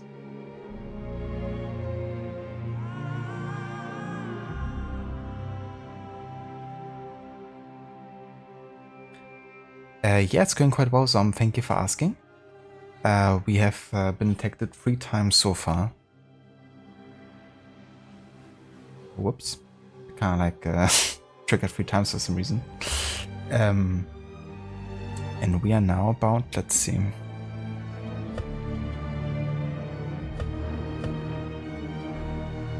Yeah, about 9 hours into the game. So I would say it's going alright at this point. Haven't really been detected yet in like major assassination missions, so yeah, quite happy with how it's going so far. And yeah, I have heard about Ghost of Yotei. Personally, I'm looking quite forward to it. I think it's interesting they're going so far into the future to, 300 years after Jin's story and focus a bit more on the thematic of a ghost rather than, focusing on Jin as a character. So, yeah, I'm looking forward to this new historical setting and character, and with it, of course, comes new inventions, like, firearms, for instance. It's also gonna be interesting.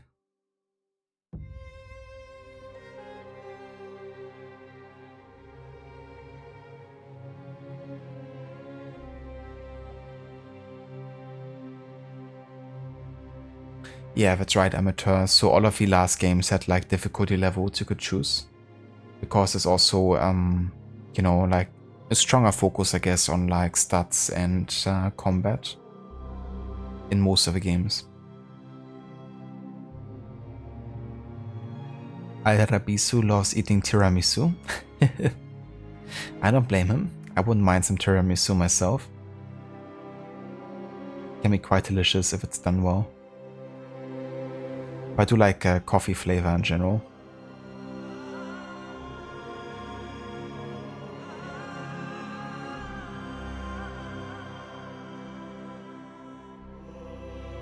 Hey there, Code, welcome in. Oh yes, that's a thing in Fallout. I've never played those games.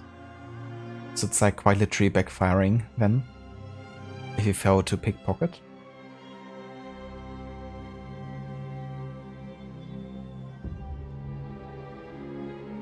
Robert's plan, finish it tomorrow, then that will make way through the Tomb Raider reboot trilogy on Saturday, Sunday and then Monday. That sounds like a good plan. Seems like it definitely in a good time schedule to get it done in time for October to start.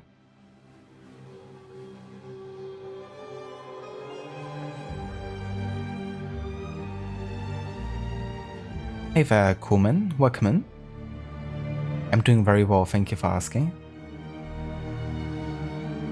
Yeah, I've been having a good day so far, playing a bit more Mirage.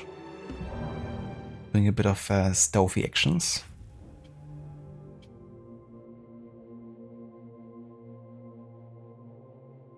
How about you, Vokuman? How are you doing today?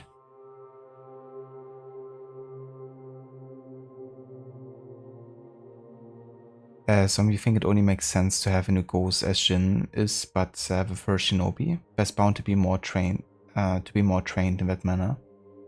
Yeah. It's gonna be interesting how they might also differ in like what kind of skills they might be proficient in. I do look forward to seeing like a new interpretation of like Ghost, I guess. Being maybe a bit bigger than, just like a single character.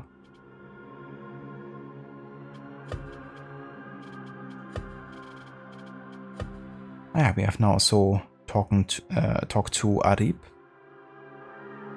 Poetess, courtesan, singer and composer, Arib al-Ma'muniyah was born into slavery but rose to become the most prominent artist of the court. Time passed and several caliphs came and went, yet Arib's celebrity endured. Quick-witted and brazen in life as an art, Arib's boldness won her legions of admirers and more than a few enemies.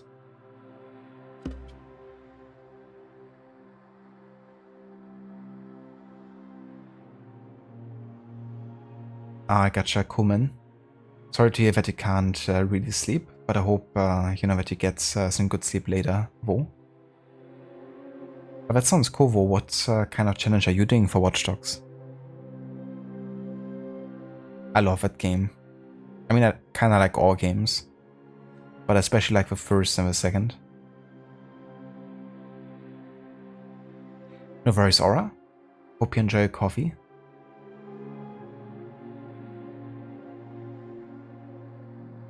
Yeah, that's true, Rod. It would definitely help, having the easier difficulty, meaning less time in like combat or like potentially dying, having to redo certain missions. And New Game Plus, do you have like the option in New Game Plus to make use of like many advantages of the first new game? have like many skills or like equipment you can take into the New Game Plus.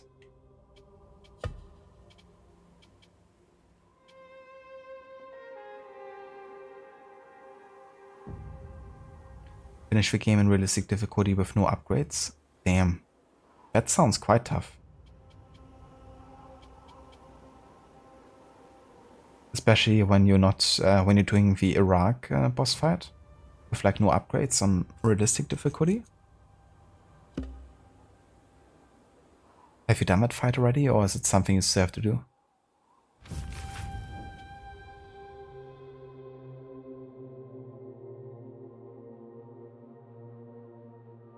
Ah, I got your rod. Well, that would definitely also help a lot with the new playthrough. You know, having like skills and weapon upgrades taking over. Basically starting as the most badass motherfucker ever. No one is gonna be able to mess with Lara.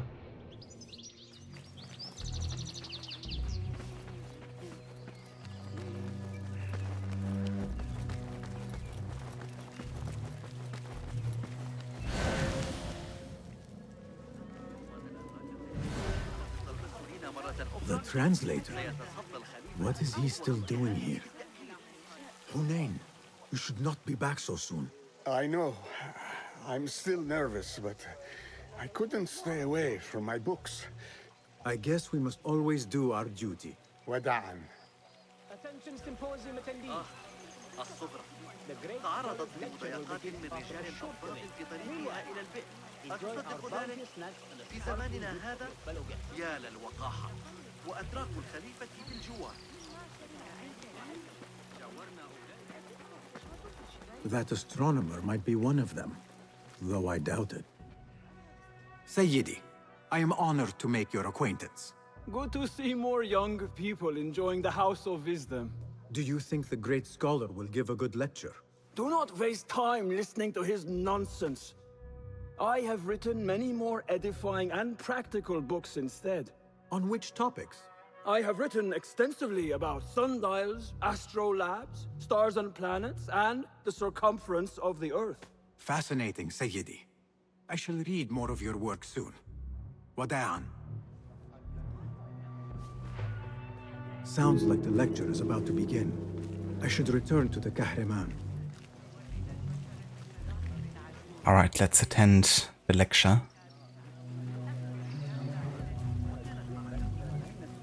Learn some thoughts, facts about history. Pardon me. Is Fazil Fahim's lecture ready to begin? Indeed it is. Head inside if you please.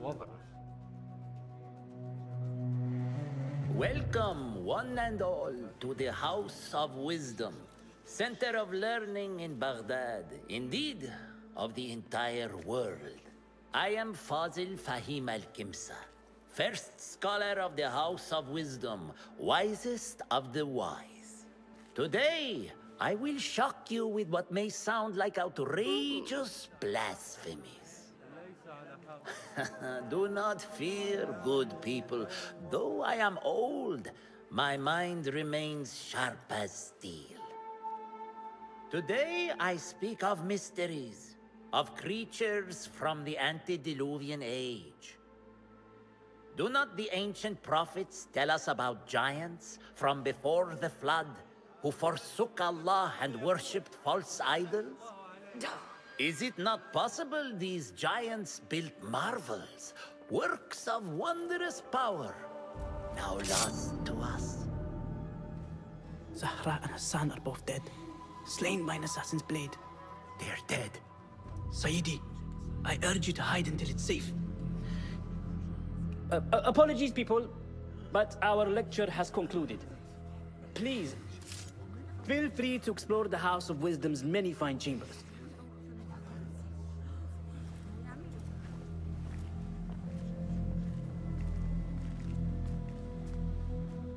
You call yourself the great scholar, Fazil. You who burn books and hope the smoke will hide your crimes. How many did you sacrifice in your search for knowledge? How many did you use, damage, and discard in the name of discovery? Now you hide within the House of Wisdom. The house you led astray. But I will find you. And I will exact justice for every soul you savaged for your great work.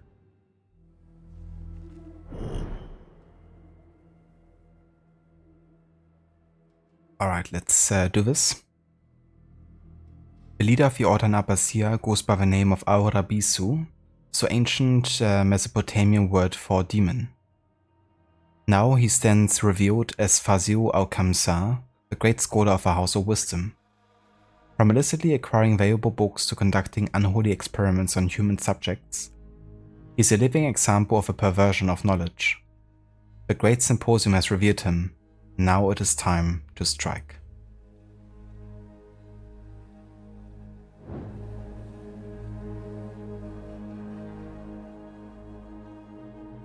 It is true. Fazil leads the Order in Abbasia. I need to hunt him down. Professor left no classes today. Exactly. None.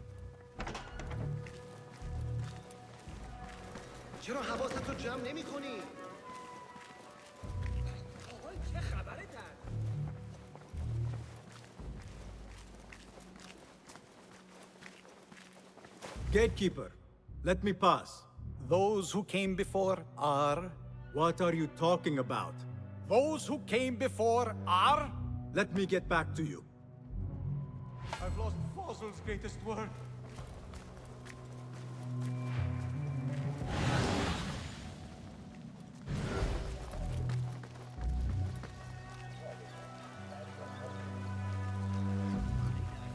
The old fraud Fazil went into hiding. How exciting. What do you think frightened the great scholar? The old fool must have imagined one of his antediluvian creatures. He's an absolute disgrace. But where did he run off to? There's rumors of hidden passages beneath the House of Wisdom. Maybe he hid down there. I have heard the rooftop gardener mention these places, yes. What a colorful detail to include in my verse. The scholar by secret tunnels fled, chased by delusions of deities who want him dead. Guide me, Enkidu.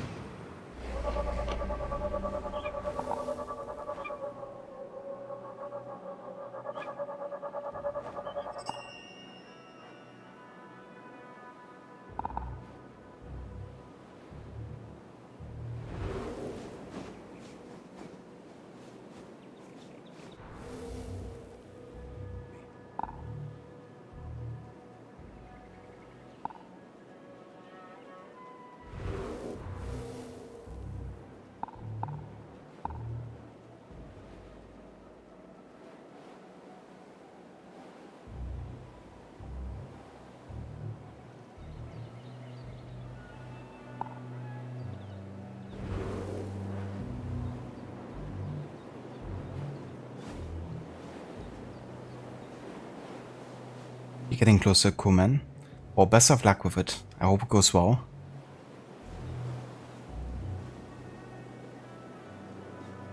But those who came before are before came those who came before are before came who was. Exactly. You can use these words interchangeably pretty much.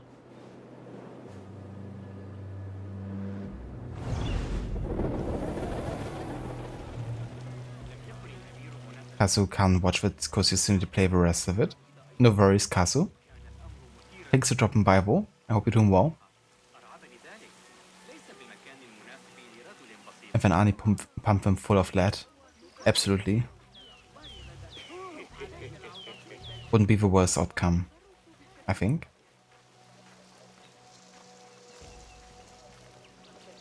Pardon me, but I heard a rumor about a hidden basement beneath the House of Wisdom. A secret basement? You must be joking. No, not at all. Surely, such a large building must have basements and cellars to store books and inks. I'm aware of no such location on these premises. Perhaps a little token of my appreciation will jog your memory. Most generous. Murders, mayhem, and bonfires. It's time for me to depart the House of Wisdom. Father has a fine carpet shop in Samara. He always wanted me to take up the family trade. A wise choice. Now, about any hidden cellars? Oh, yes, of course, forgive me. Now that you mention it, there is a basement hatch in the northwest courtyard. Thank you.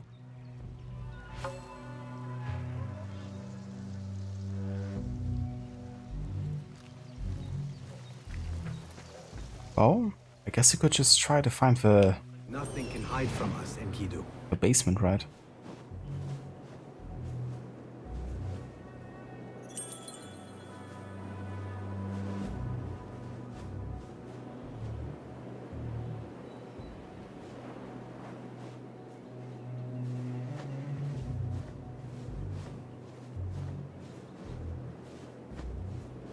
If I could see if it is.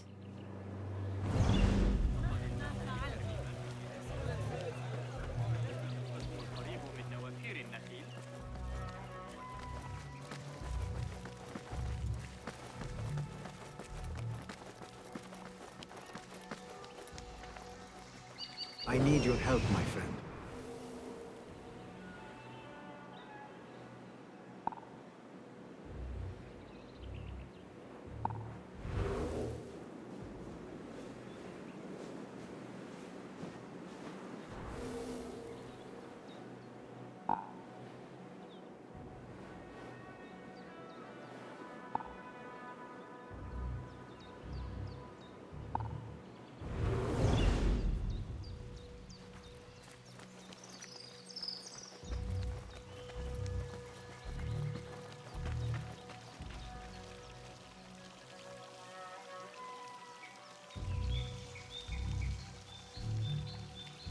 What you try to say to yourself too, and it was weird putting the words together like that. I don't blame you.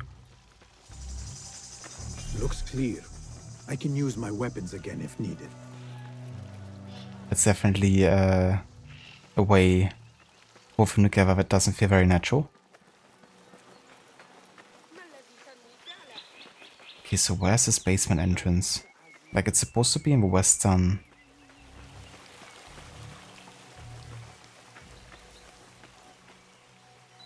outer courtyard. What do you see, Enkidu?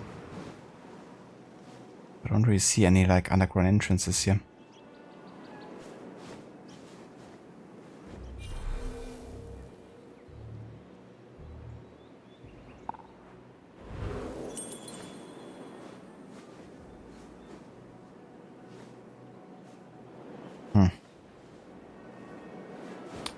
Oh, never mind, I guess.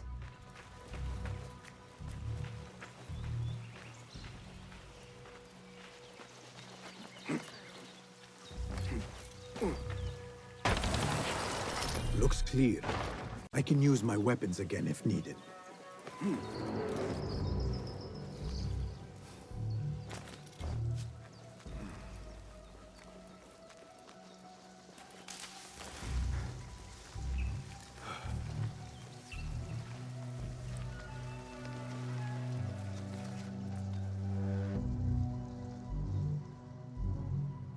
A very nice castle, that's great to hear. What did you have for dinner? We're gonna get some dinner ourselves over here soon. We're gonna get some Asian fusion takeout today. You guys getting Shadows on Valentine's Day? Well, I personally won't buy it, but I might still play it close to release if Ubisoft sends me like a key, and if it lines up with my historic auto run, then I might play it around that time. But I think until I get to the year that Shadows is taking place in, probably gonna take longer than February. What about you, Amateur? Are you planning on getting it? Welcome back, Aura. Hope you enjoy your coffee. Sanity restored.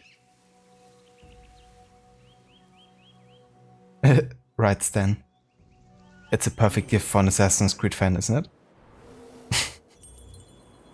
That game. Hey, what's that?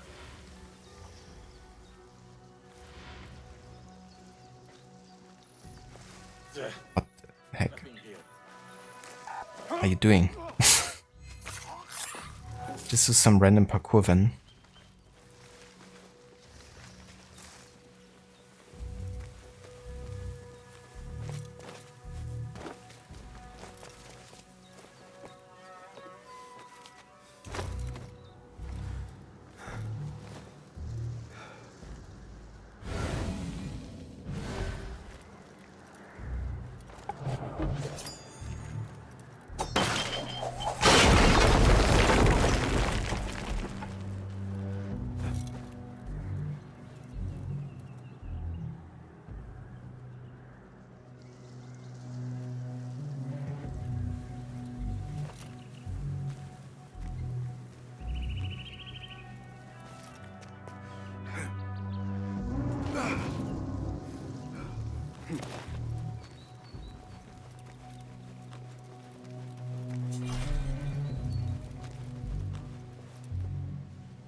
God, I forgot for a second there, but we still had guards on that side.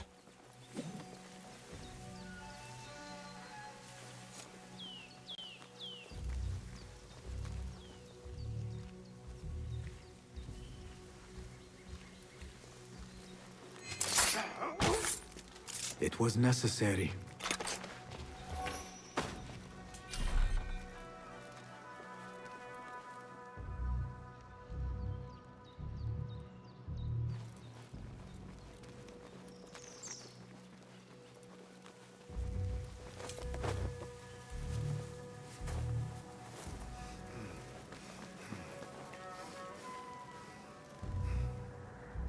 Shay, I make my own Valentine's Day. Ah, Jesus. I'm sure he does. He's just gonna do it with his imaginary friend. Isn't he?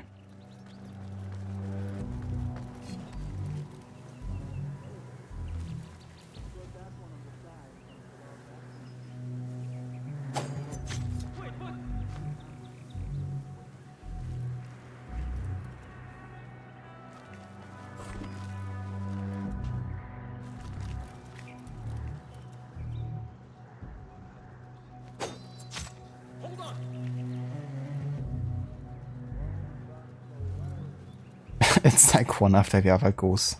Check it out. Amazing.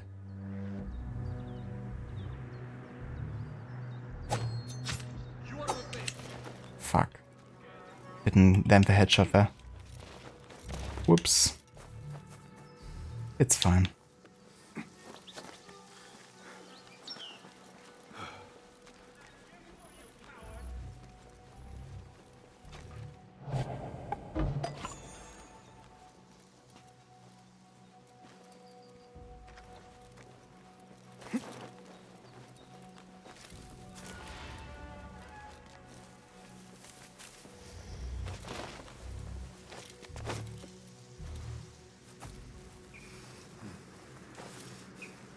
What do you see?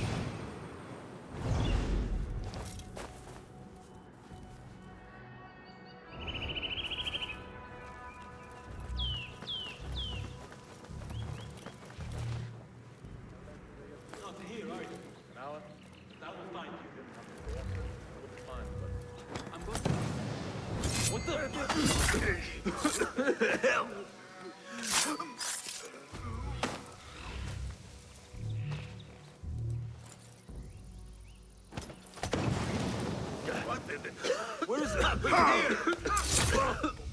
Where is it?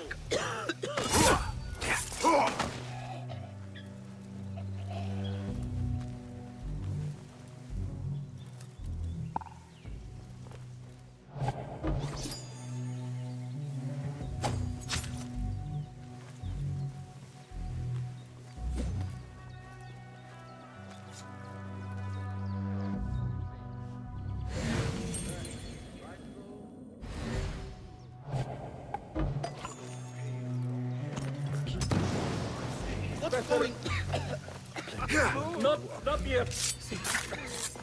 Joe, my God!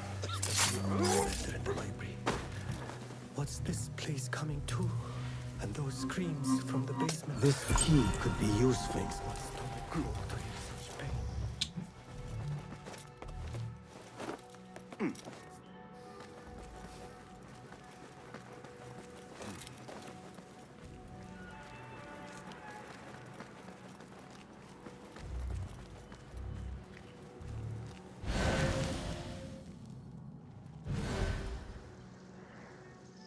Better not. Jesus Christ. I think Basim wanted to perform a leap of faith over instead of actually grabbing one of the ledges.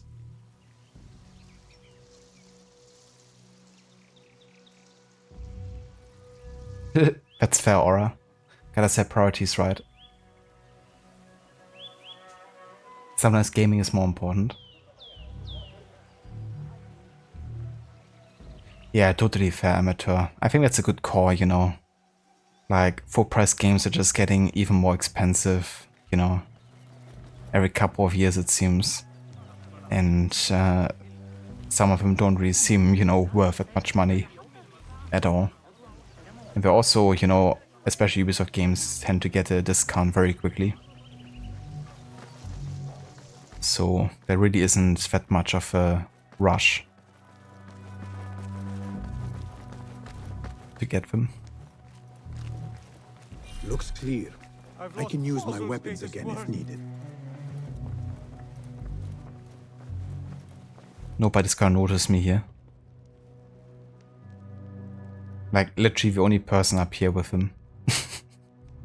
What do you mean you lost the great scholar's masterwork? I'm sorry. I was distracted by the presence of the famous poet Arib. Forget the poet! We better find Fazl's book, or we're both dead. Sounds like part of a passphrase.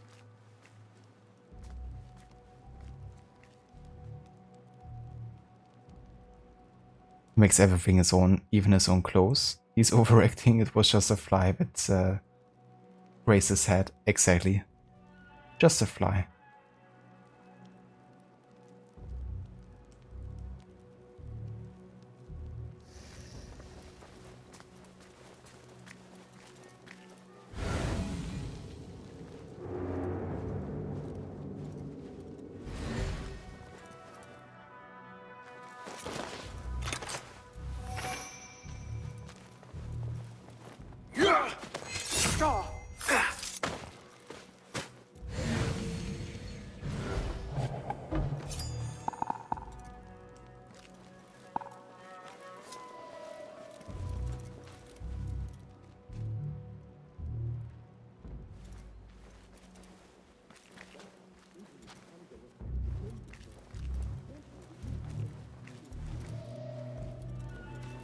Oh Jesus, Basim, what are you fucking doing?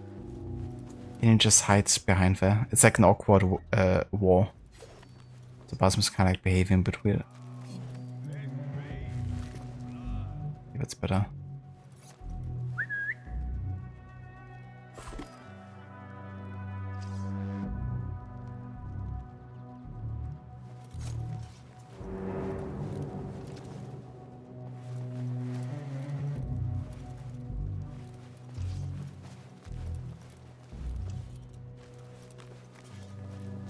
What is this doing now? Just like climbing around?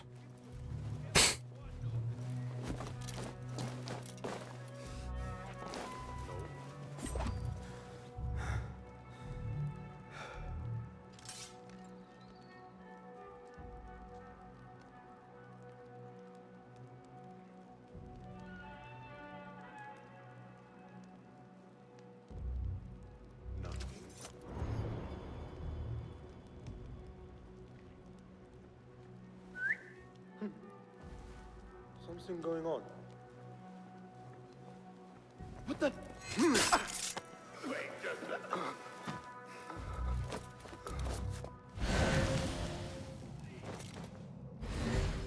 What? What did that person hear that? Fuck?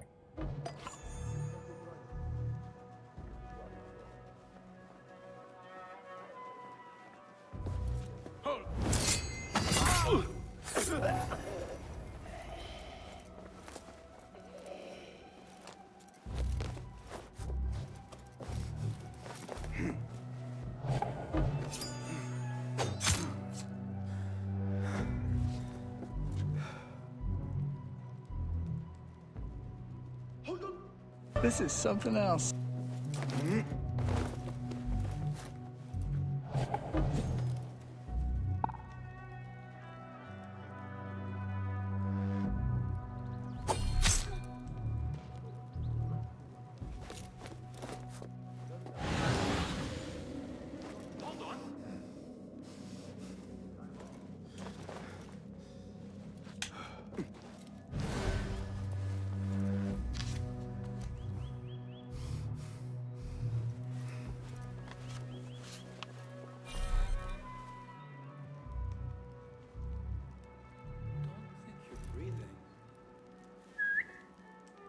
I'm going to squash you, spider!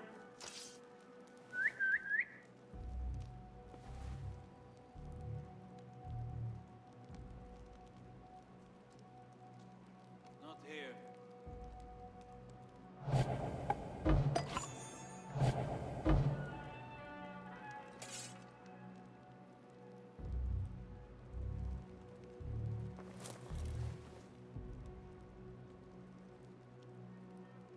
Camera's a bit awkward. Can't really look around. Come on, just follow the trail of bodies. It's not that difficult. Nothing.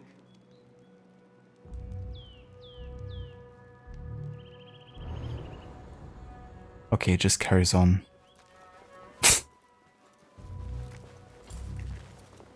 Not here, are you? That book looks out of place wedged behind a desk like that. A history of the great scholar and his magnificent reforms of the House of Wisdom by Fazil Fahim.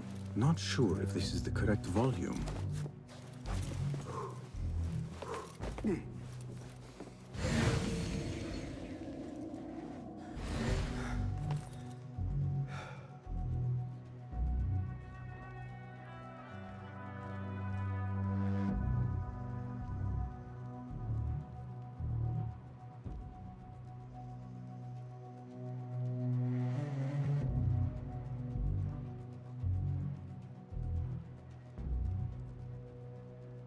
Come on, keep on going.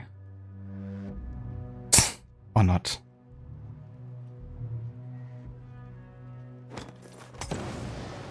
Someone is going to pay for this. What? Okay, I can still assassinate him, but what the fuck is happening here? I couldn't assassinate him. Oh shit. At least I could still kill him with assassin focus there, but yeah, the assassin prompt wasn't popping up.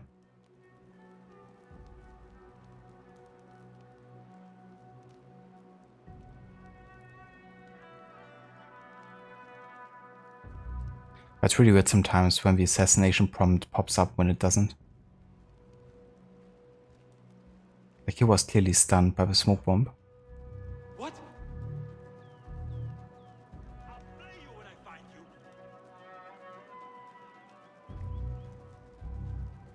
God have mercy. Assassino! Assassino. Okay, I'm actually gonna go back here. Into a safe area again, and we're gonna go and have a save.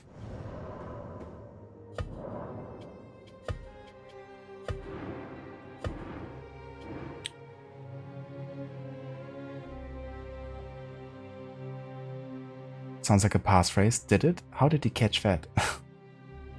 He's very observant. And method also gives you enough time to play complete products. You don't approve of early day one of game that needs to be patched. Strange thing to pay extra for an inferior product. No thanks. Yeah, you can really only win, right? By paying less and getting a more optimized game.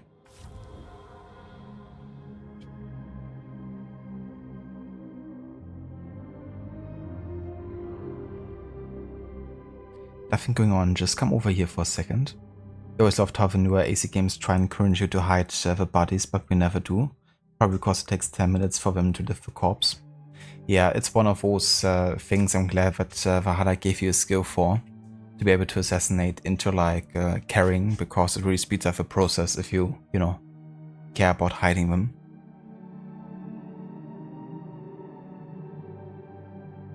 Exactly, Code, you know, if only I had like a knife. But I'm afraid I used all of them already. Also, give me 1 sec.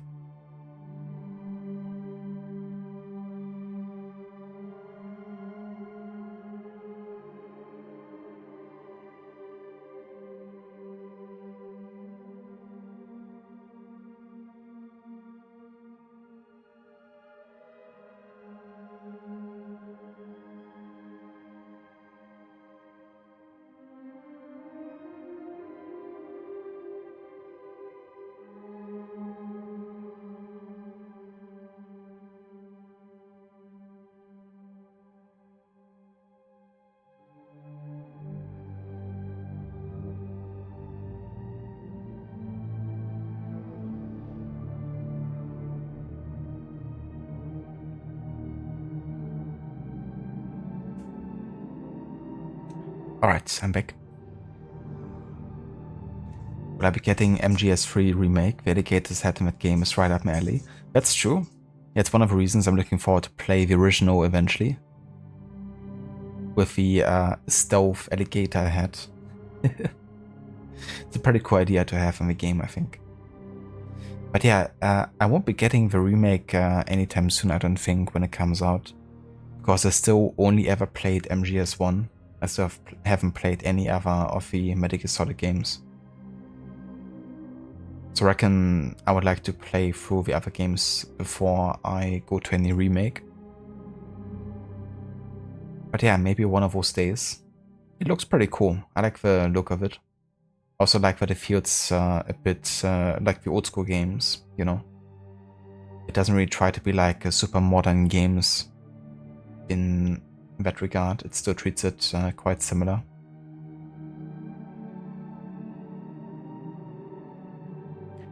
Hey there, Ave. Welcome in. I'm doing well, thank you for asking. Yeah, I've been making some decent progress with our stealth challenge here with Mirage.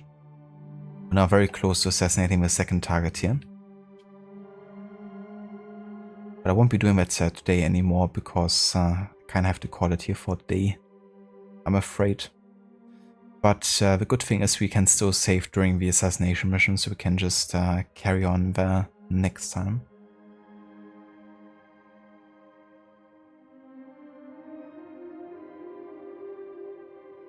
Zomp, you for one have every faith in Sucker Punch's ability to deliver a game that's perfectly polished at launch and plan on pre-ordering Ghost of Yodi when can.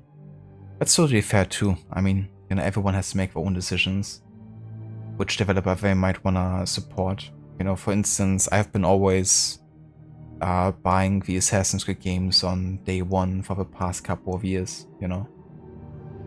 Because I still, you know, enjoy this series a lot, and I've never, you know, regretted it. Whenever I spend money on, you know, a game on launch. Even with Odyssey, I didn't, you know, like regret playing it on day one or something. But yeah, personally speaking, I don't do it for any other franchise though. You know, that's like the only games that I consider buying on day one, really.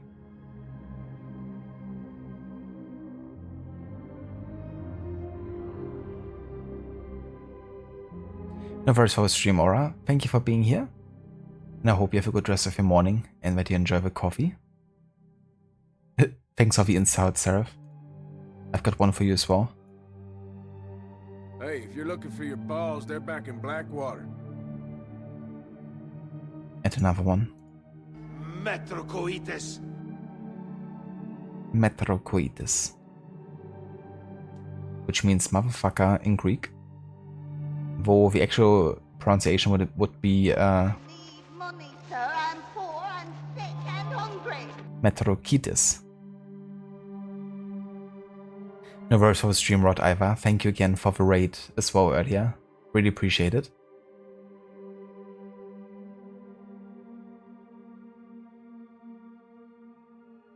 And And yeah, I already wish you a good start to your stream tomorrow with Watch Dogs. I probably won't be able to catch like the beginning, but probably close to it. Gonna be cool to see you, you know, play through the chapter 3 to 5 and highlighting the music. Especially since I think the later chapters also change some of the ambient music, like for the crimes detective, for instance. I think that one changes depending on the act, I believe.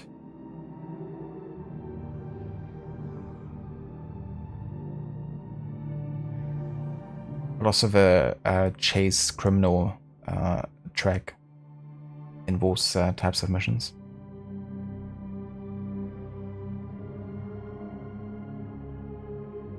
Yeah, that's fair, Ave. I mean, I would also expect the gameplay to be quite refined, you know. But yeah, ultimately everyone has to make their own decision. Or you make my own decision, like Shay would say.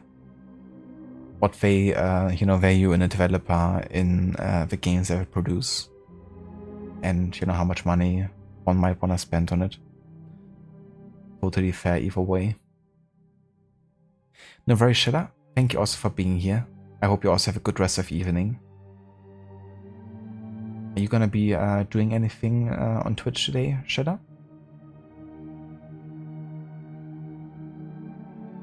No worries, Ave. Thank you also for being here and for joining. You too, Kuman. Thanks for being here. Hope the rest of the Watch Dogs challenge goes well. It's kind of funny how everyone in chat has like a red username color right now.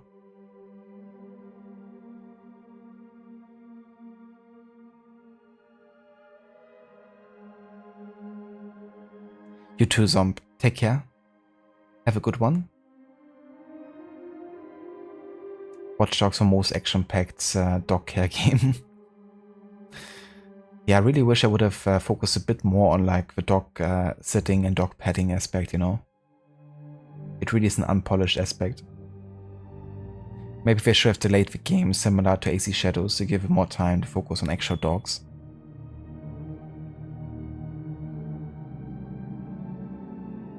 That's great to hear, Rod. Yeah, I don't blame you, that soundtrack is so good. And also like hearing those tracks in full, you know, from start to finish. It's also cool because you kind of like see some missions for a longer amount of time as well, and you might see some changes. Like when you were chasing Tobias, you know. I'm not sure I actually ever seen that as well, like where he ends up going to. I usually just, you know, catch him before that point.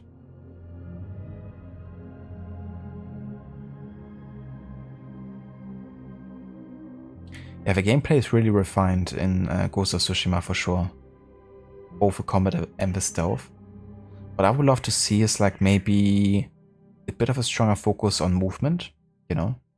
It's really their opportunity to maybe do like a parkour system that even feels better than Assassin's Creed's, you know. Obviously it's not like urban environments everywhere, but it would still be nice considering they already have like, you know, menu jump and like slide and, you know, climb up, climb down. They could maybe give it a bit more nuance.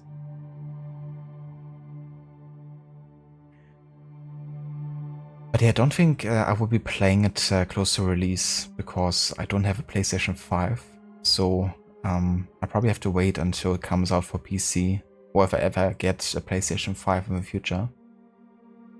I kind of doubt that it's gonna release for the PlayStation 4.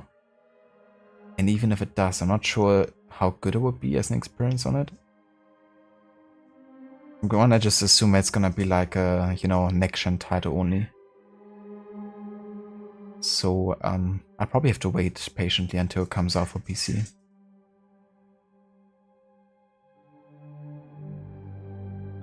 Red is the color of blood. It's the best color.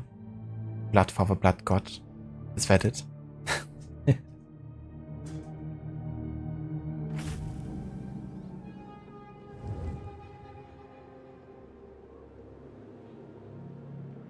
But you'll be seeing a lot of red in October with horror games. That's true as well, dude. Lots of blood for blood god will be spilled. Hopefully not too much of your characters though. What's definitely gonna happen as well, I reckon. But it was funny because he stands his ground and goes toe to toe with Aiden by shooting continually at him. Yeah, exactly. Just like waiting to shoot you up, and then all of a sudden, you know, they're super unhostile in the next cutscene. And by the way, I build stuff. Come see me anytime you need anything. I build stuff. You do?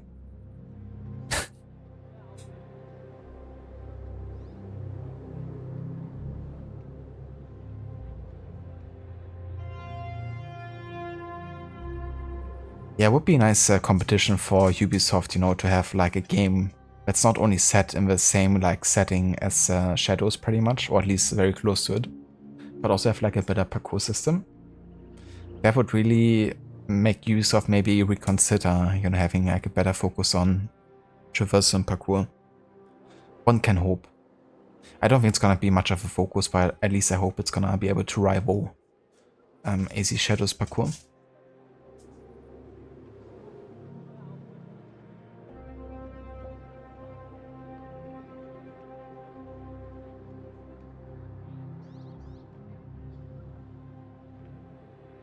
With a QuickTime events code?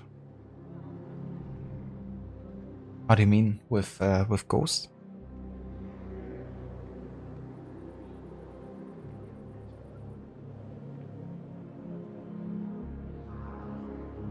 Yeah, fair enough, Swamp. Personally, I've been super hyped and been looking forward to Ghost ever since they released the first trailer. But I didn't get to play it until I actually had a PlayStation myself, which wasn't until like... Well, it was closer to the release of Ghost. In fact, Ghost was one of the reasons I got a PlayStation 4 back then. So Ghost came out in like July, and I think I got the PlayStation in like October, November or something of 2020. And then got it on like a used market for like $35 and was totally worth it. But yeah, Ghost was one of the main reasons I got a PlayStation 4 back then. But also, of course, it was good because it made me able to like catch up on some other exclusives, like back then, you know, God of War or Spider-Man, for instance.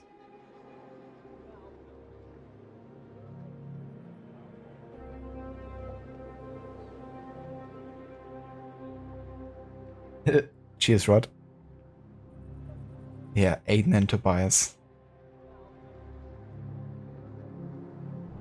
I wouldn't mind another story featuring Aiden, Tobias, and T-Bone just hanging out together, like post Watch Dogs Legion.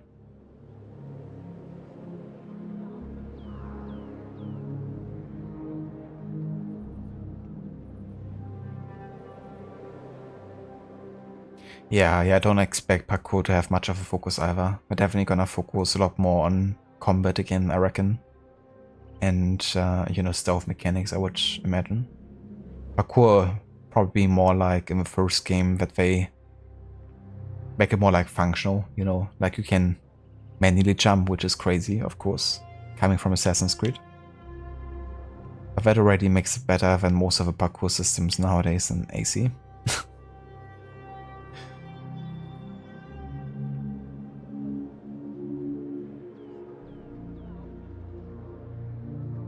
But yeah, we have saved, so we're gonna just go and quit the game. And this is gonna be where we recorded for today for AC Mirage. I would like to thank you all so much for coming by and for joining me for another Mirage session. I'm gonna go and have a look and see who's online or we can raid today. Let me see.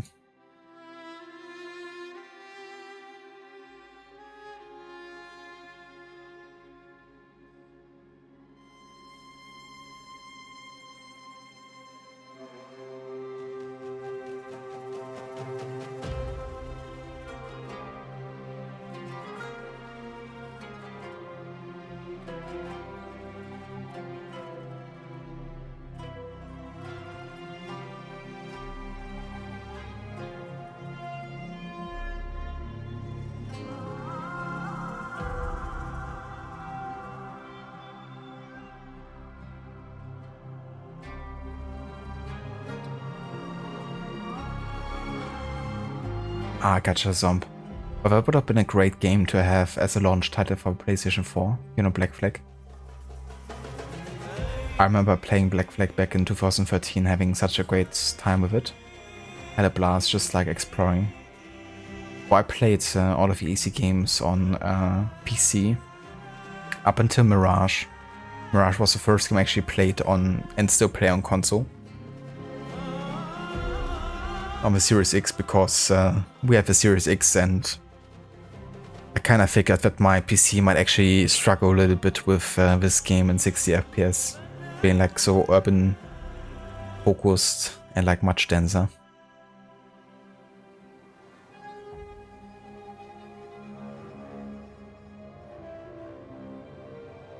Yeah, Rise of the Ronin I still gotta play. I have it actually on my historic order list.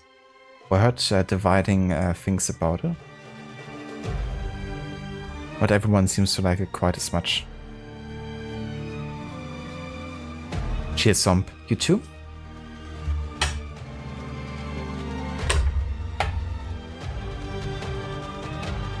And we double Star Wars PC, not a Survivor maybe.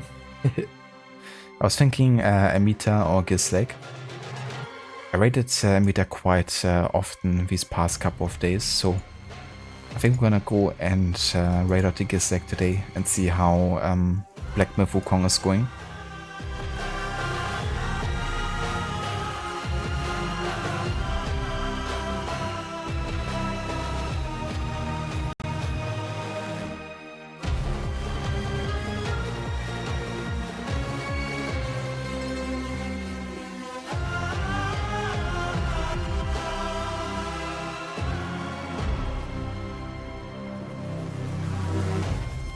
Oh yeah, Amateur, I was actually thinking of getting a PC upgrade in the next couple of months.